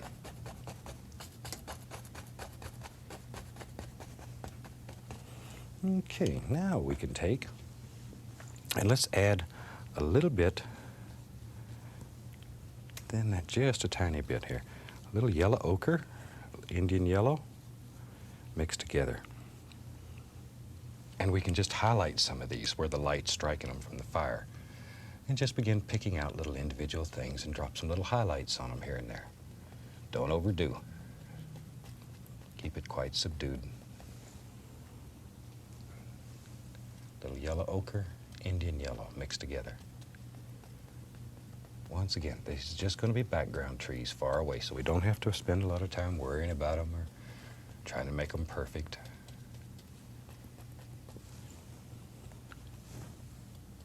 Just a tiny bit over here. Not as much. Tiniest little bit. Just some indications. There we go. Now we can have fun.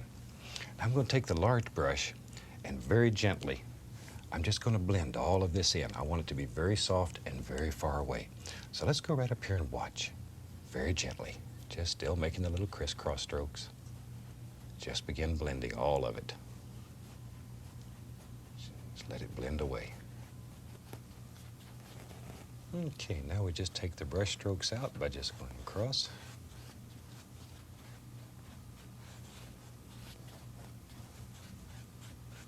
See how far away that looks already?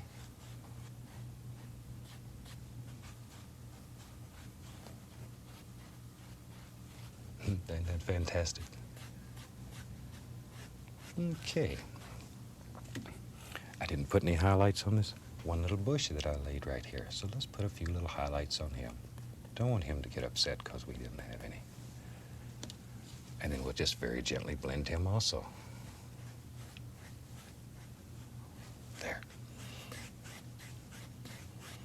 Okay. Now, we can use this big brush and begin adding all kinds of little things that are happening around here. Maybe right in here there's some nice little bushes that are growing. And just drop in some basic shapes. We're not too worried about detail yet. There's one. Just let him fall right off your brush. And maybe as we get farther away here, maybe there's some great big trees that are going to be growing over in here. Great big old ones. Just drop them in. Still using just crimson and Van Dyke Brown.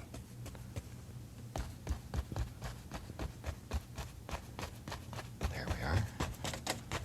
Just give us some nice basic little shapes to work with.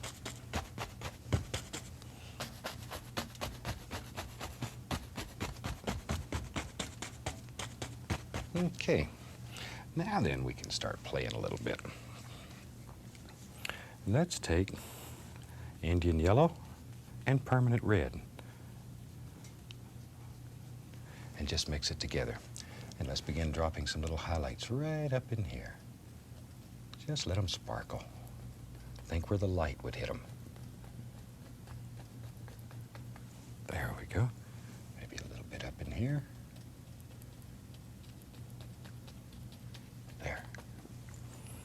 Okay, that's Indian yellow and a touch of permanent red. Right there.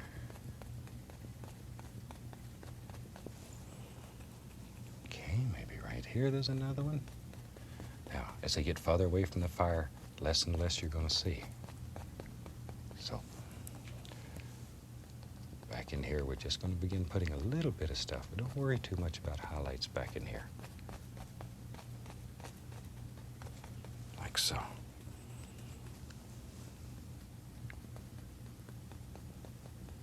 Just sort of let them disappear. A little bit up here. Then it just disappears.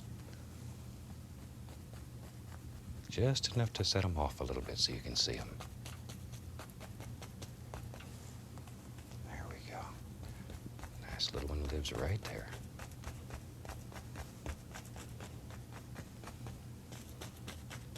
There. Okay.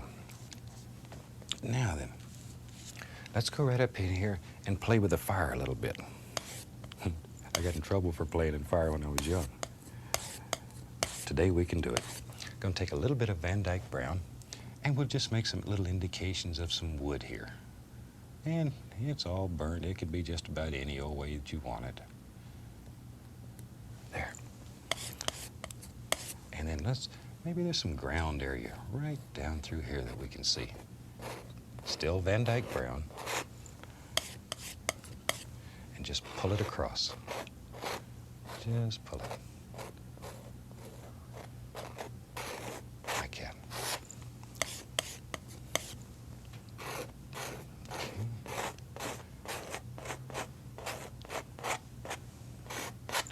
Now, take a little bit of yellow ochre and burnt umber mixed together. And we can put a little bit of highlight right out here. And start here and work down so it gets darker automatically because you're running out of paint. And you're picking up more and more of the undercolor. Let the canvas work for you. Okay. Now, tell you what, let's put a little fire right here. I'm just using a little bit of cad yellow and just touch and just give an indication of a little bit of fire. A little small campfire. There we go. That's enough to convey what we're trying to show here.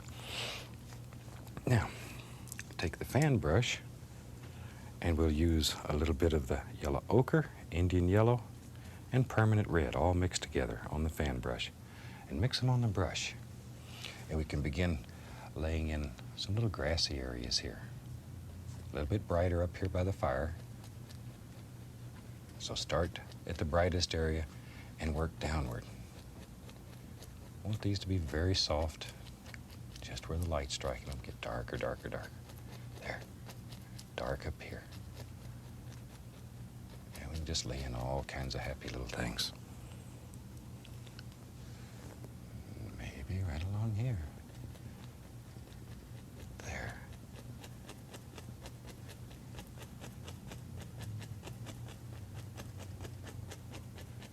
Okay, there's one that comes way down.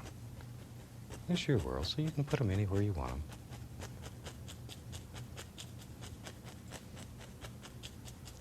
Go. Just down like so. There's a good place for a couple more.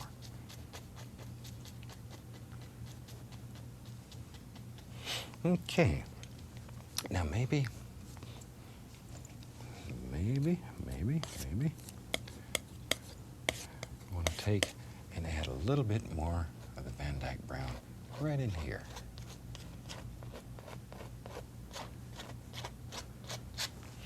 I know what we should do. Maybe this is a little lake out here. Little, if you're going to build a little campfire, you need to have water close by.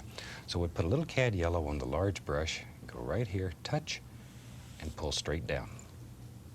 Okay, just a little, touch, pull straight down. And it's going to pick up the crimson that's underneath and turn a beautiful reddish color. Work from the lightest area, which would be directly under the fire, out. That way, automatically, As you go away from the fire, it gets darker and darker. And very gently come across. Just very gently. Don't want to kill all these nice lines that you put in there. Just make them just look like water. Okay. Now, maybe there's a little projection that comes right out through here. We'll just add a little bit more of the brown. Bring it right on out. Drop a little bit of the highlight color on it. There we go. And we go back to our little fan brush, yellow ochre, Indian yellow, and a touch of permanent red. And we can just drop in some little grassy things that are growing down this hill. There. You know, I think I've mentioned it earlier, but in case you missed it, if you have questions or comments or something we can help you with, please feel free to drop us a line. We'd like to know what you want. We'd like to know what you want in future series, what type of things interest you. A lot of the paintings in this series have come from letters that people have wrote and told us what they wanted to see. Okay, let me clean up a big brush here, and let's play a little bit.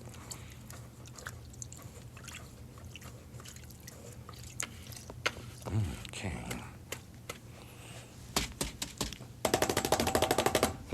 That's still fun. Okay, I want to subdue all of this. It's much too bright.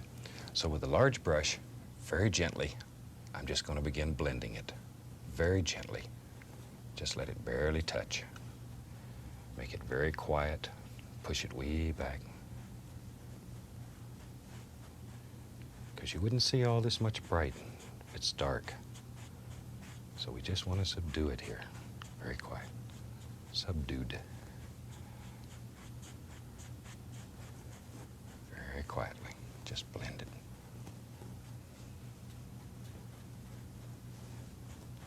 Because you know, when you have the little campfire out there at night, things almost look unreal.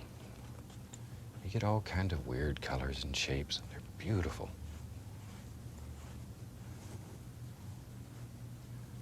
There we go. Clean up that reflection there a little bit. I'm going to take a tiny bit of the yellow and put a little bit of reflection into this little projection right here. Pull it straight down. Just come across. Like so. Okay. But you see how quiet that makes that look. It's very, very quiet. Let's go right up in here, and maybe there's a great big tree right here. Right here.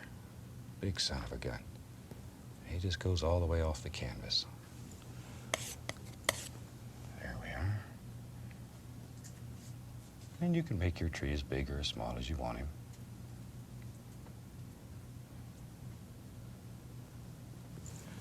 Okay, just straight Van Dyke brown.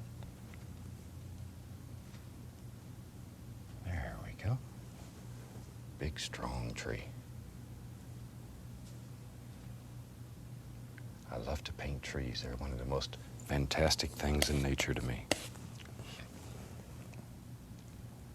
Okay, give him a little arm or limb up here. There we go. Like so. Now we can take a little bit of permanent red and sort of highlight this tree. This permanent red with a little burn umber in it. And then we can lay some highlights on here. Just where you think the light from the fire would strike the tree. Use your imagination. Let your heart take you wherever you want to go.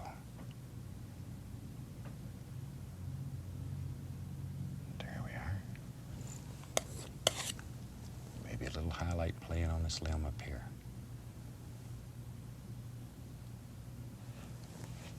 Okay. Now, maybe there's an old fella sitting out here warming his foots next to the fire. Maybe we'll have a cowboy out here. We'll put him a hat on. So we just start right here with a little edge of the knife and just sort of come around. We can just see part of him. He's leaning up against a tree. There's the brim of his hat. little top of his hat. And at home, when you have unlimited time, you can take a lot more time and effort with this and really go into some detail. Maybe he sort of slumped over and there's his shoulder coming down. And maybe there's an arm. Okay, there we go. Maybe he's sort of got his foot sticking up like that. There's his leg. And these are just very basic little things. As I say, at home you can take your time and put a lot of detail into these. Just want to give you ideas here. Okay, now we can sort of straighten him out a little bit. Better give him some buns to sit on. There we go. Give him a little foots. Maybe his hand's just resting on his knee.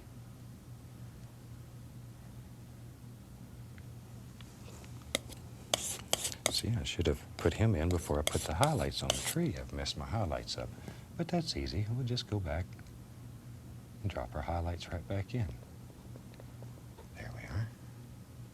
So the tree stands away from the guy a little bit. And we can take a little bit of the yellow ochre and think where light would strike here. Maybe a little bit on his hat right there, like so. Maybe a little coming around.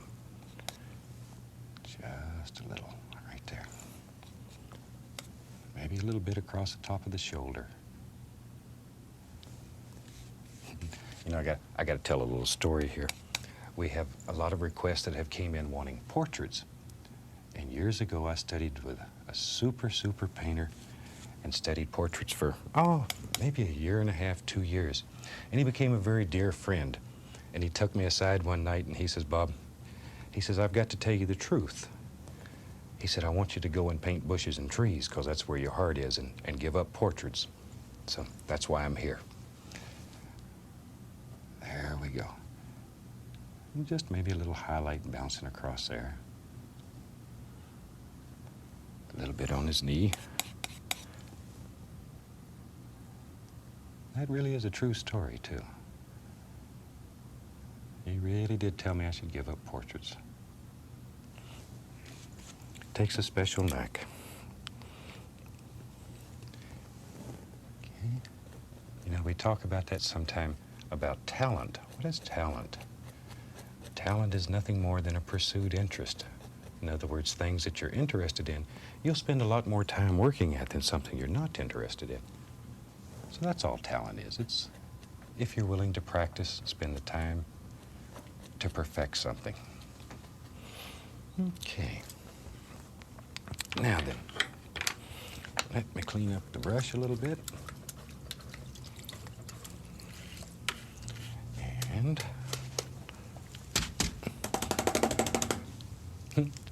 there we go. We can just soften all this, just very gently. Very gently.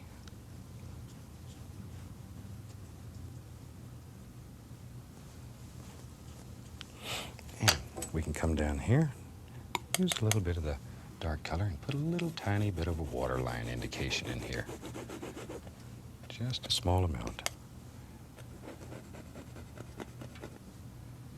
This is really a fun little painting. It should give you a lot of ideas for a lot of crazy things that you can do. And they should make you happy. We really want painting to make you happy. That's what it's all about.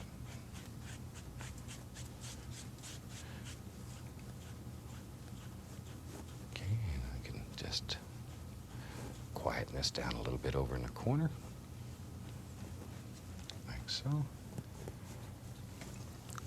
Now, if you wanted to create a little more depth here, then you can add, maybe there's another little bush here that comes in front of the tree. And this will produce, every plane that you add into the painting will produce a little bit more depth.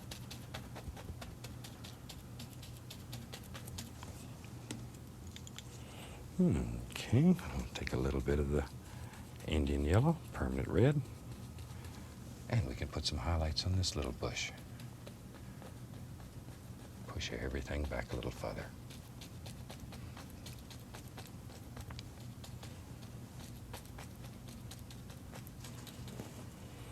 Okay, I think we're about to get this one fixed up. We might put a few little leaves right up here, just to show that this one goes into a nice big tree.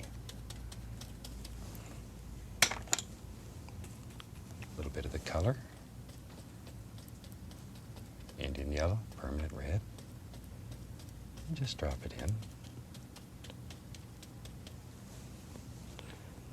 Now, if you really wanted to have some fun, you could take the liner brush with a little bit of thin color on it and sort of go over some of these little logs here and make them stand out just a little more, because there'd be a lot of light hitting these. And we can fix him up a little. And all he wants an indication that there's an old fella sitting out here warming his foots. There we go.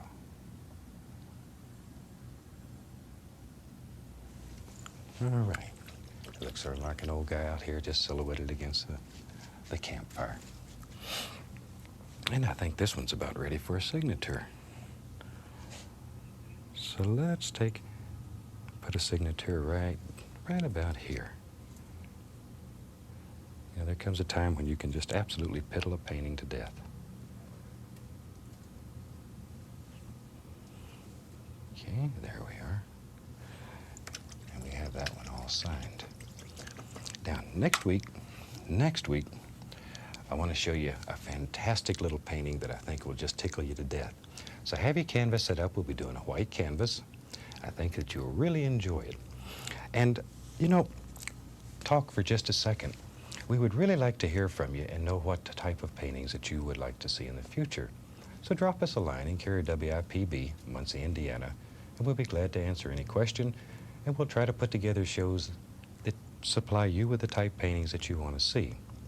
We also would like to someday put together a show where we bring on guest artists from all over the country and let them show you a multitude of different effects that you can try, that you can enjoy, that do good things to your heart. So we're looking forward to doing this for you. Anything else that you would like to see. On behalf of all of us here at the station, we'd like to wish each and every one of you happy painting. We hope you have a super day. God bless. Take care. Bye-bye.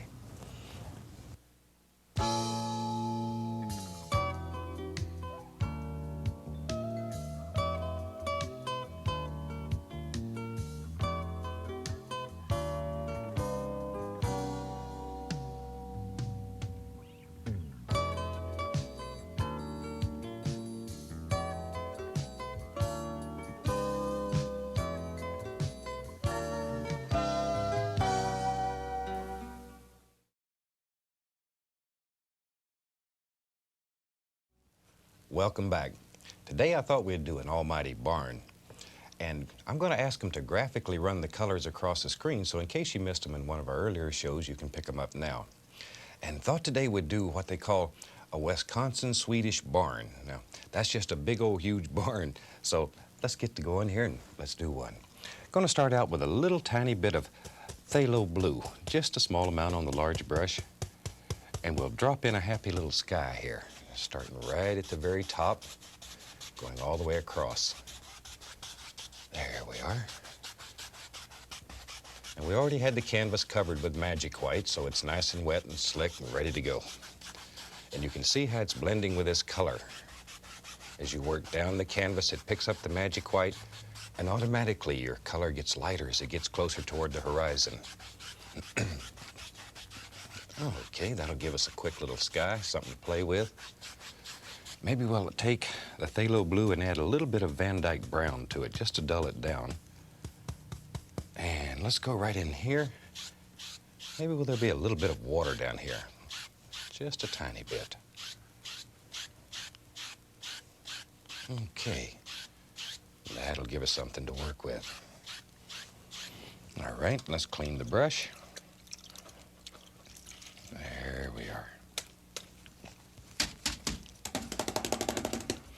Okay, let's take a 1-inch brush and put some clouds right up here in the sky. I'm going to take titanium white and the smallest little amount of permanent red and just put a little sunshine in the cloud. Now, we don't want to set these clouds on fire. All we want to do is put a small amount of paint, just a little bit. Okay, let's go right up here. Now, all we do is touch the canvas and make little tiny circles. And just draw in some basic cloud shapes. Really push that paint. Keep the brush moving, don't let it set. Don't want to have big cotton balls up in the sky here. We want to have some nice fluffy little clouds. And let's go right over here and give him a little friend. There he is. Just a little floater. Okay. Maybe I'll put a tiny bit more right here. Maybe make this cloud even larger. Now let's take the large brush and very carefully, very gently, just blend the bottom of the clouds out. This is just a super simple little way of making clouds that are very effective, very pretty. Only takes you a second. Now we'll fluff the clouds up. Zoop, zoop, there we go. And very gently, just blend them together. Isn't that fantastic? That's such a nice way to make little clouds. And that gives us a quick little sky. Now I'm going to go right into a little bit more of the phthalo blue and alizarin crimson. We'll just mix it right here on the brush, no big deal. Looking for a purplish color. And let's put some little background trees back here. All we're going to do is just touch the canvas, pull downward with a large brush. These are just far away little distant trees, just to give us a little background.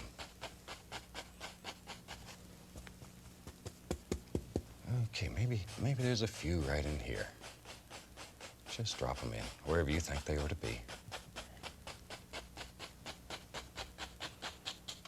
Okay, now we can clean the brush up again, and we can start painting here.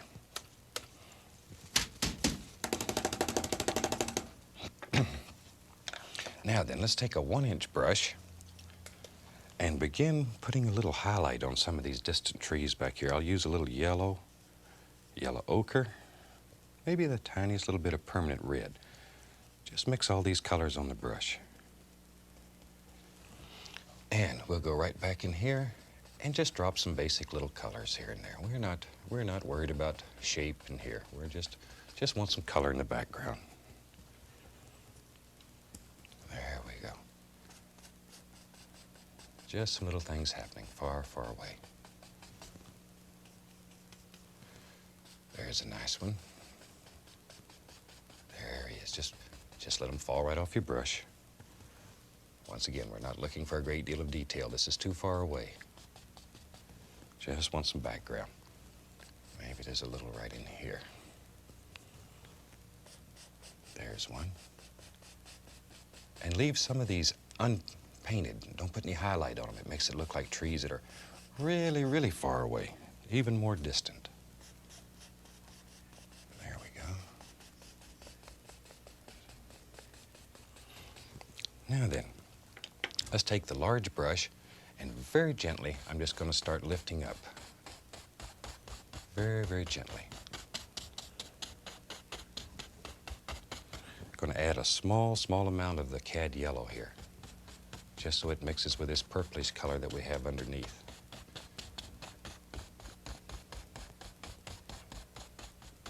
Just lift upward. Make it look like maybe a little hill that's far, far away. There we go. Isn't that fantastic that you can make a background that quick? I used to work for weeks to make a background, and even longer to do the painting.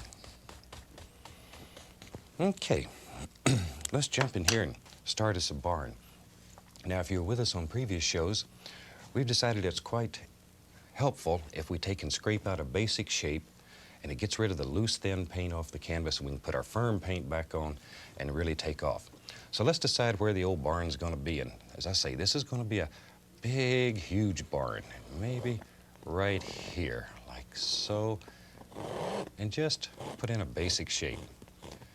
This is a super way just to lay out your ideas without really committing yourself. Maybe it comes down like that, and then out. There we go. And just take that loose paint right off the canvas. Now we can put our firm paint back on, it'll be right against the fabric. And it'll really give us something to work with. Okay, Van Dyke brown. Let's go right into the Van Dyke brown and begin blocking in this basic barn. There we go. Just straight old Van Dyke brown.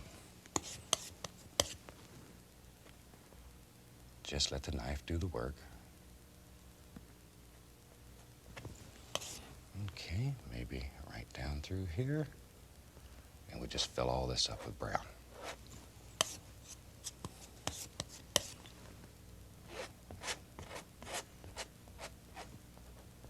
There. It only takes you a second when you're using a big old knife.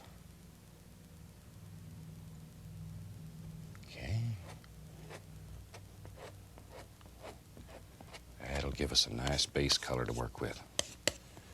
Maybe it comes right out here like so. One over here, one out here. And we can just fill all this in. And we're not worried about detail at this time. All we're doing is laying the base color in. So don't worry about detail. See, already we have a nice basic barn shape here. There we go.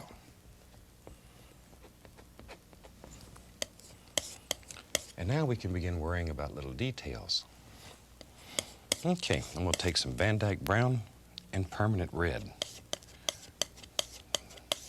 And maybe this old barn has shingles on it, so we'll put some shingles. There we go. It gives us a nice color to work with. Now, up here we're going to have some angles that we just see the edge of the shingle, so we really don't have to spend a great deal of time worrying about them here. All we're going to see is the edges. Okay, just drop these in. All I'm doing is just touching the canvas and following the angles that we've put into the roof here. When you're doing buildings, angles are very, very important. In this series, we've tried to show you quite a few buildings and just let you go. Now then, take a little bit of the titanium white, a little brown in it, just a small amount of brown. And let's begin highlighting these little edges. Maybe there's a little highlight here and one that comes right down like so. Okay. Now, we can work on this angle right here.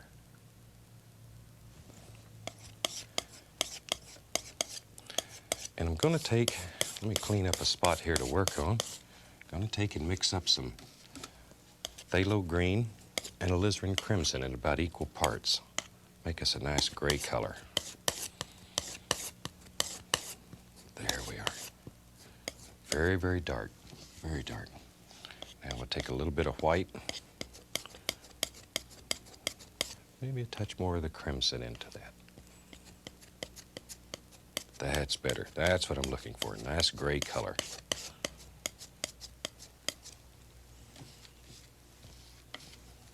Okay. Now let's go right up in here, and angles, once again, are most important. Just pull it across.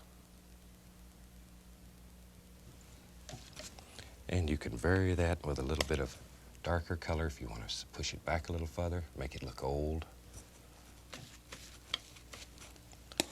And we need to come right down through here with a highlight. Sun would strike right there, like so. And now it's time to start figuring out where the other side of the barn is here. Before we do that, though, we can take a little bit of the light brown and make it look like little boards in here, little pieces of wood. All we're doing is just touching the canvas. Maybe there's a big door right here where they load the hay. There we go. Then we need to highlight around the door. Just a little bit of color. Maybe there's some boards here that they made the door out of. Now, let's come right down here and put another highlight, just to give us an idea.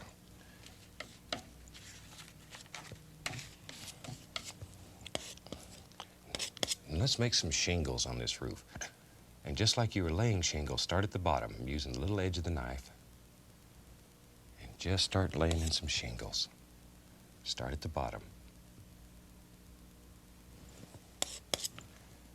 And layer them. So the bottom of the top one covers the top of the bottom one. That's hard to say. And just do one row at a time. And these old shingles are all beat up and weather beaten, and they've had a rough life out here. Follow the angles in your roof. Most important.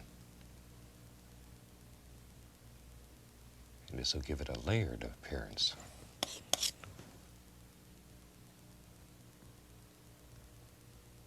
There we go.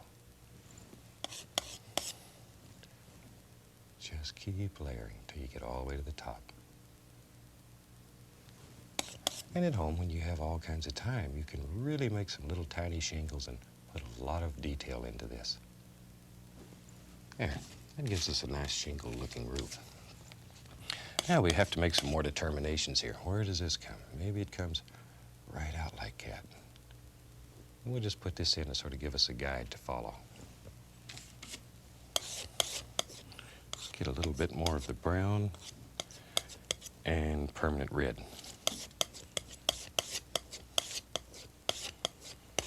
And we can begin laying some shingles right here. Now these are laying down, so you don't see them at the same angle that you would see these here.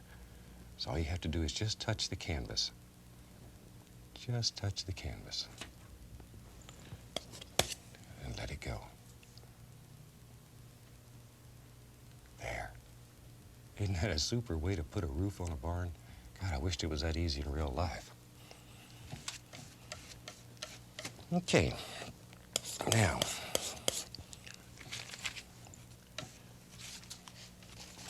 let's take blue, Van Dyke brown,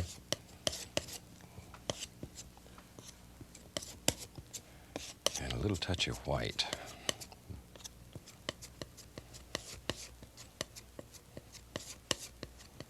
There we go. Just mix it up till it's marbled. And we can begin putting some boards here.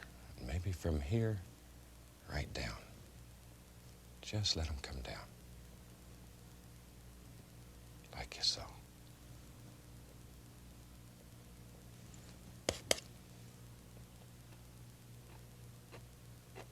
And we want this to be all weather beaten, so let the paint break. Let all these little things happen. Maybe there's a little touch of this color right up here, just so it follows through.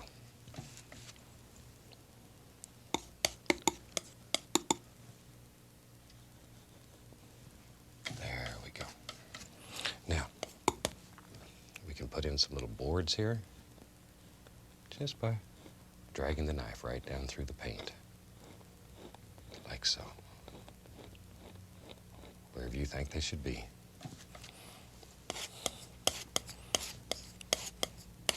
Now this side over here, we want to keep it very, very dark, very dark. So just some little indications. We can just put a few little indications of a board here and there. We don't want a lot of detail over here. Okay, now, we need a door to get in that barn. We've got to have a way to put the horse in there. So let's just come right here, and maybe there's a big door on this barn. Just like so. Just pull it across. This is just straight Van Dyke brown. There we go. And we can take a little bit of the light color and highlight it so that door stands out. There. Son of a gun, we got a pretty good looking old barn going here. Okay, now, let's clean up a spot on the palette again so we can work. And we can begin putting some land around the barn. Straight Van Dyke brown, put a little bit of burnt umber into it. Now we can begin filling all this in. Maybe there's an angle like so with the land.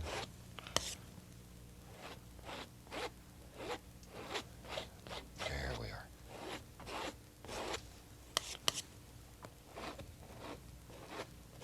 And this is where we worry about it at the bottom of our barn and begin getting it straight and everything worked out.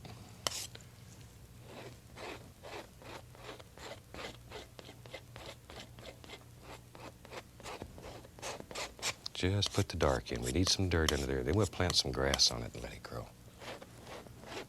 Just like so.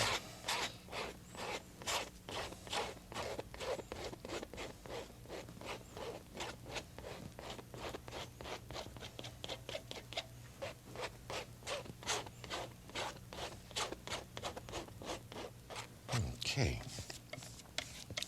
Now maybe right down here, maybe there's a little pond. Just a small little pond that maybe the farmer dug it himself so he'd have a place for his cows and horses to get a little drink of water. So we'll just pull a little bit of this brown down and allow that to be our reflection. Now what's fun is to reflect the whole barn into the water. Okay, now gently go across. Okay, now we can take our fan brush and start putting some little grassy areas in here. We'll use some cad yellow, a little bit of yellow ochre, a little touch of permanent red. Just mix these on the brush, and some sap green. And let these colors mix in the brush, and that way you have a multitude of things happening right here in the brush. You don't have to spend a lot of time trying to mix all these different colors. Touch, push upward. Make all those little grassy things just sort of happen there. And do it in layers, starting from the area that's farthest away and work forward. Just do it in layers. And this is the way you create the contour of the land. Well, let's see now. We got some grass up there. So let's put, maybe there's a happy little road here. A little place where they go into the barn. There it comes. Just drop it in. This is just Van Dyke brown and burnt umber. And then we'll go back with a little brown and white. And we can lay a tiny little bit of highlight on here. There, we don't know where that road goes. It just disappears.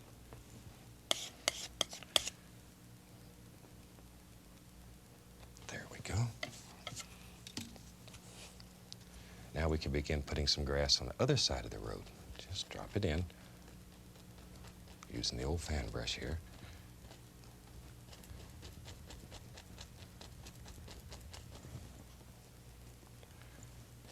There. It's beginning to look like an old barn yet. I like to do old buildings. I think they're just fantastic. I spend a lot of time with the camera taking pictures of old buildings for ideas as we travel around the country. Let's take a little brown and white here. And maybe there's a little highlight that shows right here. So we'll just put a little bit here and there.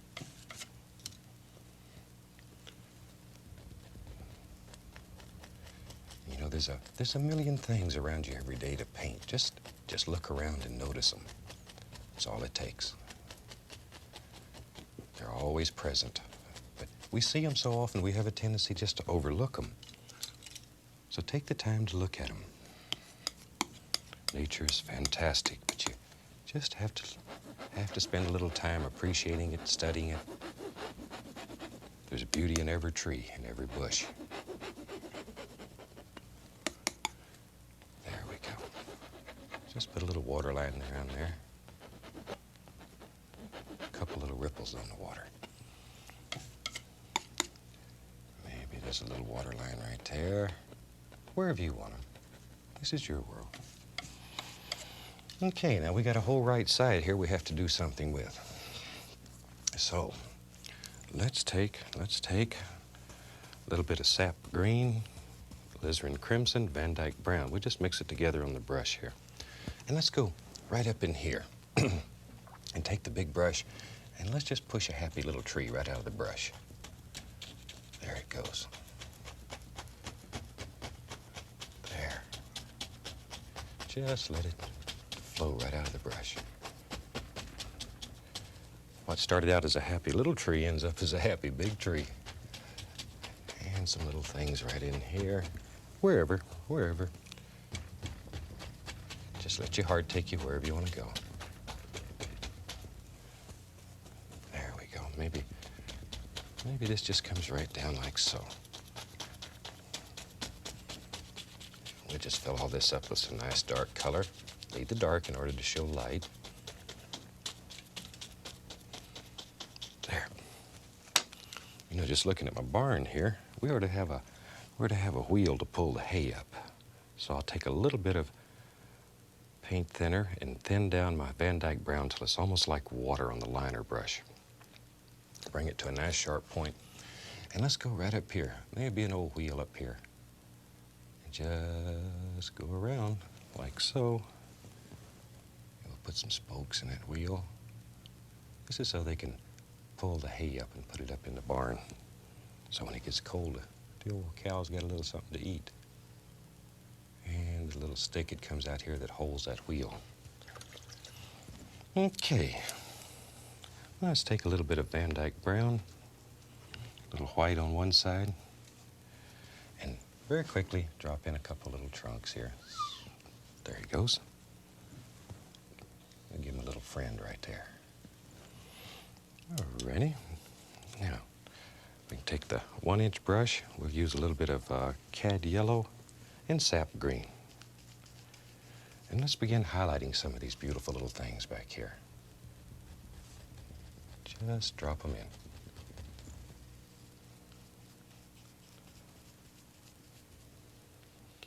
Oh, there's a nice one. There's a nice one. There's one right there.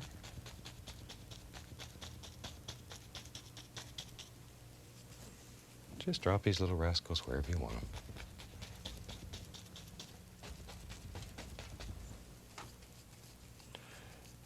Let's put some up here on this big tree. This is just cad yellow, a little bit of sap green.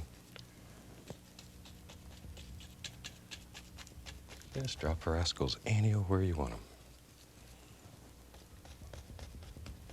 Let your imagination just go free.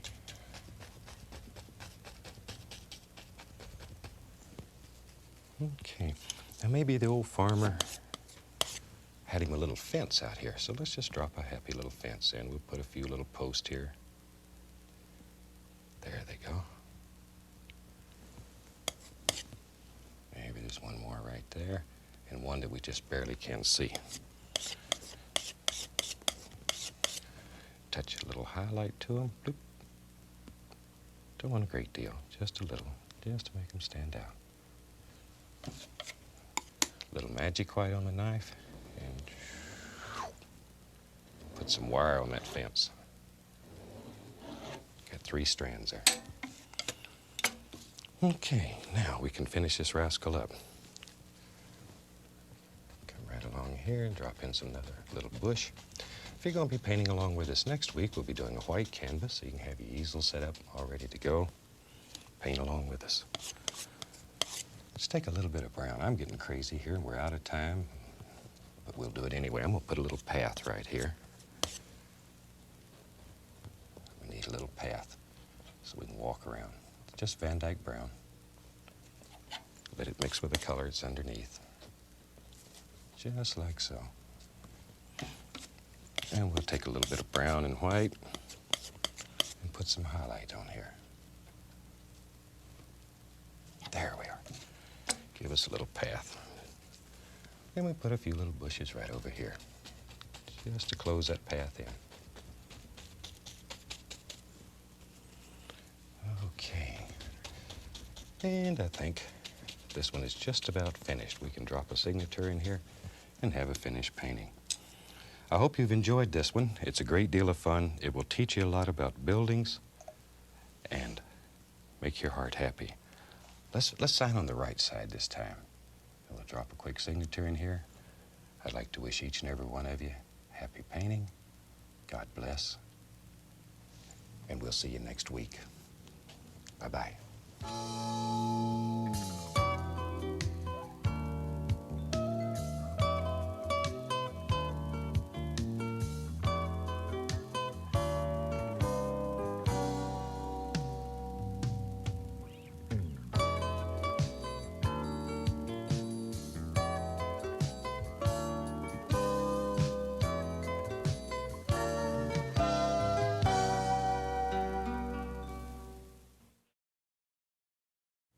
Welcome back.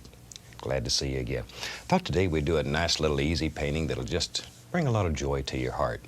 So let's get started here, and we're going to start with let's take a little bit of phthalo blue. I like phthalo blue. It's a very nice, warm, bright blue. Work it into the brush. We'll go right up here at the top and just very quickly drop us in a little sky. And use these little crisscross strokes, little X strokes. Leave some little places open. Don't cover it all so it looks like you just painted back and forth with a bunch of blue. We want some life in this guy. We want some action. There we go.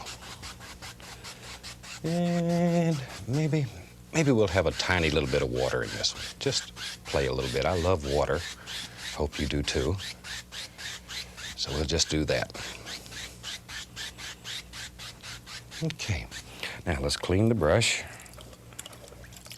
And we just clean the brush with odorless paint thinner. Shake off the excess paint, then beat the bristles dry and cover the whole studio. There we go. Now we'll just blend this out. And see all these little areas that you left open? They look like little things happening in the sky. Really makes a very effective, quick, pretty little sky. There we go. Okay. Let's take the fan brush today. We'll play a little bit. I'm going to take a little bit of alizarin crimson, just a small amount, and Prussian blue. Now the Prussian blue is many, many times stronger than the crimson, so use very little Prussian blue. And just mix it right here on the brush, like so. Now we're ready. And let's go up here and let's just put in a basic little mountain shape. We'll just use a fan brush today so we don't have to work so hard. And there we are. Just drop it in. That's a little bit redder than I wanted, so we'll add a little bit of blue to it. We can change the color right here on the canvas. That's no biggie. Easy to do. The blue is so strong it'll just consume it. There. That's a little better. I wanted a little bit more into the purplish hue. Seems like I wrote a song about Purple Mountain Majesty. Beautiful song. There we go. Now, with a large brush, we can grab this and just pull it down. There we are. And that'll give us a basic little mountain that's far, far away. We don't have to worry about a lot of detail in this mountain because it's too far away. We don't want a lot of detail into it. On some of our previous series, we've really worked hard on mountains to show you how to make them. And this time we've sort of avoided getting into all the snow-covered mountains and just want you to see how to make some different things. Okay. And just by using brush strokes, you can make it look like little things are happening, and you really haven't done a darn thing. It's just impressions. There. Okay, that gives us a nice little basic shape to play with. And we'll wash this brush again. And we're ready to move right along. Okay, maybe we'll take a little bit more of the crimson and Prussian blue, and we'll make some little foothills way back in the distance. I'm going to add a tiny bit of white to that. There we go. Sort of make a little lavender color here, purple. I think we're ready. Now we'll go right back into the fan brush. We're having so much fun with it today, let's just use it for a while. And figure out here basically where you want your little foothills to be. And let's start right here. And we're just going to touch and go down. Just touch and go down. We just want distant trees here. We don't want a lot of detail. Put the detail in the foreground. You know, it's lack of detail sometimes is as important as detail. When things are far, far away, you don't make out all the little details. You don't see every single leaf. All you see is basic shapes, shadows, different colors, but you don't see all the little details.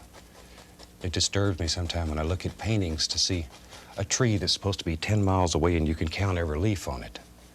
Look out your window, you don't see that. There we go. Just some quick little foothills. Just drop them in. Okay, now we can take the large brush, and I'm going to just gently tap the bottom of this. I want to create a little misty area right in here. I'm just using the corner of the brush, just tapping. Then we'll lift it up. There we go. Now maybe there's a few more trees right here. Now because the mist is there, these will stand out. It's the same color, but the mist will allow them to stand out a little better. If you put dark against dark, you have nothing. You have to put dark against light, light against dark, continually. Have to play games with it. There we go, just like so. And we have some quick little foothills back here. Now, let's go right in here, and I'm going to add some sap green right into this color. Just right into that lavender color. And mix it up good. Now maybe as they get closer, you're beginning to see more color. When things are far, far away from you, they have a bluish hue to them. It's because of water molecules in the air. So maybe here we're getting into something that has a little more color, a little green to it. We'll just put another layer real quick. Just drop them in. Maybe I'll add a tiny bit more of the green here. I want it to get a little greener than that even. Oh, that's much better. Much, much better.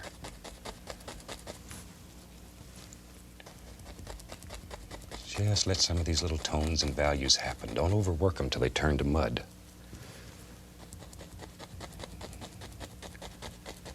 Create all kind of little things. Maybe these come right down through here. And every time you put another plane into a painting, it creates the depth in the painting. So often we work so hard to put depth into a painting and it ends up looking flat. Work with layers, with planes. Each plane that you add increases the depth of the painting. Now, let's just drop some little color in here, just a little bit.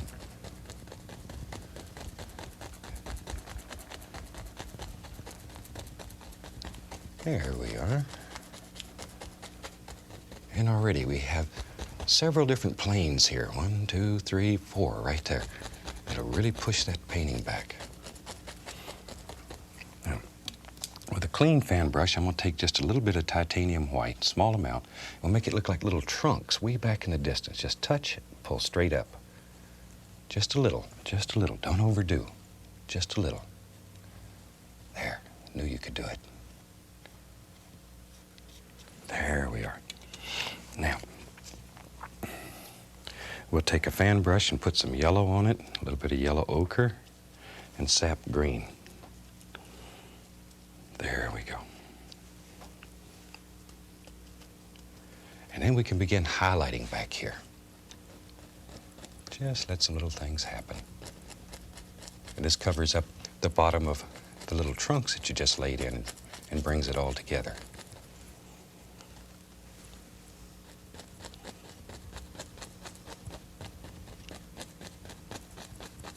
Far, far away. We don't want a lot of detail yet. And maybe there's some nice reflections right here. If we're going to have a little pond, just grab the bottom of it, decide where your little pond is, and pull down. Pull straight down.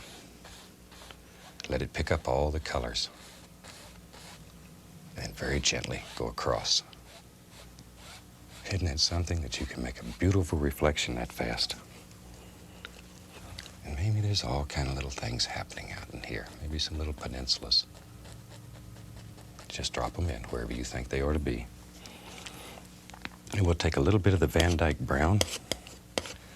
And let's put a little bit of land back here. Just here and there.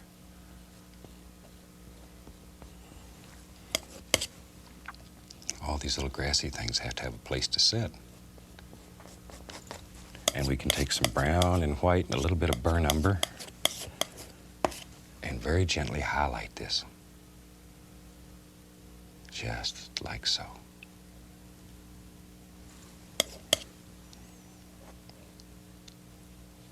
Now, I'm going to use a little bit of the magic white just very quickly drop us in a little water line back here. Just a little light area to sort of separate all this.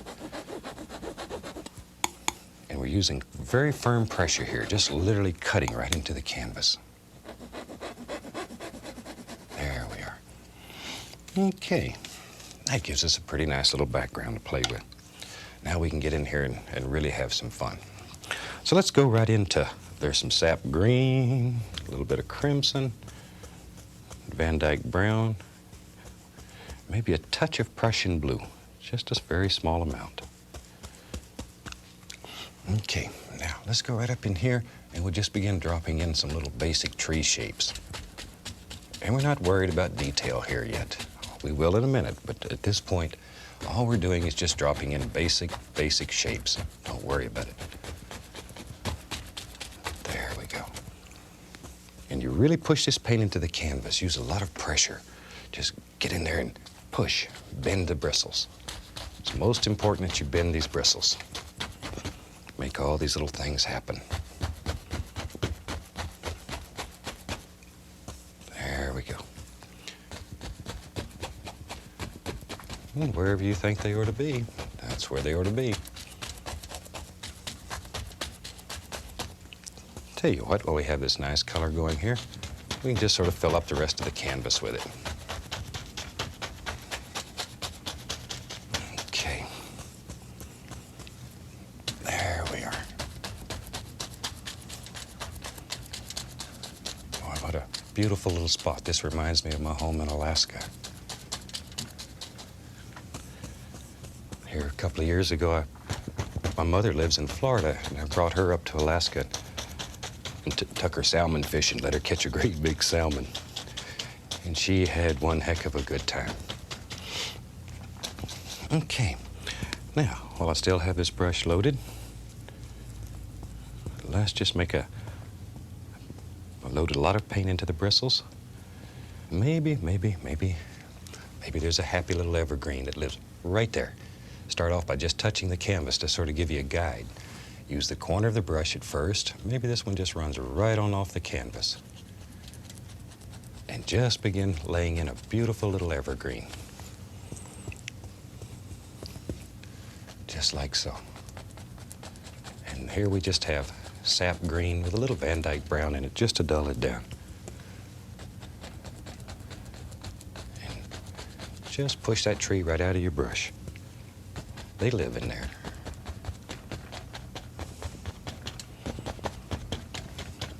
Okay. Now we can start putting some details in this rascal. Yeah. I'm going to take a little bit of the burnt umber, and touch of Van Dyke brown in it. So we have burnt umber and Van Dyke brown. And let's put us in a basic trunk in this nice evergreen here. Always try to remember to do the thing that's farthest away first, so you have to make almighty decisions. Is this tree farther away or is it closer? If it's far away, then you want to do it first. Put a little highlight on there, a little brown and white, just so it stands out a little. There, something like so. Now we can go back, we'll just use a fan brush. These little evergreens can be made with a fan brush, 1-inch brush, 2.5-inch brush, just about anything. Now I've got sap green on here with a little yellow, and we can just come back and just lay some delicate little highlights here and there. Just let that brush work around and play. Just let it bounce here and there. Don't want to kill all that beautiful dark that you put in there. As you work down the tree, things should get darker and darker and darker and darker as you come down. So by allowing the brush to pick up the colors underneath, automatically that happens. You don't have to spend a lot of time worrying about it. It happens. Okay, now let's get us a 1-inch brush and begin highlighting some of these things. I'll use a little cad yellow with some sap green in it. Just mix it on the brush so you have a multitude of colors happening here. And let's go right over here on the right side and just begin putting in some beautiful little leaves here and there. Just drop these rascals in. Let them fall off your brush. And worry about shape in your tree. What makes that tree round? Look at how the leaves are. There's patterns in nature, and you need to leave these dark areas in there. If you kill all the dark areas, your trees are going to be very, very flat. very flat. They'll have no shape. Okay, maybe a few little trunks here and there. It's just a little bit of Van Dyke brown. Okay. Oh, there's a little trunk right there in that little bush. Okay, maybe there's some trees over here in the foreground. You don't really have to make any big decisions yet. In a minute you will. There's another little trunk. Just grows right down like that. And while I've got this brown on the knife here, Van Dyke brown, a little touch of umber in it. Now we can begin, maybe there's some ground showing in places. So we just lay it in at random right now. We're not too worried about it. Just putting the dark in, so when we highlight this, it'll look like land. Maybe there's some that comes right down here. Wherever you want it. There we go.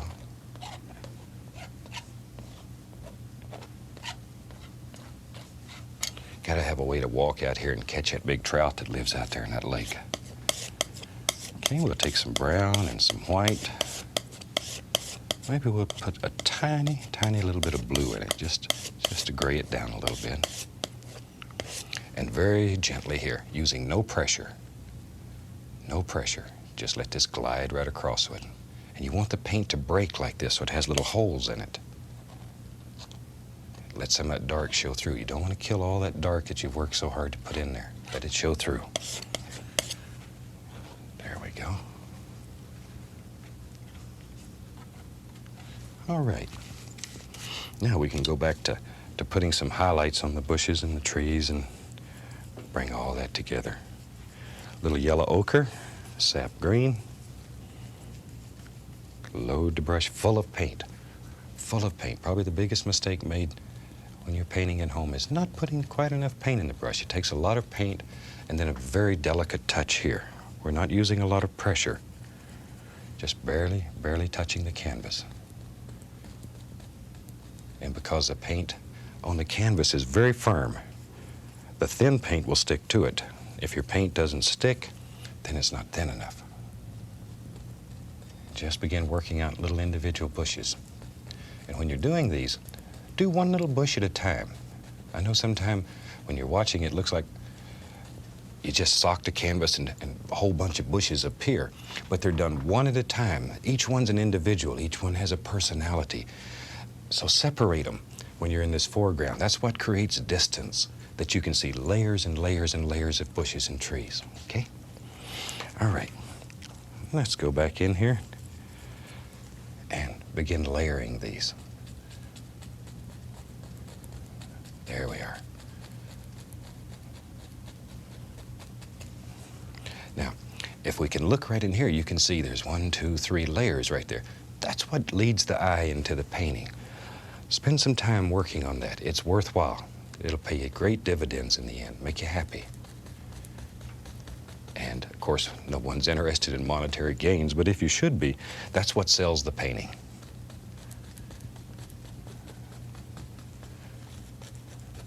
There we are.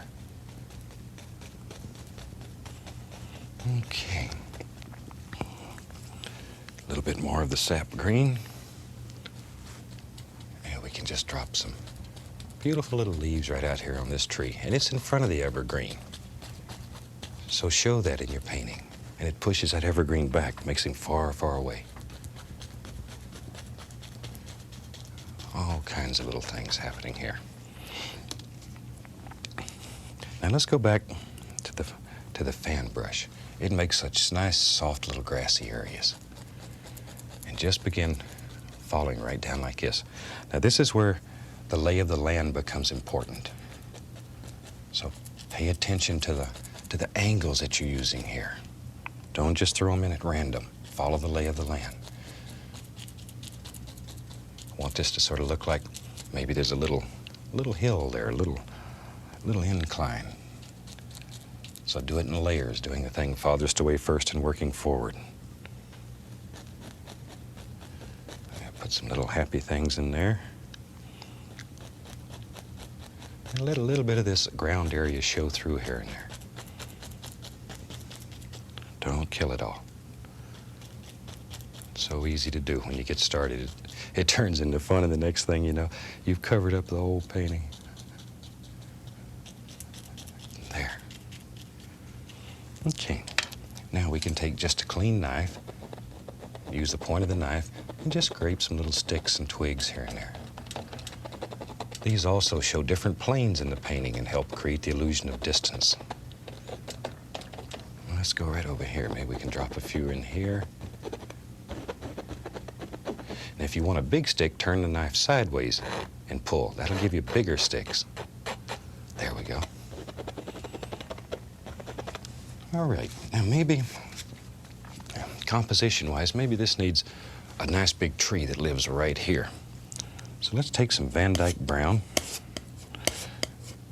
and let's build us a tree right there. And just make a decision, drop him in, go with it. I love trees. They're one of the most beautiful things in nature, and each one has a personality. Study them, make friends with them. Spend some time in the woods and just talk to a tree. I know that sounds crazy. All I'm trying to do is to get you to look at trees and to understand the beauty and understand what makes a tree, what makes each one different. There we go. Now, maybe he's got a little arm that lives right here, and let's just let it wander right on up. There it goes, there it goes, there. Now we can go back in here, make this trunk a little bigger. There. And we can begin putting all kinds of little limbs here. Now you can also use the liner brush with a thin oil to draw in all these small limbs, or it's a super good way to practice with a knife. You learn control of the knife and make it your friend.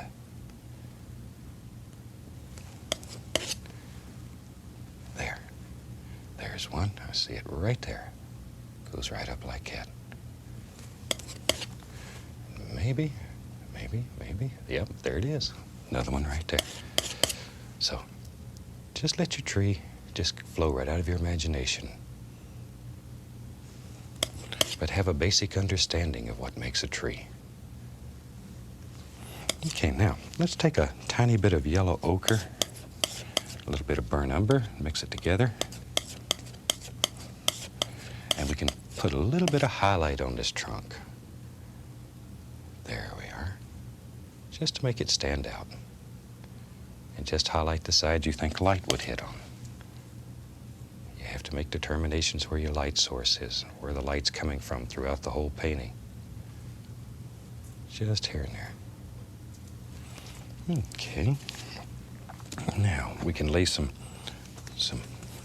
dark color in here, and then we'll highlight the dark color, and that'll turn out to be the beautiful leaves that live on this tree. Load a lot of paint into the brush. I'm using sap green, Van Dyke brown, and let's put a touch of Prussian blue into it. Prussian blue will really, really darken it up. Okay, now I want these leaves to be nice, loose, and airy so you can see through them and still make out a little bit of the background behind. So don't kill all your background. Just barely touch the canvas. Barely touch. Leave some air in here. Leave some places for the little birds to sit. There we are.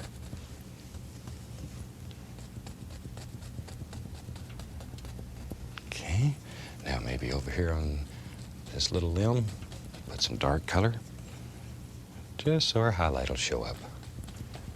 You need the dark in order to have light.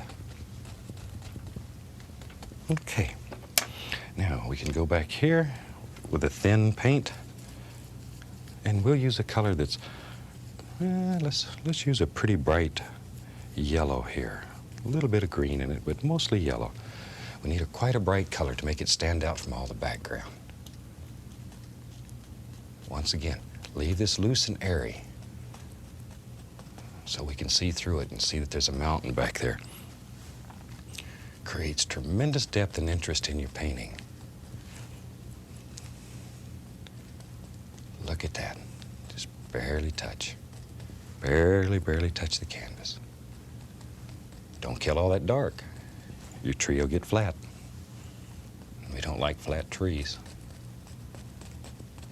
There. Okay, maybe there's a little bit right out in here, like so. And right over here, you need this light color to bring it out from the evergreen that's behind it. There we are. Now we can take the fan brush and very gently here put a little bit of the grassy area around his foot and bring all that together, like so. Okay, I think we have a painting that's about ready for a signature here. So let's take a little bit of the thin oil, a little bit of permanent red, and we'll just sign this rascal. Next week we'll be doing a white canvas. So have your easel set up, big glass of iced tea there beside you. Join us. Think you'll enjoy it. There we have that one signed. And with that, the old clock on the wall tells us it's time to go. I'd like to wish each and every one of you happy painting. See you next week. God bless.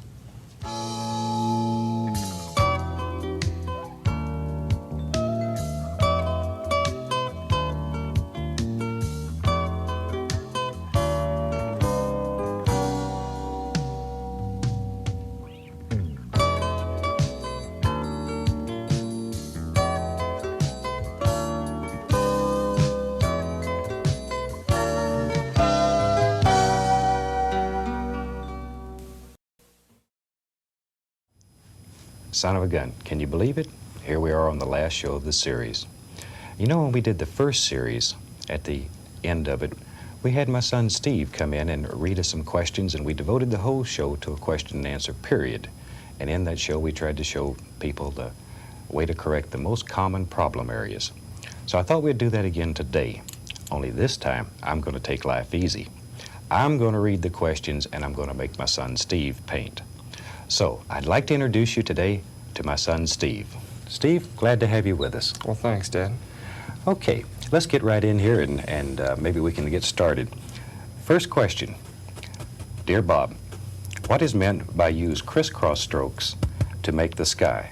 Do you use crisscross strokes to make the water also? Okay, well, let's just go right up here to the canvas and I'll try to show you. Okay, Steve, load a little blue into your brush. What do you got there, a little phthalo blue? Phthalo blue. Okay. Now, let's go right up to the canvas. There we go. And as you notice, he's using both sides of the brushes, and he's just making little X's, just back and forth. By using both sides of the brush, we assure an even distribution of color.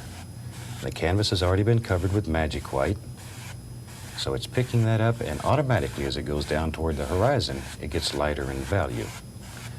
Now, Steve, the other part of the question is, do you use crisscross strokes to make the water? No, we do not. There we use strokes that come from the outside in. Steve, why don't we make a little bit of water there? Just come from the outside in and... Okay, he's going to add a little bit of phthalo green to his color, just a tiny bit. Now, pull from the outside in. There we go. And we want water to be level if it's still water. So by coming from the outside in, that happens automatically. And if you leave a little area open in the center when he pulls from the other side, when the painting's finished, that'll look like a sheen of light going across the water. There we go. Now, Steve, why don't you take a clean brush and just blend all that together for us, and we'll see how that looks. Okay, now he's just using a clean, dry brush, still using a little crisscross strokes, and blending the sky together. And you can blend it to any degree that you want now. When you're doing this at home, you don't want to kill all the little actions that happen up here in the sky. Just blend it to about like he has it now. On the water, all we do is take and use very long strokes and go all the way across it, just gently. We don't want to lose that light area in the center, but you can bring it together. That's it. See how that's coming right together? Okay. Well, let's go right along here and go to the next question. Now also, if there's any questions that we don't answer during this show, drop us a line. We'll be glad to try to answer almost any question that you can come up with, as long as it's not too personal. Dear Bob, how do you make those fluffy little clouds using the fan brush? Those really are nice clouds, and let's see if we can get Steve to demonstrate once again how to make some clouds. So Steve, why don't you load your fan brush, hold your palette over here so we can see it, and let's just load it full of, there you are. See how full he's getting this? A lot of titanium white. Okay, good. Now, use just the corner of the brush.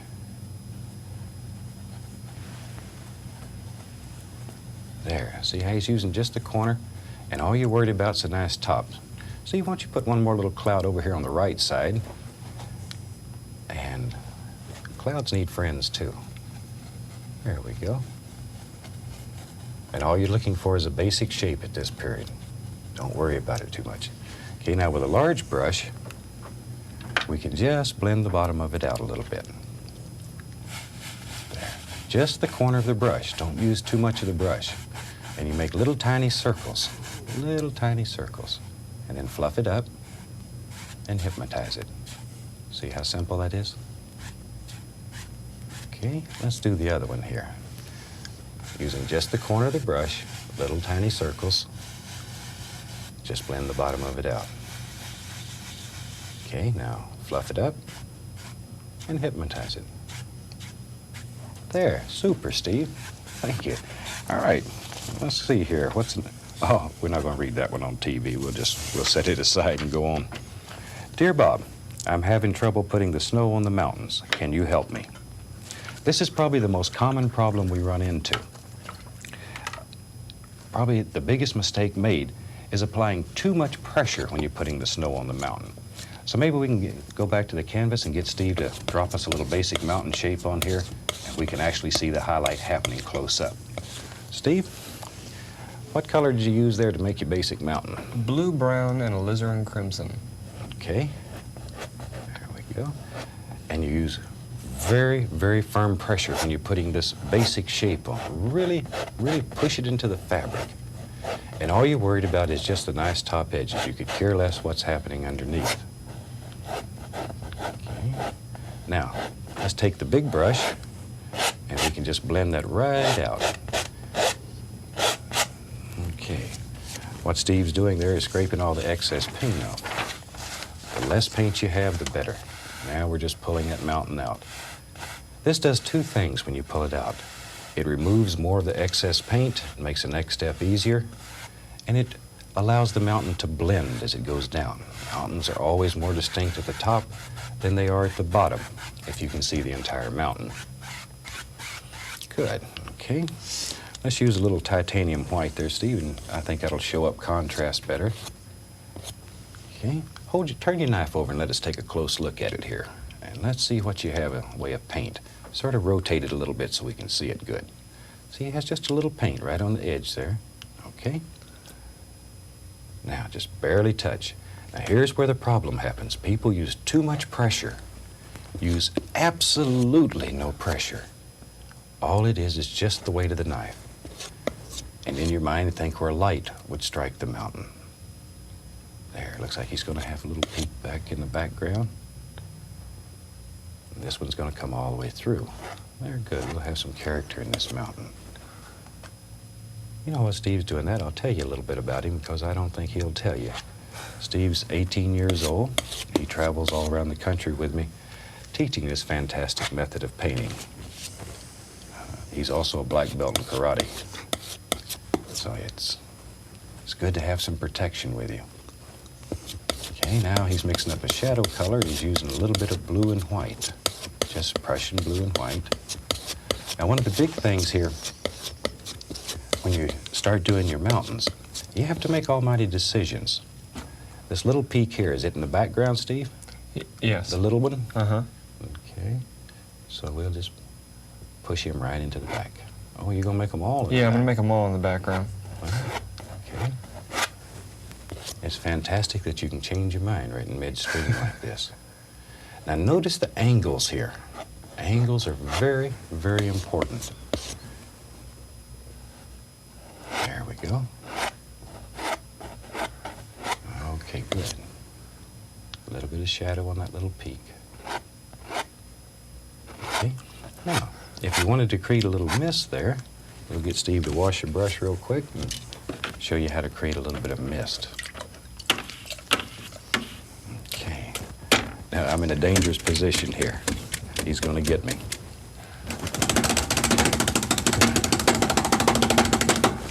Okay. Now, when you create this mist, all you do is just barely tap. Just gently, gently tap.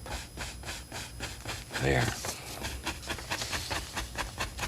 And always follow the angles in your mountain. Lift upward, this takes out the tap marks and softens, creates the nice misty areas. Beautiful, Steve. Absolutely beautiful. Okay, well, let's go to the next question here. The next question is, I'm having trouble making the little foothills that you have. This also is a pretty common problem, and we'll try to show you right here how to do it. The first thing you need to do is mix you up some color, and I think Steve's going to use a 1-inch brush today to demonstrate this. But you could do it with a fan brush, the 2.5-inch brush, or the 1-inch brush, whichever makes you happy. So let's watch Steve. Okay, Steve's mixing up what are you mixing there, Steve? Blue, brown, and white. Blue, brown, and white, okay, on the 1-inch brush. And you notice he's just mixing it on the brush. That way you have a multitude of color happening on the brush. Okay, now maybe we can get a close-up here and watch what he does. He's just barely tapping the canvas and making a basic shape. There.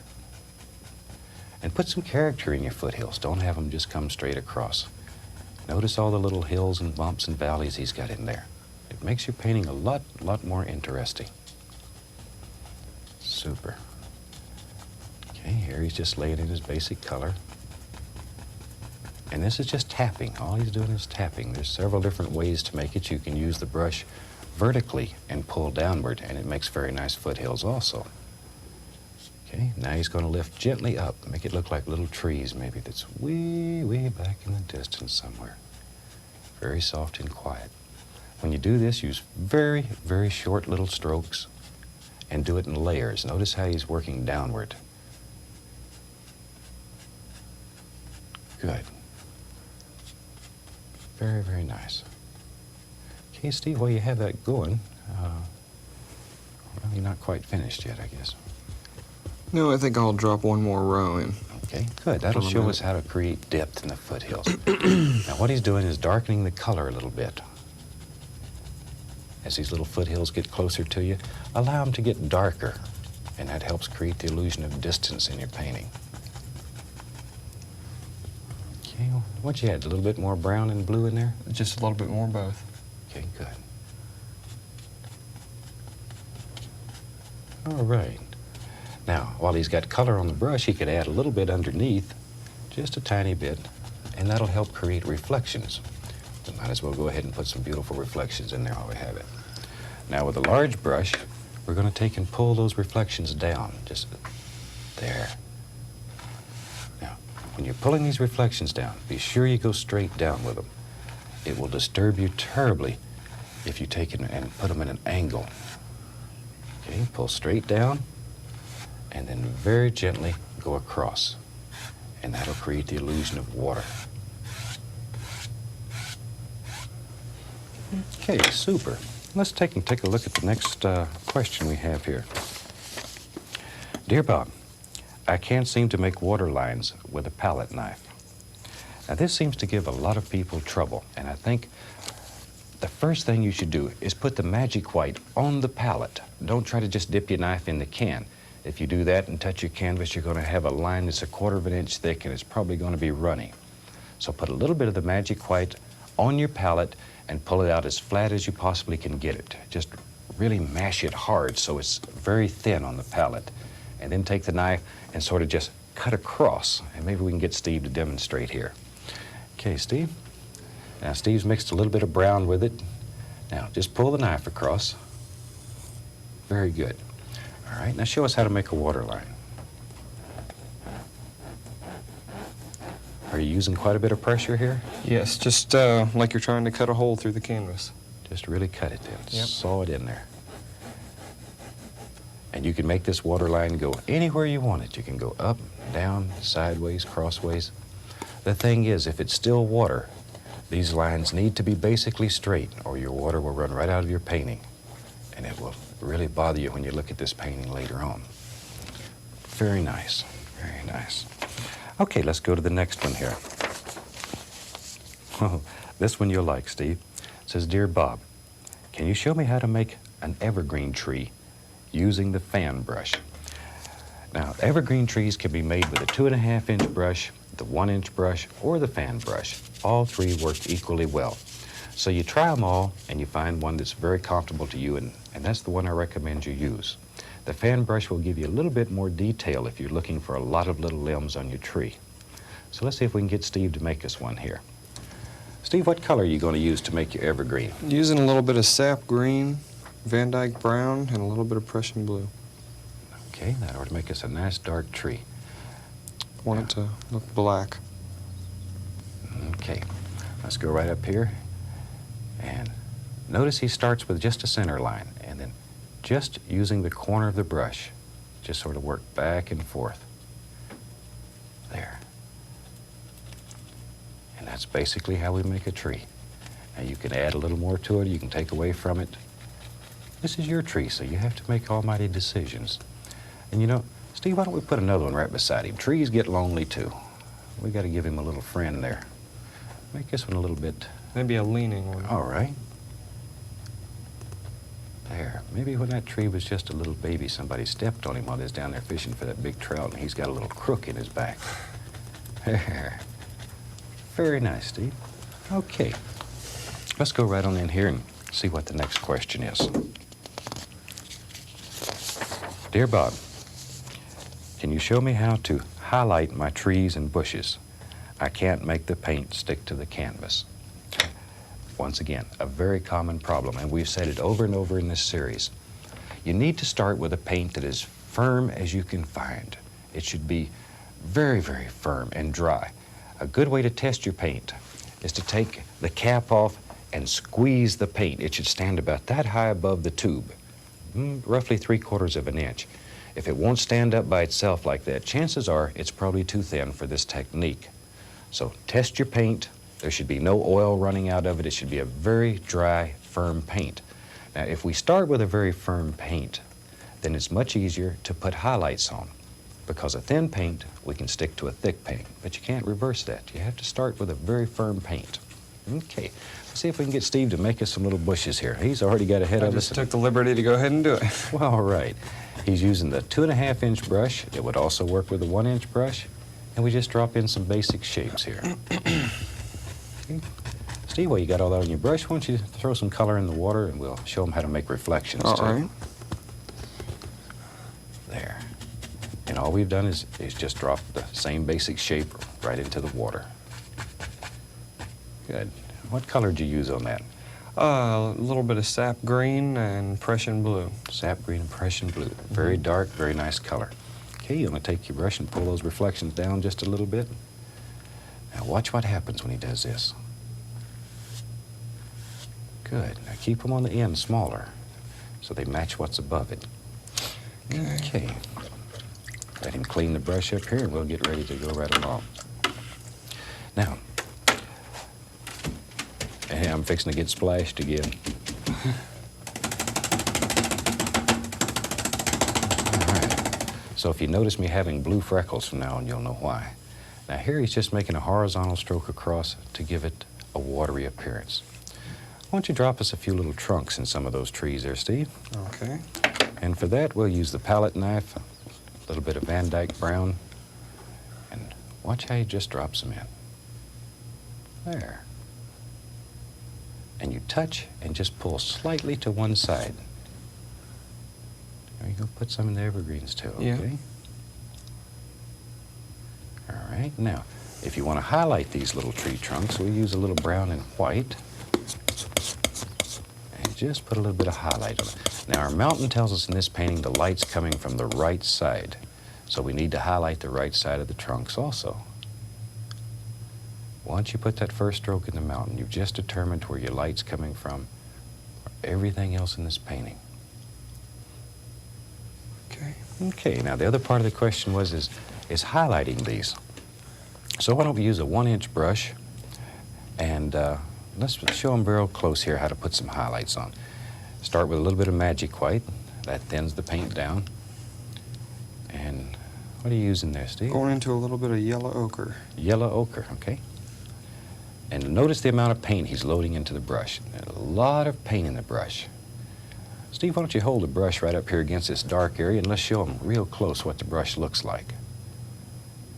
Good. Look at the amount of paint in there. It's very, very full. Okay. Start at the very top because you want that to be the brightest part of your bush or tree. And begin laying in your highlight. And you need little patterns in here. Don't just throw them in at random. Now with the color that you pick up on your brush, you can go back through the yellows that he's using and sort of change it a little bit. Maybe, okay, what are we going to do here? Right there. Maybe drop a bush over here. Good. Isn't that a beauty?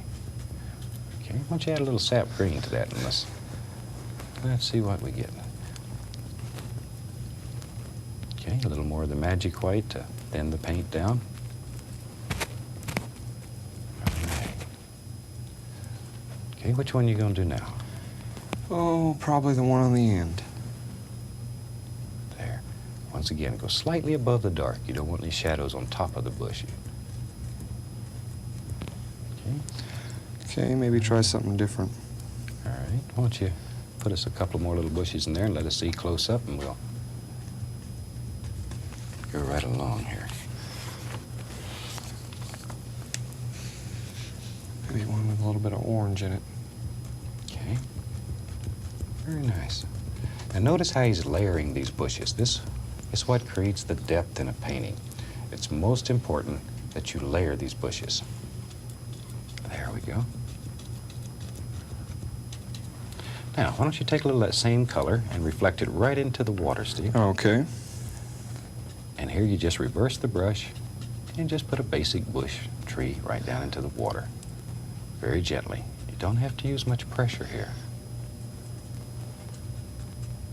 Good. Okay. Why, this son of a gun's quite a painter.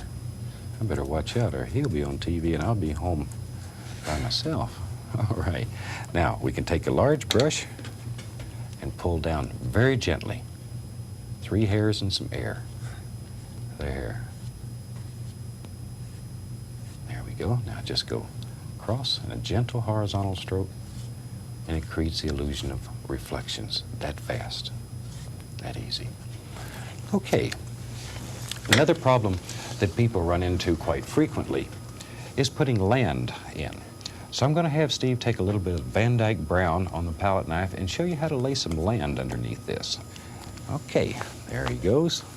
We've got a little bit of brown. He starts at the small end, just barely touching. And notice how he follows the angles here, the lay of the land. That's very, very important, that you follow the lay of the land.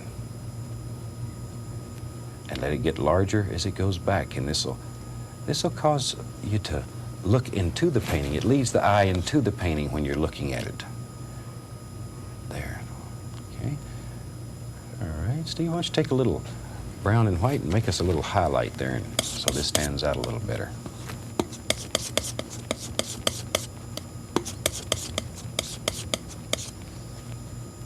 What color did you use for your highlighter?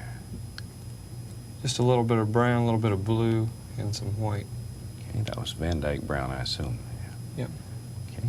Now, to sort of clean this up a little bit and straighten the bottom out and to separate it, we'll use a little bit more of the magic white and make us a little water line underneath it. Okay, remember how we loaded? We just cut through it. And Steve's got a little magic white and has a little brown in it. There. This thin paint will flow off your knife. And as he said earlier, you push very hard. You really, really just act like you're trying to cut a hole right through the canvas. Okay. Good. Okay, Steve, why don't you run a few bushes down that bank? Okay. Just to clean up that nice straight edge.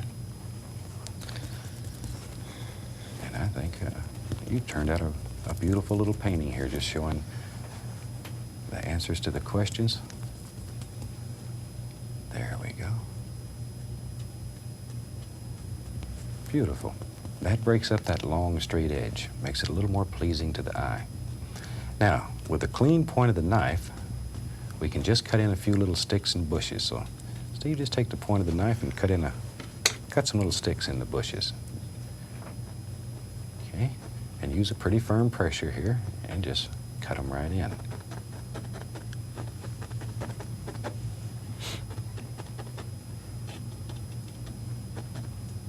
Okay, that's very good. Now, do you know what let's do? What's that? Let's add a little bush right here and show them how far it'll push everything back. Just take one of your 2.5-inch brushes and drop us in some dark color right there real quick. Just a small little bush right here on the corner. It's always interesting to see how you can add one more plane. There we go, just a little one. There, a little Prussian blue, Van Dyke brown, sap green. There you go, just let it go down at an angle a little bit. Let me make a little row here. All right, beautiful. Okay. Now, let's show them real quick how to highlight those, and that'll give you one more chance to see how these things are highlighted. Drop a Little trunk in there with some Van Dyke brown. Now we can put some highlights on here. Now, when you're at home, you can use any color that you want to create all these beautiful little highlights. We're trying to use very bright colors here so they show up well on your screen. He's got a beautiful orange here. It's made from mixing a little cad yellow and a little bit of permanent red together. Good.